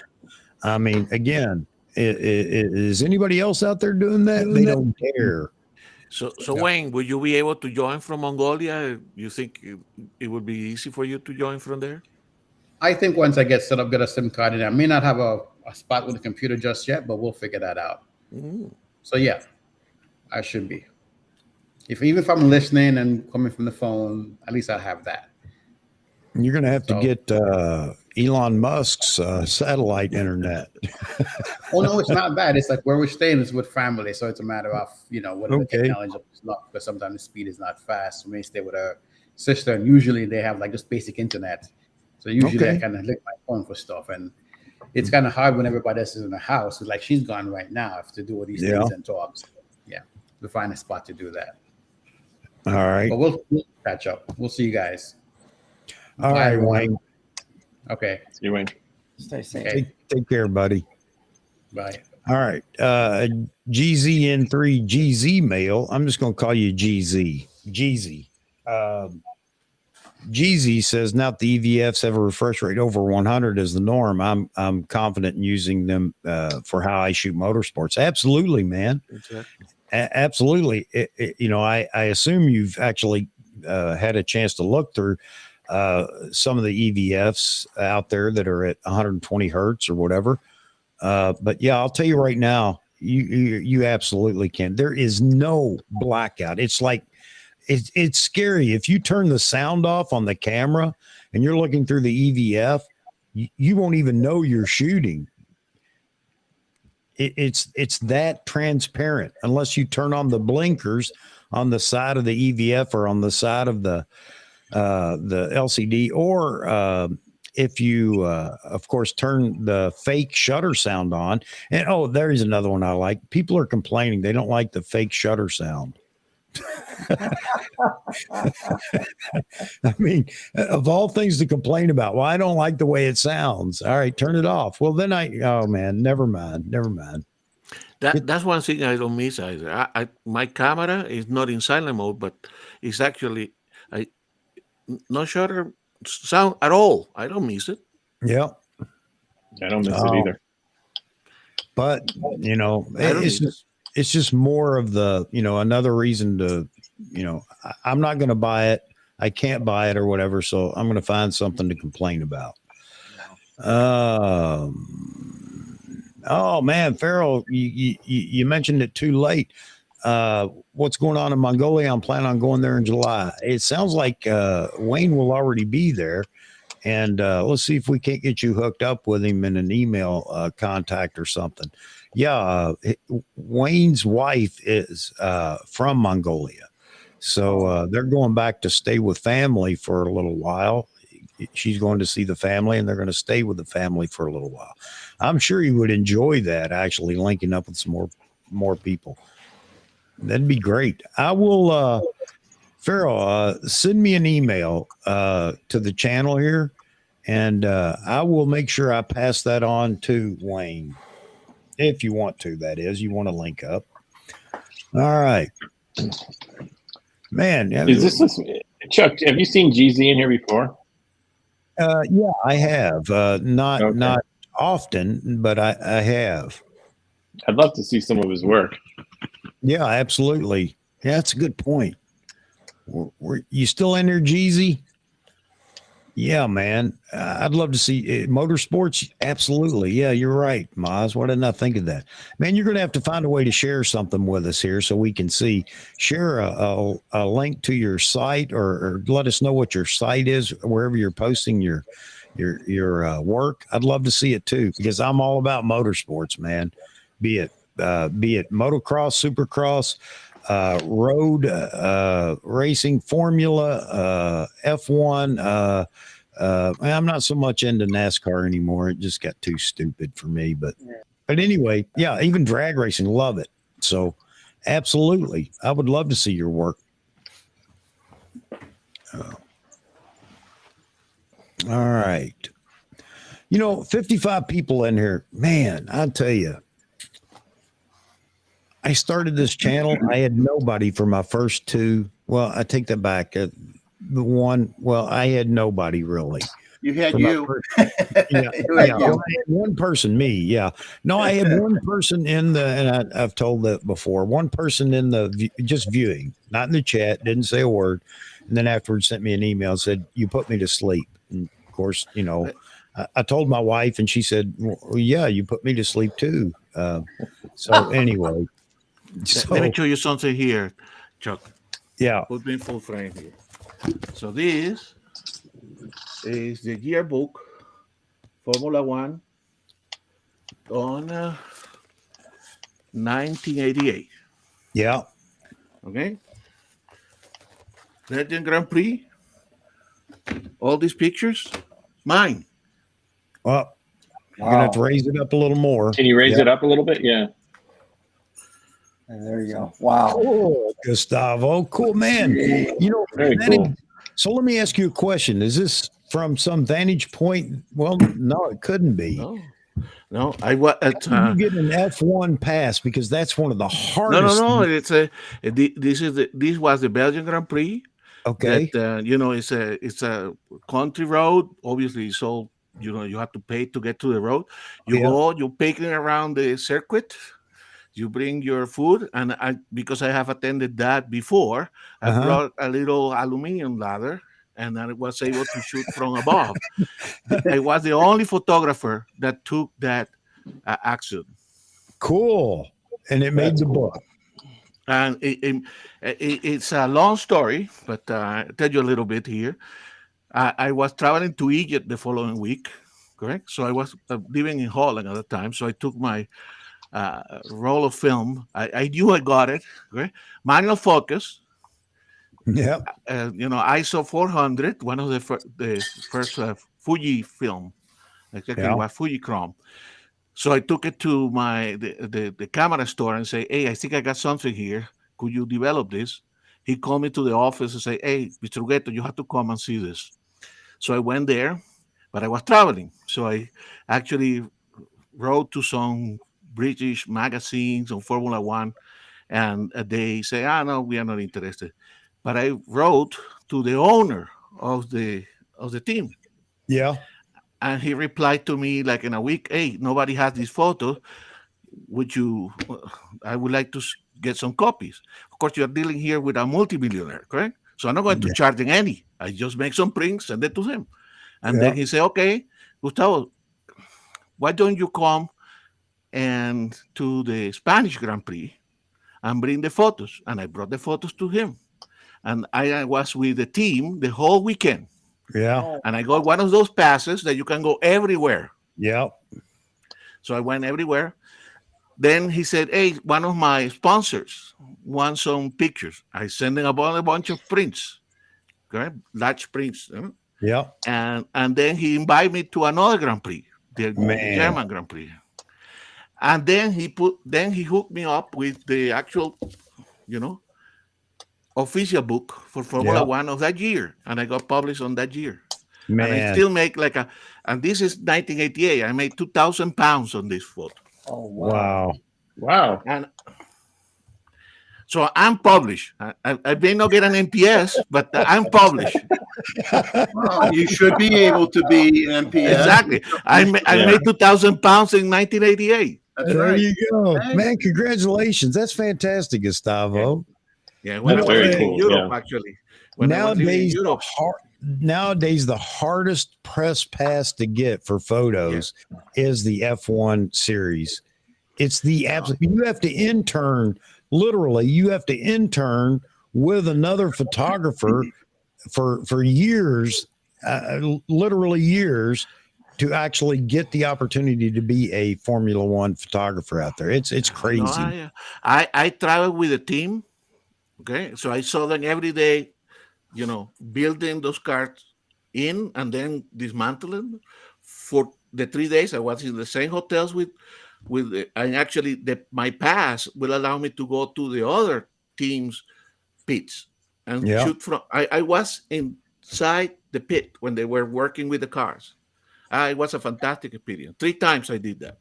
That is, man. That's fantastic. That's cool. Yeah, no matter where you go, you need to get media credentials to shoot an event, especially in motorsports.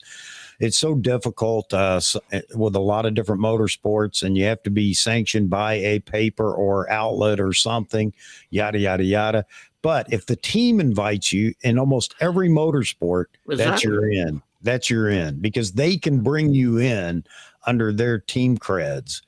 And you'll get in most cases you'll get the same access as a media shooter because you're shooting for that team and they're not going to do anything to make the team upset. I was invited by the owner, correct? So so that's great. It's that would have been a time, not that I recognize that was not my path, but I could have taken that path of being a photographer. So you got kind of that situation that you had access suddenly to this type of sport. But I was doing wildlife photography and Formula One photography through the years that I was living in Europe. I love motorsports. I love it too. Well, I mean, I love it just as as motorsports, but I love shooting it as well. It's fun. Oh no! It has you require some of the same skills in motorsport than to be a wildlife photographer. Yeah. Gustavo, what car was that you filmed the crash of? This was a Tyrrell. Okay. They don't exist anymore, but you probably have heard about Ayrton Senna and Senna, Angel Mansell. Yeah. You see, I did something very cool for an aficionado, correct? Which is because I knew I was invited, I could go to the different pits. I actually made big prints of photos that I had taken of their car, and I actually got to get to the other drivers and have the photo signed, one of my photos signed by them. Yeah. Tyrrell used to have that 6-wheeler car. Exactly. Yeah. Exactly. I'm telling you, don't try to stump Maz, man. He's a contestant for Jeopardy. Exactly. Yeah. Jackie Stewart. Jackie Stewart. Yeah. Yeah. He won in that with that type of car. No, see, we all here in this group has our own different creds in photography. Yep. So we have been around, correct? You Yep. have been around. The likely is that you have done it. That's fantastic, man. I love learning about all the people that have come through the stream and everything else, man. It's fantastic. I've made so many friends virtually, but you know what? That's okay considering that all of you folks are so spread out all over the world, not just here in the States. Man, that's another thing that keeps me doing this. I think it's fantastic. Not just that, but you guys have linked up with each other because you met here on the stream. I mean, that's the way Wayne and John Ishii met. And now there's a friendship forever. It's great. I love this. Hey, I have been doing the live stream. There we go. That guy. There we go. That guy. I can't do this finger thing. I forget it. Can we do that ET thing? Yeah. Oh yeah. The two of you linked up. You two linked up too. I think that's great. But you see, the most important thing inside the book is this: the negative. The negatives. Yeah, can't take that away from you, can they? Exactly. I have been doing this. Let's see, since I started back. I actually did a few YouTube videos. I haven't been doing this live stream thing as long, but I did a few YouTube videos back during the pandemic because what else was there to do? My job was on hold because of the pandemic and everything else. But anyway, the live stream thing, since when did I start, man? September of 21, I think so. Right before the Z9 was actually announced, or the official announcement. And if you want to have some fun, go back there. And you want to see me rant, man. That's why I can't get an NPS membership. I'll leave it at that. You can go back and watch. I wasn't fond of, and I even named names at the time I shouldn't have, but I mean, within Nikon, blah, blah, blah. All right. So there you go. So that's how long I've been doing it. And I got a long way to go before I get good at it. Hey, Jeezy, he answered. I'm sure Mozman's already seen this because we were asking about it. I don't do social media, but let me know where I can send you some pics. I'd be happy to do so. All right. No website or anything. It's just, or do you do this for a hobby or is it deliverables to clients for work? Just curious. Also, the first Saturday of every month is a photo review, so we could submit one for that. Yeah. Absolutely. We have the photo review the first Saturday of every month, and I'll be posting more about that in the next stream with all the information to let everybody know when, how to submit, and all that kind of stuff. It's not a hard critique. It's just us. Everybody gets to show what they do, show some work, whatever you like. It's just fun to see what everybody's doing out there. It's pretty inspiring, at least for me. Seeing what you guys are doing, and then I want to go out and try to do it. Oh man. And Mookie asked you, now this would be a photojournalist asking, the right question. When you were with the F1 teams, were those photos yours that you took yours, or did they belong to the team? No, they were mine. I was invited by the owner, and he told me what I needed to do and where I could go and not go. And so it was all my photos. That's great. Slides. Okay. Regular photos. Okay. There were simpler times when you could get, Formula One.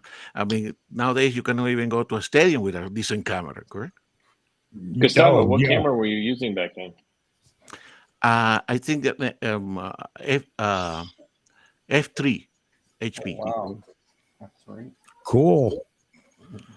See, you could be one of those people that goes around aggravating everybody saying, I did it back then. I didn't need all this new technology. Yeah, but I have 20-year-old eyesight. You're I not could one of manual those focus very people. precisely. Yeah, you are one of those. You aren't one of those people though. You like the tech as well, don't you? Oh, definitely. Yeah. Oh man, Albert, so good to see you in there. Albert says awesome photos. I know you were in there earlier, but good to see you back, man. Or maybe you've had it running in the background. That's fine too. Yeah, what I was going to say a minute ago was, hey, Van Lee, hey man, how you doing? Good day, buddy. Good to see you in here. And thanks for stopping by. What I was going to say, Maz, is 50 people in here right now watching, and I was talking about that a little bit earlier. There for the first 6 months, I'd have been happy to see 30 people Yeah, I viewing remember. the stream. I mean, for the peak at 30, not the staying for any amount of time. That would have been awesome, man. So yeah, I'm extremely happy that so many people enjoy this. And maybe if I stay out of the way more and let everybody else play more, maybe there'd be even more people that would show up. But yeah, man, I'm extremely happy. I'm having a ball, and I hope everybody else is too. Oh, how many? Yeah, just don't make the mistake of saying, well, I have only 50 people watching. Nope. Pick up, and then next thing you know it, you got 65, 70 Nope. people.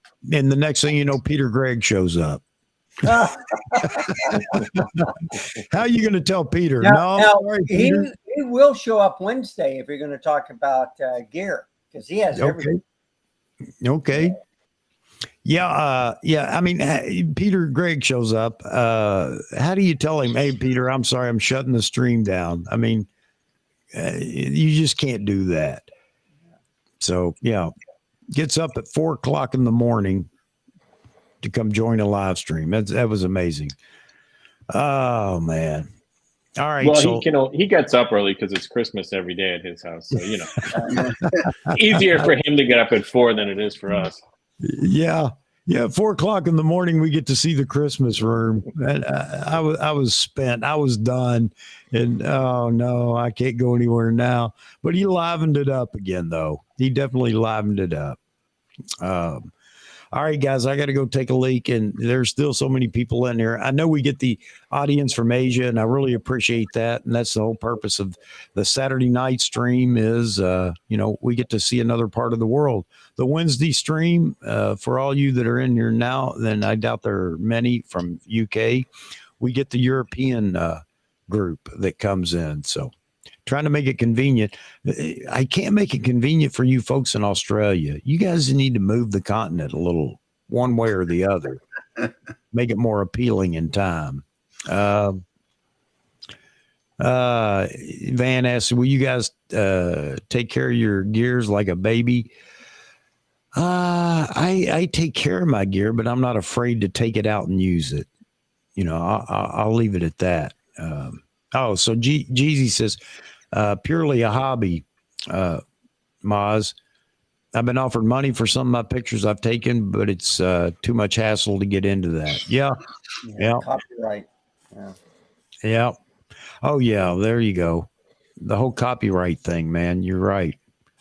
All right. I got to take a leak. Still, now it's 55. See, I'm glad I didn't say anything, Randall.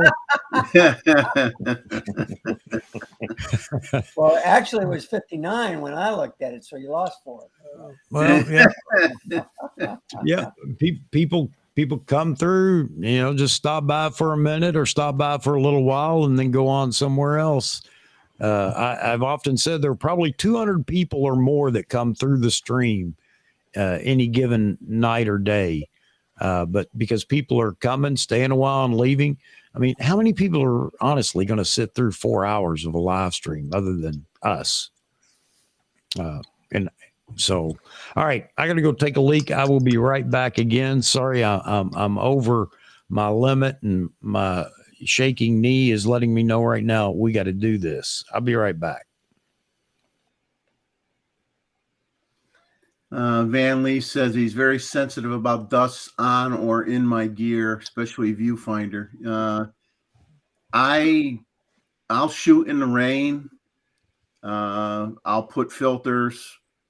would that have no color cast to them or whatever, clear filters on my lens if I'm on the beach, I don't want to sandblast the coatings off the lens. Otherwise, if I'm just shooting normal shots not on the beach, I don't use a filter at all when I'm shooting, because if it's 10 in the morning, I might put my circular polarizer on it at that time. But when I'm shooting 7:30 in the morning, 6:30 in the morning, I don't need a filter. What do I need a filter for? So I don't worry about that then. But I baby the gear. If it gets wet, I wipe it down. I'm constantly cleaning the eyepiece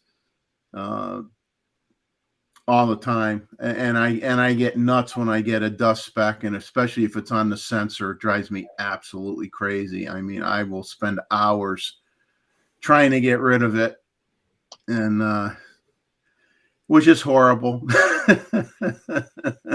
But if you use it, it's going to get dirty, correct? If you're outside. I'm always using it. I mean, I tell you, the only thing nice about the long glass is you get such a doggone long lens shade on the doggone thing. I mean, unless you're in a hurricane, I mean, you hardly ever get any dust on the lens, even without a filter. I mean, it's pretty well protected. Well, definitely.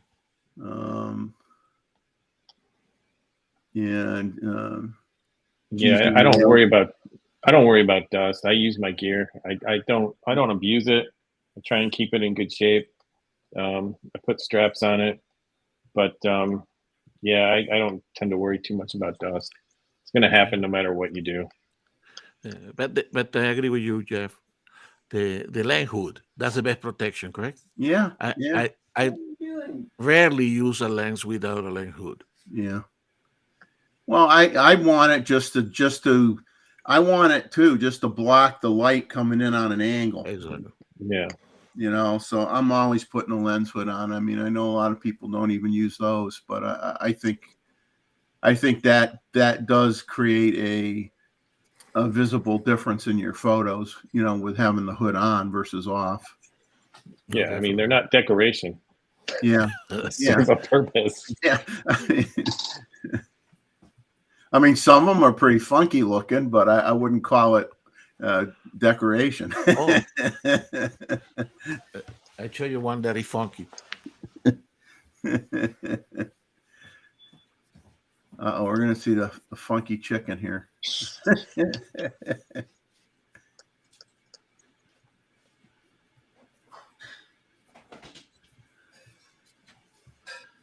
This is a lens hood that I don't use. So this is the 600, the old G600 that I can barely lift. This one has a double hood.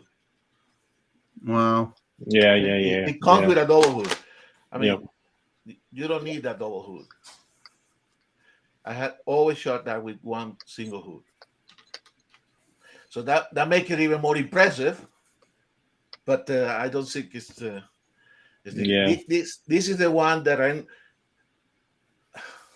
Tim, since I have the 800, this is not going out anymore. I mean, it's the difference in weight is incredible.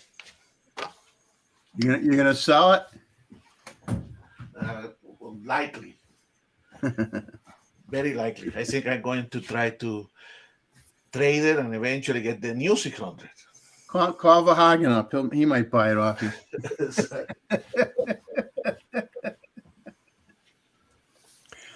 John Ishii still in here listening to us. John, you have the link, man, and it's all over the chat. If you'd like to join. I don't know how much longer we're going to go. Oh, I guess he's getting ready to take off. He says, have a great Mother's Day. Yeah. I'm going to celebrate Mother's Day on Tuesday or Wednesday when my bride gets back from Raleigh, North Carolina. Mookie has a tip for you, Chuck. Oh. Yeah. Really cool. Never have this type of problem. Yeah, I know. But you know what? I got to get up out of this chair from time to time. At my age, if I sit too long, then it sets in and I I can't stand up anymore. But I can still hold a full frame DSLR all day long if I have to. All right, that's just a jab at the people that are fitness freaks that still can't hold a camera, can't hike with extra 8 ounces. All right. They go to the gym 3 times a week and complain about the camera. Yeah. Man, it's so heavy. I have back problems, man. Again, I guess, I was in the military for so long, carrying that tick. We called it the tick on our back. I carried half my body weight all the time. So a camera doesn't even come close. Woody. How you doing, Woody? Oh man, yeah, we still got 53 people. It's just amazing. I can't get over that. And man, I've never had the amount of likes, and that's all I'm doing it for. I got wonderful people that help support me. And by the way, for those that care, you may not, I have now achieved enough money to pay for my restream for the year. However, I haven't been paid anything because Google is still hassling me over my taxes or tax forms. Really? So, yes. Tax ID number or whatever? No, I have all that. I've sent them everything, but it's not enough. They want the articles of incorporation. And I tried to explain it. There are no articles of incorporation because I am not incorporated now. I am an LLC. I sent them the equivalent, and that wasn't enough. So I think I'm just going to try to get them to answer an email. Just send me a 1099 at the end of the year, please.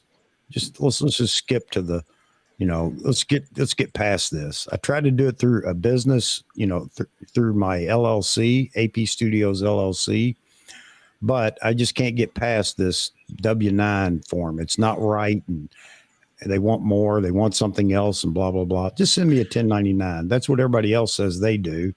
So, but wow, eventually it'll get to me eventually. But I have achieved enough now, at least to pay for Restream. Yes. That'll make the wife happy. All right. What else we got over here in the chat? I think I'm going to crash. I know I'm going to get up early. Oh man, I ran to the library's computer lab, turned on 48 computers with this stream.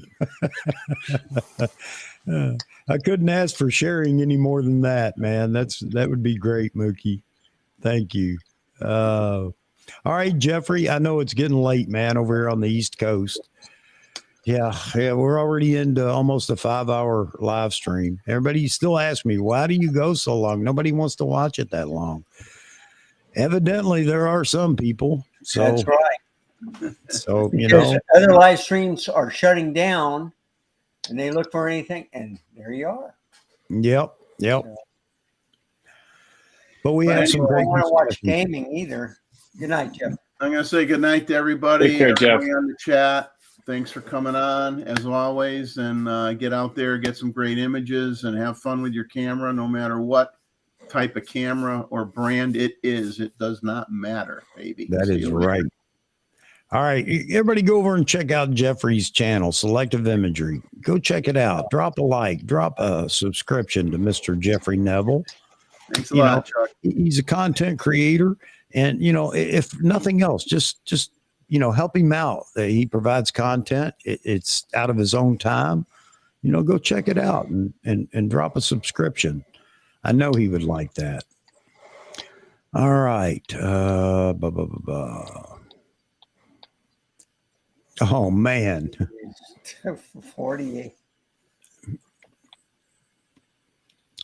Leica SL hood is in 2 pieces with glue, then splits in half. It's junk. In 2 pieces. Wow. Van Lee says it's 12 p.m. here in Taiwan. Man. Yep. This is the Asia audience time. No doubt about it. There is no perfect time for everybody around the world. It's so difficult. Hence, two streams, one targeting Europe and the other in the U.S., and then one targeting Asia and the U.S. as well for the late birds. So yeah, it's getting late for you too, Maz. Yeah, it's 10:40. Yeah, not quite as late I'm as about here. ready for. I'm ready for a piece of pie. I got some key lime pie in the fridge. Oh man. Oh, Randall, where are you at? Okay, I'm in San Antonio, Texas, but I'm just northeast of it. I live in Selma. Okay. And, Yes, you have been battling some bad weather down there for the last month. Well, I did a video last night. I drove in through a lightning storm, and then after it went through, I says, well, you know what? I'm going to try out the A6100 against the ZV-10. Yep. So I drove on the outer loop, and I saw some lightning. And I says, man, am I crazy or what? But I still filmed it. And what shocked me, which I didn't know, the A6100 does not have a recording limit. And it kept going for 56 minutes. So they said one thing about those is it's the overheating problem. That's why it stops. Yeah. But there's no recording limit. Yeah, I think we're finally beginning to see the end of that. I think quite a few cameras are now dropping the record limit, and I expect that the Canon R5 II will come with no record limit. I expect that. I don't think the R5 has that now with the update. So. Oh, it does it? Okay, I didn't know. No. Okay, they stopped that. Good. Well, hey, take care, Yaman. Yaman's leaving. I was looking at the Z8, so yeah. Hey, Yaman, as always, man, thanks for being in here. Thanks for hanging around with us. All right. There was a comment up here. I know, Nick, that it's already answered. The 24-120 you were asking about for a first lens, and possibly only lens at the moment. Yeah, it's a fantastic lens. I don't own it, but I speak on behalf of all the people that do own it and have told me how great that lens is. Just get it. It's phenomenal. Yep.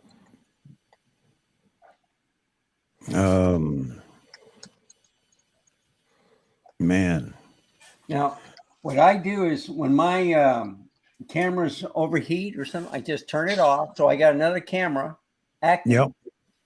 And now, so I had the R7 on the other one. Okay. Yeah. So the overheating went away. I just had to turn off for about 5 minutes, and it's back online. So, great. And what I like about the Nikon cameras too, especially like the Z7 II. So here, the R7's back online. I got the 24 millimeter on there, but with the Z7, it'll overheat a little bit. It'll shut down. All you have to hit is the shutter button, and it comes right back up. So, wow. That's how I do it, is to compensate. If one camera overheats or something, especially in this weather, I mean, it gets hot in San Antonio. I love the wintertime because it never overheats, but now it's starting to get warm. We've had a couple of days that are 90 degrees, and then all of a sudden we get this crazy weather, hail, rain. It's like a real tropical storm. But the only thing I'm worried about is I know how to deal with the cameras, just by turning them off, turning them back on, plugging them in. If, we got dummy batteries. So if I look at the charge, I'm still good. I mean, not dissipating and stuff. This reminds me of when I did the videos back during COVID. I was using the D5 and the D850. First of all, forget about the autofocus. And somebody commented on, I did one of the videos, and they were talking about the fact that it kept hunting. The D850, it kept hunting the whole time. So I went to manual focus, and I'd have to put something up exactly where I was going to be sitting, make sure I had enough depth of field, and set the focus manually for both cameras. I had 2 angles, but then I got into the having to, one of them would just go out because I wasn't paying attention. It hit that 30-minute record limit, and bam, off it went. But yeah, I don't even record on my Z6 that I'm using right now to stream. It's just in monitor mode only. So well, as you guys know, it'll run forever, at least 10 and a half hours. That we know for certain. Yeah. Hey, Chuck, you're using a Z6 to stream with, right? Yep. Is that in autofocus or manual focus? Autofocus. Yeah. Really? Because I never see it hunt. Even when you leave, it just I never see the focus hunt or anything. Well, and I'm at, what am I at now? I got to look here. Yeah, there you go. There you go. Yeah.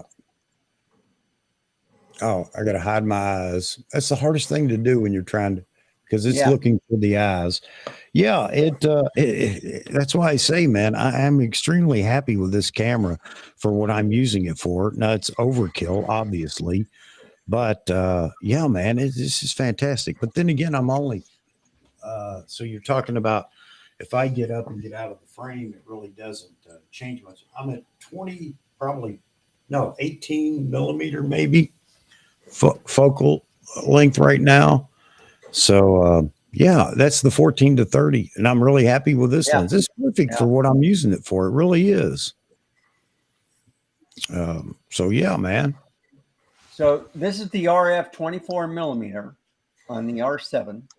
And then if I go to the, I'm sorry, the R10.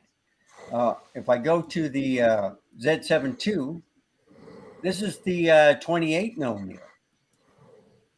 And it's great.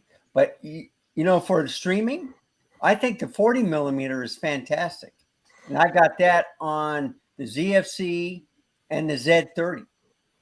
Yeah. And, everybody loves that lens, that purchased that lens, you know, for the price and everything else. It got rave reviews, actually, for what everybody called a cheap lens in the Nikon lineup. But it definitely works well.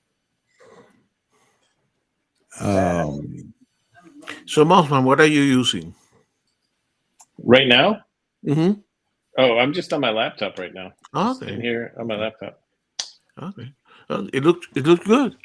MacBook. Yeah. Yeah. I think I got a Godox light in front of me with a light modifier, but it's just my webcam. Okay. This is the AP. What is this? Studio monitor camera, the one that I'm using here from Apple, and I actually ended buying one of these microphones because I think the audio quality. You always say that's the most important thing. Yep. Yeah. Yeah, and it definitely is. You go, if Vahagen's in the stream, whether it's his or anybody else's, Vahagen's going to call out that audio real quick. Yeah, this is a Vahagen inspired acquisition. Yeah, and you know, audio is more important than people think in video. You know, you can have bad video and good audio, and people are still going to watch or whatever. But you have bad audio, even if it's great video, and nobody wants to hear that. Yeah, it's very distracting. Yep. Oh, man. Woody's going back to bed for the second time. That's how you're staying up. Oh. So that's the 40 millimeter right there. All right. They take the same lens cap, the 28 millimeter and the 40 millimeter. So this is an F2. And the 28 millimeter is the F2.8. Yeah. So what I do when I have an APS-C camera, I put the 20 millimeter, which will give me a kind of like a 42. And then on the full frame, I'll put the 40. And it gives it kind of like almost apple to apple, almost, but and then I can just up it to like a 2.8 on the aperture, and there you go. Can you tell the difference? No, you can't. Both cameras, and I love it. And I was looking at the 26 millimeter. The noise makes me crazy. That it's like on the Canon EF. You can't hear the silent motor, but on the RF you can, especially when it's hunting. And let's see, on the Sony, there's some. So I was looking at the 1.8 35 millimeter. They said stay away from the 1.4 because it focus breathes a lot. 1.8 and it's good. And they got it on sale for $100 off. So I almost bought it. I said, no, I'm saving up for the Z8. So yeah. If it takes me 4 months to pay for it, I'll do it. Yeah. You know, I want that camera. Randall, you have another. You have another feed, another camera on your dogs as well, correct? Yes. Now, so I got 5 studios all around the house. All right. So I got 2 Mac studios. They each have 3 cameras on. Well, I just added a 4th. Okay, on the second one. I have a Mac Mini 2018, which has 2 cameras, the ZFC Z30. I have the Intel iMac, which is the Z7 II and the R10. On one Mac Studios, I got the Z50, the ZFC, the ZFC. Oh, and the R7 as an overhead product review, where I put on a turntable. On the other Mac Studio, which is a 64 gig. So the first one is just the basic 32. The second one has 64 gigs RAM, and it does make a difference. So I got the a 5K monitor and a 4K monitor with that. On my other Mac Studio, I got the Apple Display 5K monitor and a 55-inch 4K TV. So, you know, I got gadgets. I got gas. I love my toys. I'm a hoarder. I don't like getting rid of them. So I was thinking of selling my Sony equipment, but after testing the A6100, and I was so happy that it doesn't have a time limit, I'm keeping that. I got the A7C, which I love. I looked at the ZVE one, but I want a rangefinder, at least an EVF. Okay. But you keep all those cameras permanently hooked, correct? Yeah. They are. Yeah. So I got all dummy batteries for all the cameras. And I'm using the Elgato 4K cam links to hook up so I can deal with all that. And so like right here is the Intel iMac 2017. I put extra memory, so it's 64 gigs of RAM. Yeah. And it's running great. You know, I have the Elgato 4K as well, and that's my travel with. If I'm going to travel, I can, you know, use it to connect the camera and everything. I did that on one of my trips down out to Raleigh. It's really convenient. It's super easy to use, and I simplified the whole process by just using the Rode Go mic with it. You know, also easy setup, easy to put it together, and that is a great little piece or tool, that Elgato 4K connection, USB connection to the computer, and for streaming. Yeah, the only thing is, you know, I haven't tried that yet. I guess it would work. It should work through. It would work with Restream. Absolutely it would, because it's all in the browser. Hey guys, I just want to let you know, Easy Money, who is over here in the chat, and I'm not ignoring him. We go way back. We go way back to my Army days. He was military as well, but he lived right across the road from me, and it started out with a CB thing, you know, talking around town with each other. And then we both moved into ham radio, and it just took off from there. But yeah, I've known him for a while. So I appreciate you dropping in, man. I really do. No, that's all right, man. That's okay. All right. My setup, Sly, is a hodgepodge of everything, man. I'd be lying if I said I could talk you through it. I can tell you the components, and these are things that I've collected began collecting well before I went live on YouTube. But the light is a cheap panel light that I bought off of Amazon. And I just put all this information together and sent it to Greg Wilson, who wanted to know.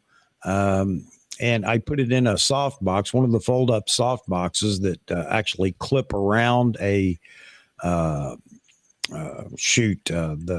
S rig by Godox or whatever. So you can use speed lights. I just put the panel inside of it to soften it up even more. So that's the light. That's cheap. Using my MacBook Pro 16 as the platform here, using my Nikon Z6 and I have an Adamus monitor, or actually the Adamus,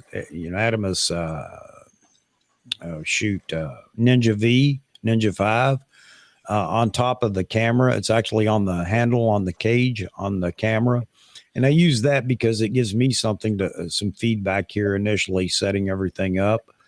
And it also gives me an opportunity to plug in my audio. Audio is coming from a Rodecaster Pro into the ATM Pro and then out to the monitor here for the audio. And don't ask me how I came across that. It was trial and error of just disconnecting, trying to figure out how I put all this together. But on the ATEM Mini Pro, I have 4 basic feeds that I can switch through. And I don't have anything else connected to it right now other than what do I have? The laptop, really, going through a hub. And what else? That's it. I have an external monitor here. I got an external monitor over there that you can't see. It's on another MacBook Pro, my old 2013 MacBook Pro, and it's still running, doing its thing, but it just can't keep up with all the processing that you need for all this other accessories here in live streaming. But it lets me monitor the YouTube feed over there so I can see what's going on there, and I can see chat there as well. So there you have it. The microphone, NT1A. Bought it on sale. B&H had a great special. This is like 4 years ago before I even needed a mic, but I thought I can't pass that up. I can't remember what it cost me, but it was extremely reasonable at the time. And so that's why I picked up the NT1A.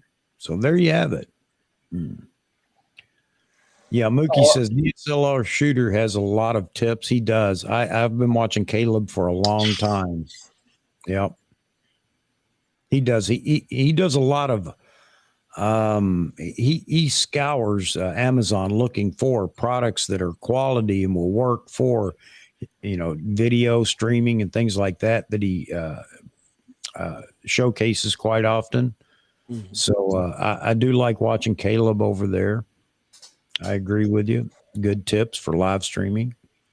And he's done several things that are really interesting. He's got a mobile desk on rollers, and the whole setup, the whole streaming setup is on that desk, and all he has to do is roll it wherever he wants to go and plug in power, and he's off and running that he put together.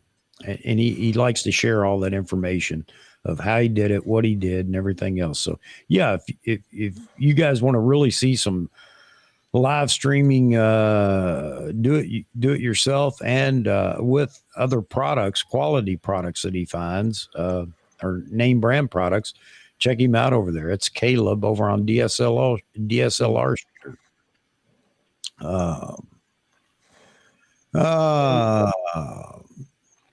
Man, I'm running down, guys. Yeah, I see that. I am too. I'm running out of. My voice is even trying to break up. I can't now. I can't fathom how I made it 10 and a half hours. I really can't. I know I couldn't tonight, man. Yeah, Slice says he couldn't get good audio out of the ATM. Yeah, I agree with you there. I think it's because of the feed. It's coming out of the Rodecaster Pro. That gives me an opportunity. Well, it's just a pass through on the ATEM Mini Pro. So it's really, I haven't done anything on the ATEM Mini Pro to adjust anything or do anything. It's right out of the Rodecaster Pro. Well, thank you. You know, people tell me that the audio sounds good. And I never go back and watch my streams. I know I should. And Vahagan yells at me all the time. I need to go back and do that, but I'm sorry. After sitting here for hours, I don't need to see it again. Well, you've been on for 5 hours tonight. Yeah, I know. We just made it to the. I remember we were thinking we were going to break the record with 5 hours. We had 4 hours and something. Thought that was amazing. Well, now it's become the norm.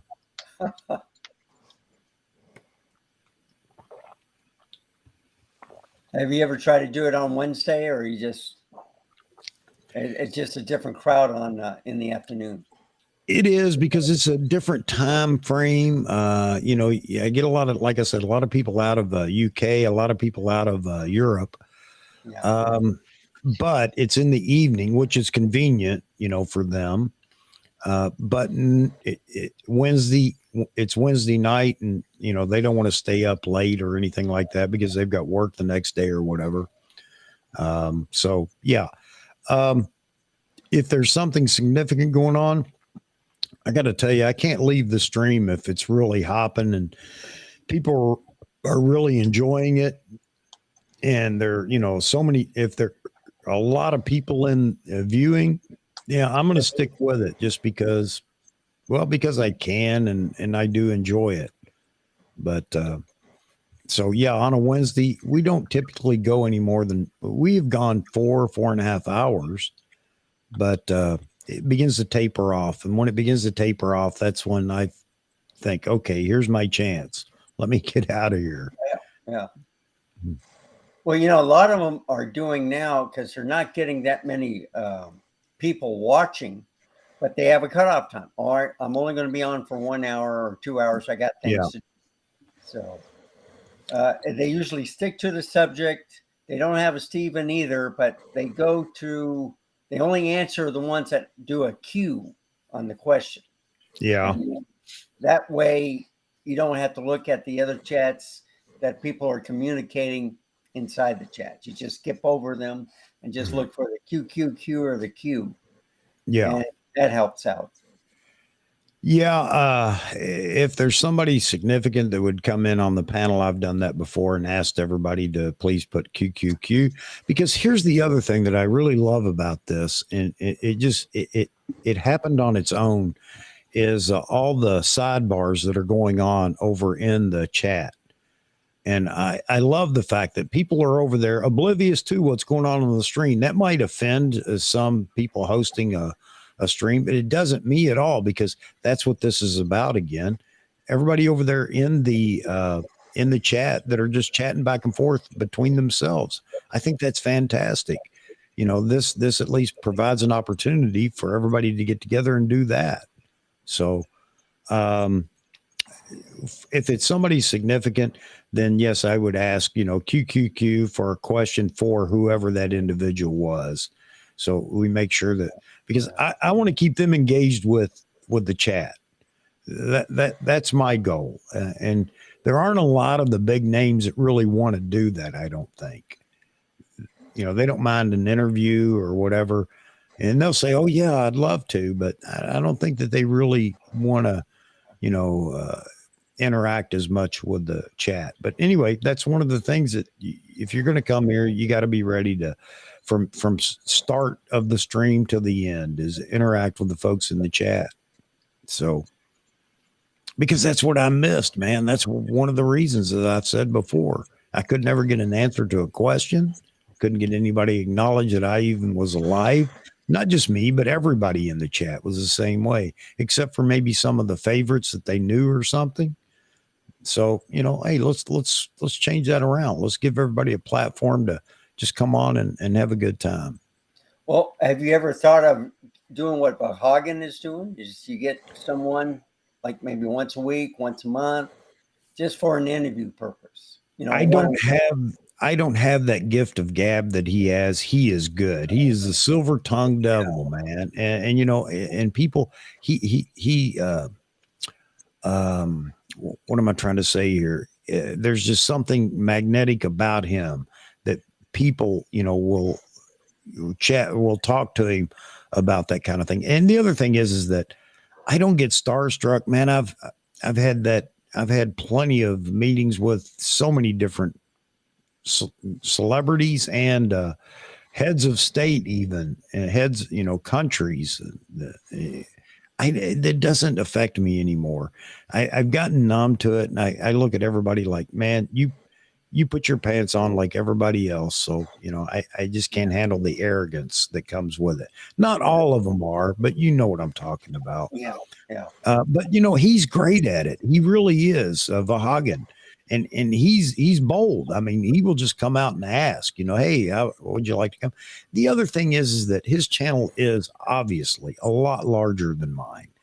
And I do believe that people are going to go look at, you know, how many subscribers you have before they actually say, yeah, I'd love to come on your channel, because unfortunately, most of them are saying, what is in it for me? They're not asking the host that. Yeah, what is in it for me? You know, exposure or whatever. So, yeah, you know what? I'm having fun with everybody that we have. I keep telling Vahagan, one of these days, you know, the channel will get big enough that there are going to be people that'll say, hey, I'd like to be part of that. Can I come on? Yeah, sure. But here are the rules. You know, that's just the way it is. You know, and engage with the audience. That's what it's all about. When you started out, you did some of those. You did some of those interviews. I did. Sanjeet on there and a few other people, and you actually, those are really good. Those are really good shows. If anybody hasn't seen those, they should go back and watch them. I just, I don't know. I don't know. Well, did you ever watch what was his name? Dick Snyder? You know, at night, or even Ted Koppel. You know, yeah. Tom Snyder. Yeah, I would watch it. Yeah, Tom Snyder. Yeah. Get hooked up. And I like that one-on-one, and you have a great voice and personality. I mean, I think you would take off. So. Well, yeah. You know, somebody I would like to get on here, honestly, and he drops in every now and then. He drops in, makes a comment, and then he's gone, is Manny Ortiz. I got to tell you, I like Manny. I do. And I like his creativity is what I really like.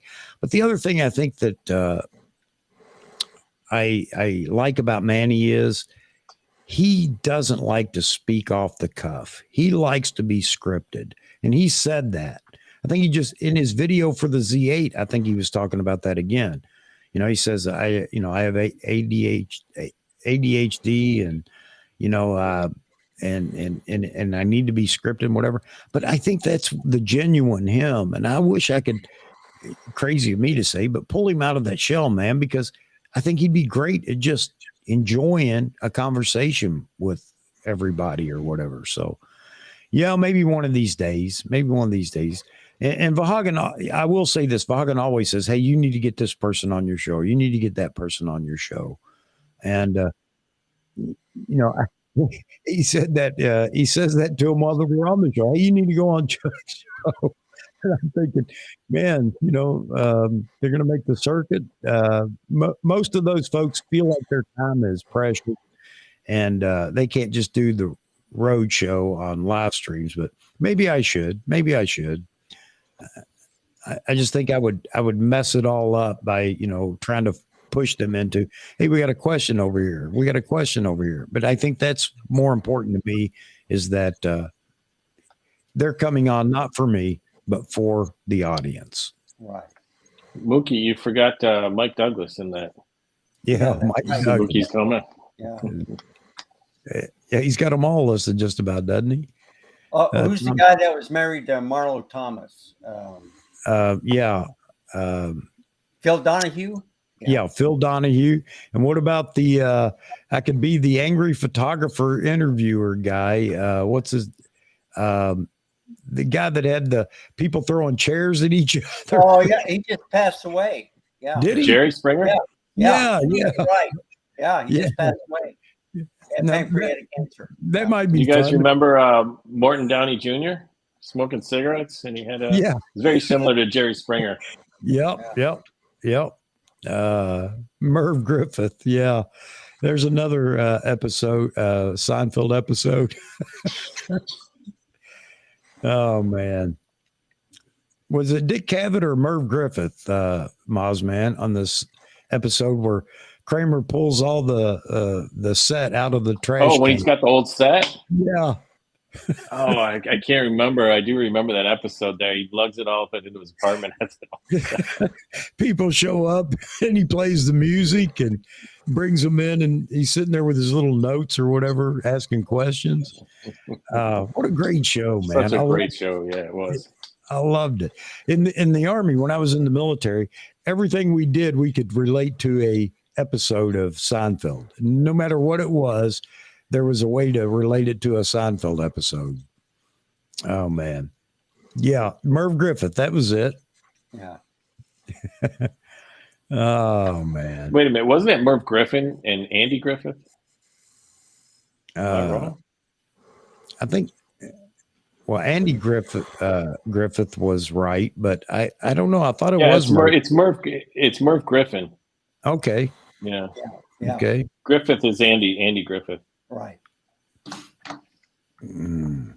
Yeah, man. Some Guys in hilarious. chat are getting old.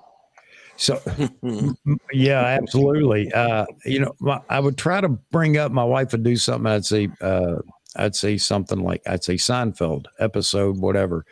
My wife is a New Yorker. She hated that show. Yeah. She hated that show.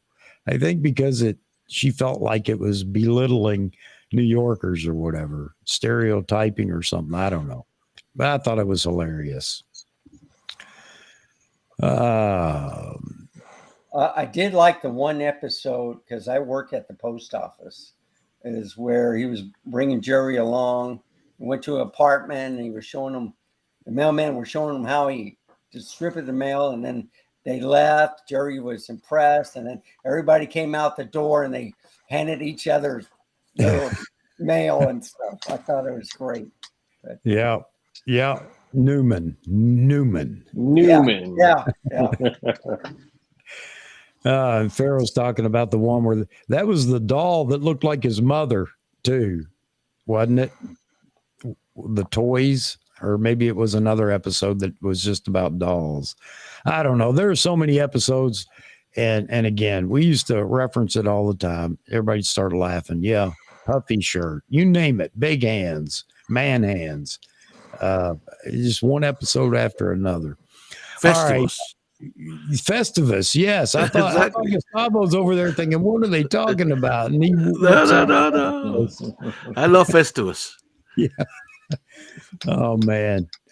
Yeah. I actually been to a few Festivus parties in my day. Exactly. Oh man. The hawk that attacked George's squirrel. Yeah, man, there's just everybody's got some favorite episodes from that show. Chuck, you have a little bit of Festivus here. The airing of grievances, correct? So yes. I'm glad you brought that up. That's great. That's a great thing, Gustavo. I'll open that up. We'll have our Festivus moment. Exactly.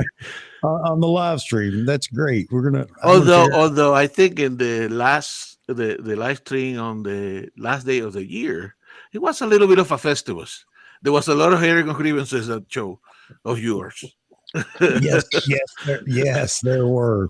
I mean, many incidents that happened that night. Exactly. Poor Lance. I mean, that was your Festivus episode. Yes, there were some grievances being aired, no doubt about it. Yep, absolutely. Oh man, yeah. That was definitely one for the books. Exactly. The feats of strength, yes. Oh man. All right, guys. We've got four. Man, I'll tell you, a year and a half ago, if I had 45 people in here, I wouldn't shut the computer. I would go until the last person left because I'd have been so happy that many people wanted to sit around and talk. However, I think that now we're punch drunk because it is late. And now we're on Seinfeld, and I don't know how many people are that's resonating with, but I've enjoyed the conversation. And again, you know, it's most important that everybody else is too. But we're down to 45, and I think I am going to pull the plug because I tell you, I haven't slept a lot this week. It's been crazy. I mean, with the Z8 going on and everything else, and it's been one stream after another. With everybody having streams, and you know, I've had a good time joining their streams, but I think I'm about beat. So I'm gonna I think sleep in the morning. I'm not getting up early. I'm gonna enjoy a good night's sleep. But you know, I want to thank everybody in here. Gustavo, I know you're out in Colorado, so you're in a different time zone. And Randy, of course, you or Randall. And Maz, I know where you're at out on the West Coast, but it is getting a little bit late here. So for all those that are in the chat right now, thank you so much. Mookie, I've had a ball tonight, man. You gotta hang around with us because you're a fantastic person out in the chat, but you're welcome to join us. You're gonna have to come on live with us as well. Jeezy, I'm glad to see you. I've seen you before, but not a lot. Farrell, this is the first time I think you were on one other stream or maybe another, but look forward to seeing you more. Easy Money, my buddy. Anytime, buddy. Anytime you want to drop in. And again, everybody that's been in, that's going to watch this and see it again. Thank you very much. Sly Reader, good to see you. Yeah. I appreciate everybody being in here again, and I'm not going to continue to repeat myself. I'm going to try to wrap it up. But to you guys on the panel and everybody that's been on the panel tonight, thank you very much. I invite everybody in the chat to join the panel at some point in time. Take a chance, just jump on. I think you'll find that you have a good time. Yeah. And, you know, I just enjoy more people. I remember getting some advice too. Don't have so many people on the panel. I'm about doing things my way, being stubborn about it, and I've actually enjoyed all the people that have been in the panel. I call it the panel. I don't know what to call it, but because everybody in the chat's on live as well. Friends? But thanks again. Go ahead. What'd you say? Call it friends. Friends, yes. Exactly. Yeah, we tried to come up with something like that, and Maz brought up, you know, the photography bar. Exactly. You know, where everybody knows your name, kind of thing. Cheers. Cheers. Hey, Randall. I know you just walked away, but I want to say thank you. I'm trying to get it. I had a little plaque that says, "The family is who your friends are." And yeah, so that's true. Well, my mother used to tell me all the time. Yeah, I can tell you who you are by your friends. She used to tell me that all the time, especially when I had a couple of friends that she didn't care for. So she let me know it. Yeah, or one other thing. I mentioned this the other day, and I'm really still fascinated with the idea of trying to do something like this. I don't know how to implement it, and I don't want to be the coordinator or anything else, and I don't want it to be official or anything that's crazy, but I'd like to have a multi-channel photography community and find people that would like to fall under that banner. Nothing official or anything, but just part of that. You know, people that one are going to have a civil discourse. Thank you, Baron. A civil discourse. I mean, it may be passionate, but civil at least. And, you know, provide an atmosphere of conversation and, a place where your kids could, because that happens all the time with folks. They're on live or on the panel, and their kids walk into the room or whatever. And I would never want anybody to have kids to hear some of the things that are going on in some of the streams, the conversation, the language, and everything else. But I can't enforce that, nor would I want to. But I don't know how to implement it though, to get people to fall under that banner. And I think that builds a bigger community even. And I don't care what brand you shoot or whatever, and you should be happy with the brand and talk about the brand you shoot, whatever, but without the trash talk about other brands. That would be part of being in that community, and without the trash talk of other YouTubers. We don't have to talk them down. People learn on their own. It's enough to say that I just don't watch them or frequent their channel or whatever.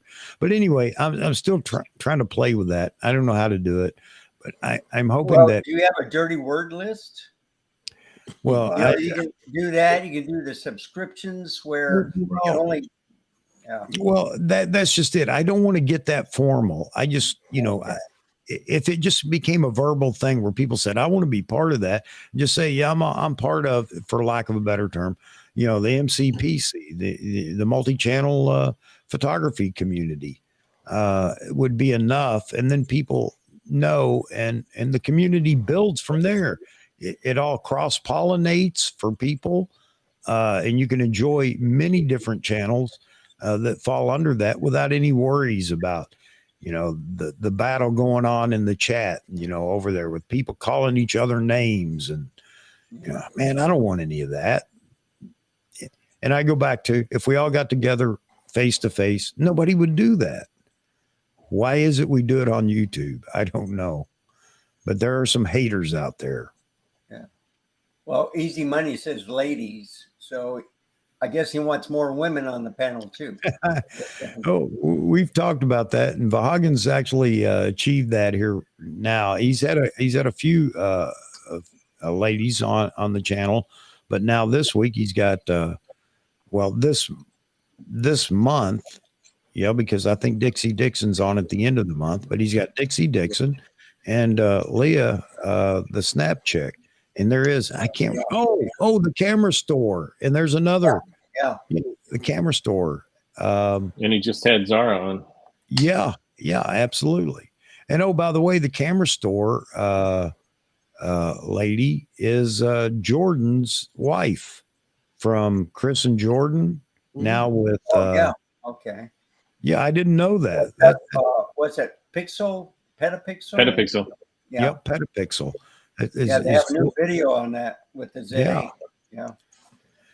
So anyway, guys, that's just me thinking out loud and talking about, what I'd like to see. And I honestly just want to see it for a community. I'd love a community where we just don't pay attention to the idiots out there,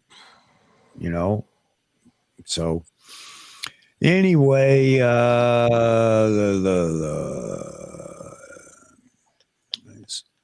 Sly Reader is talking about his audio setup. I've got a AT2040 running through a mic booster into an audio interface. ATEM introduced too much noise floor. Yep. Running the interface straight to the Mac solved the problem. I don't know why I'm not having an issue with that. Because you got the Pro. She has the one below it. Oh, so, I guess that could be it, because it's after the Rodecaster Pro. So anything introduced after the Rodecaster Pro, it wouldn't affect. I couldn't do anything about it by, doing anything in the Rodecaster Pro. So I don't know. Maybe I just got lucky, and I said the other day, I'd rather be lucky than good any day. I mean, let's face it. All right. I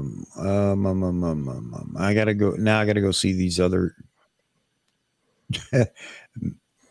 chat here real quick.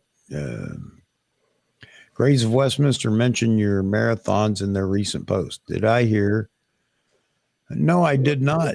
Jeezy, did they? No, I didn't hear it. I have no idea. Yeah. No, I did not hear Well, them no, mention they it. mentioned you, Chuck. You know, when you come on now and then, they mentioned you. They didn't say Yeah. anything about the that, but yeah. Yeah, if they said something about me, I missed it, or about my marathon live streams, I missed it. Yeah, I believe they comment they could not do it longer than an hour. That's Oh.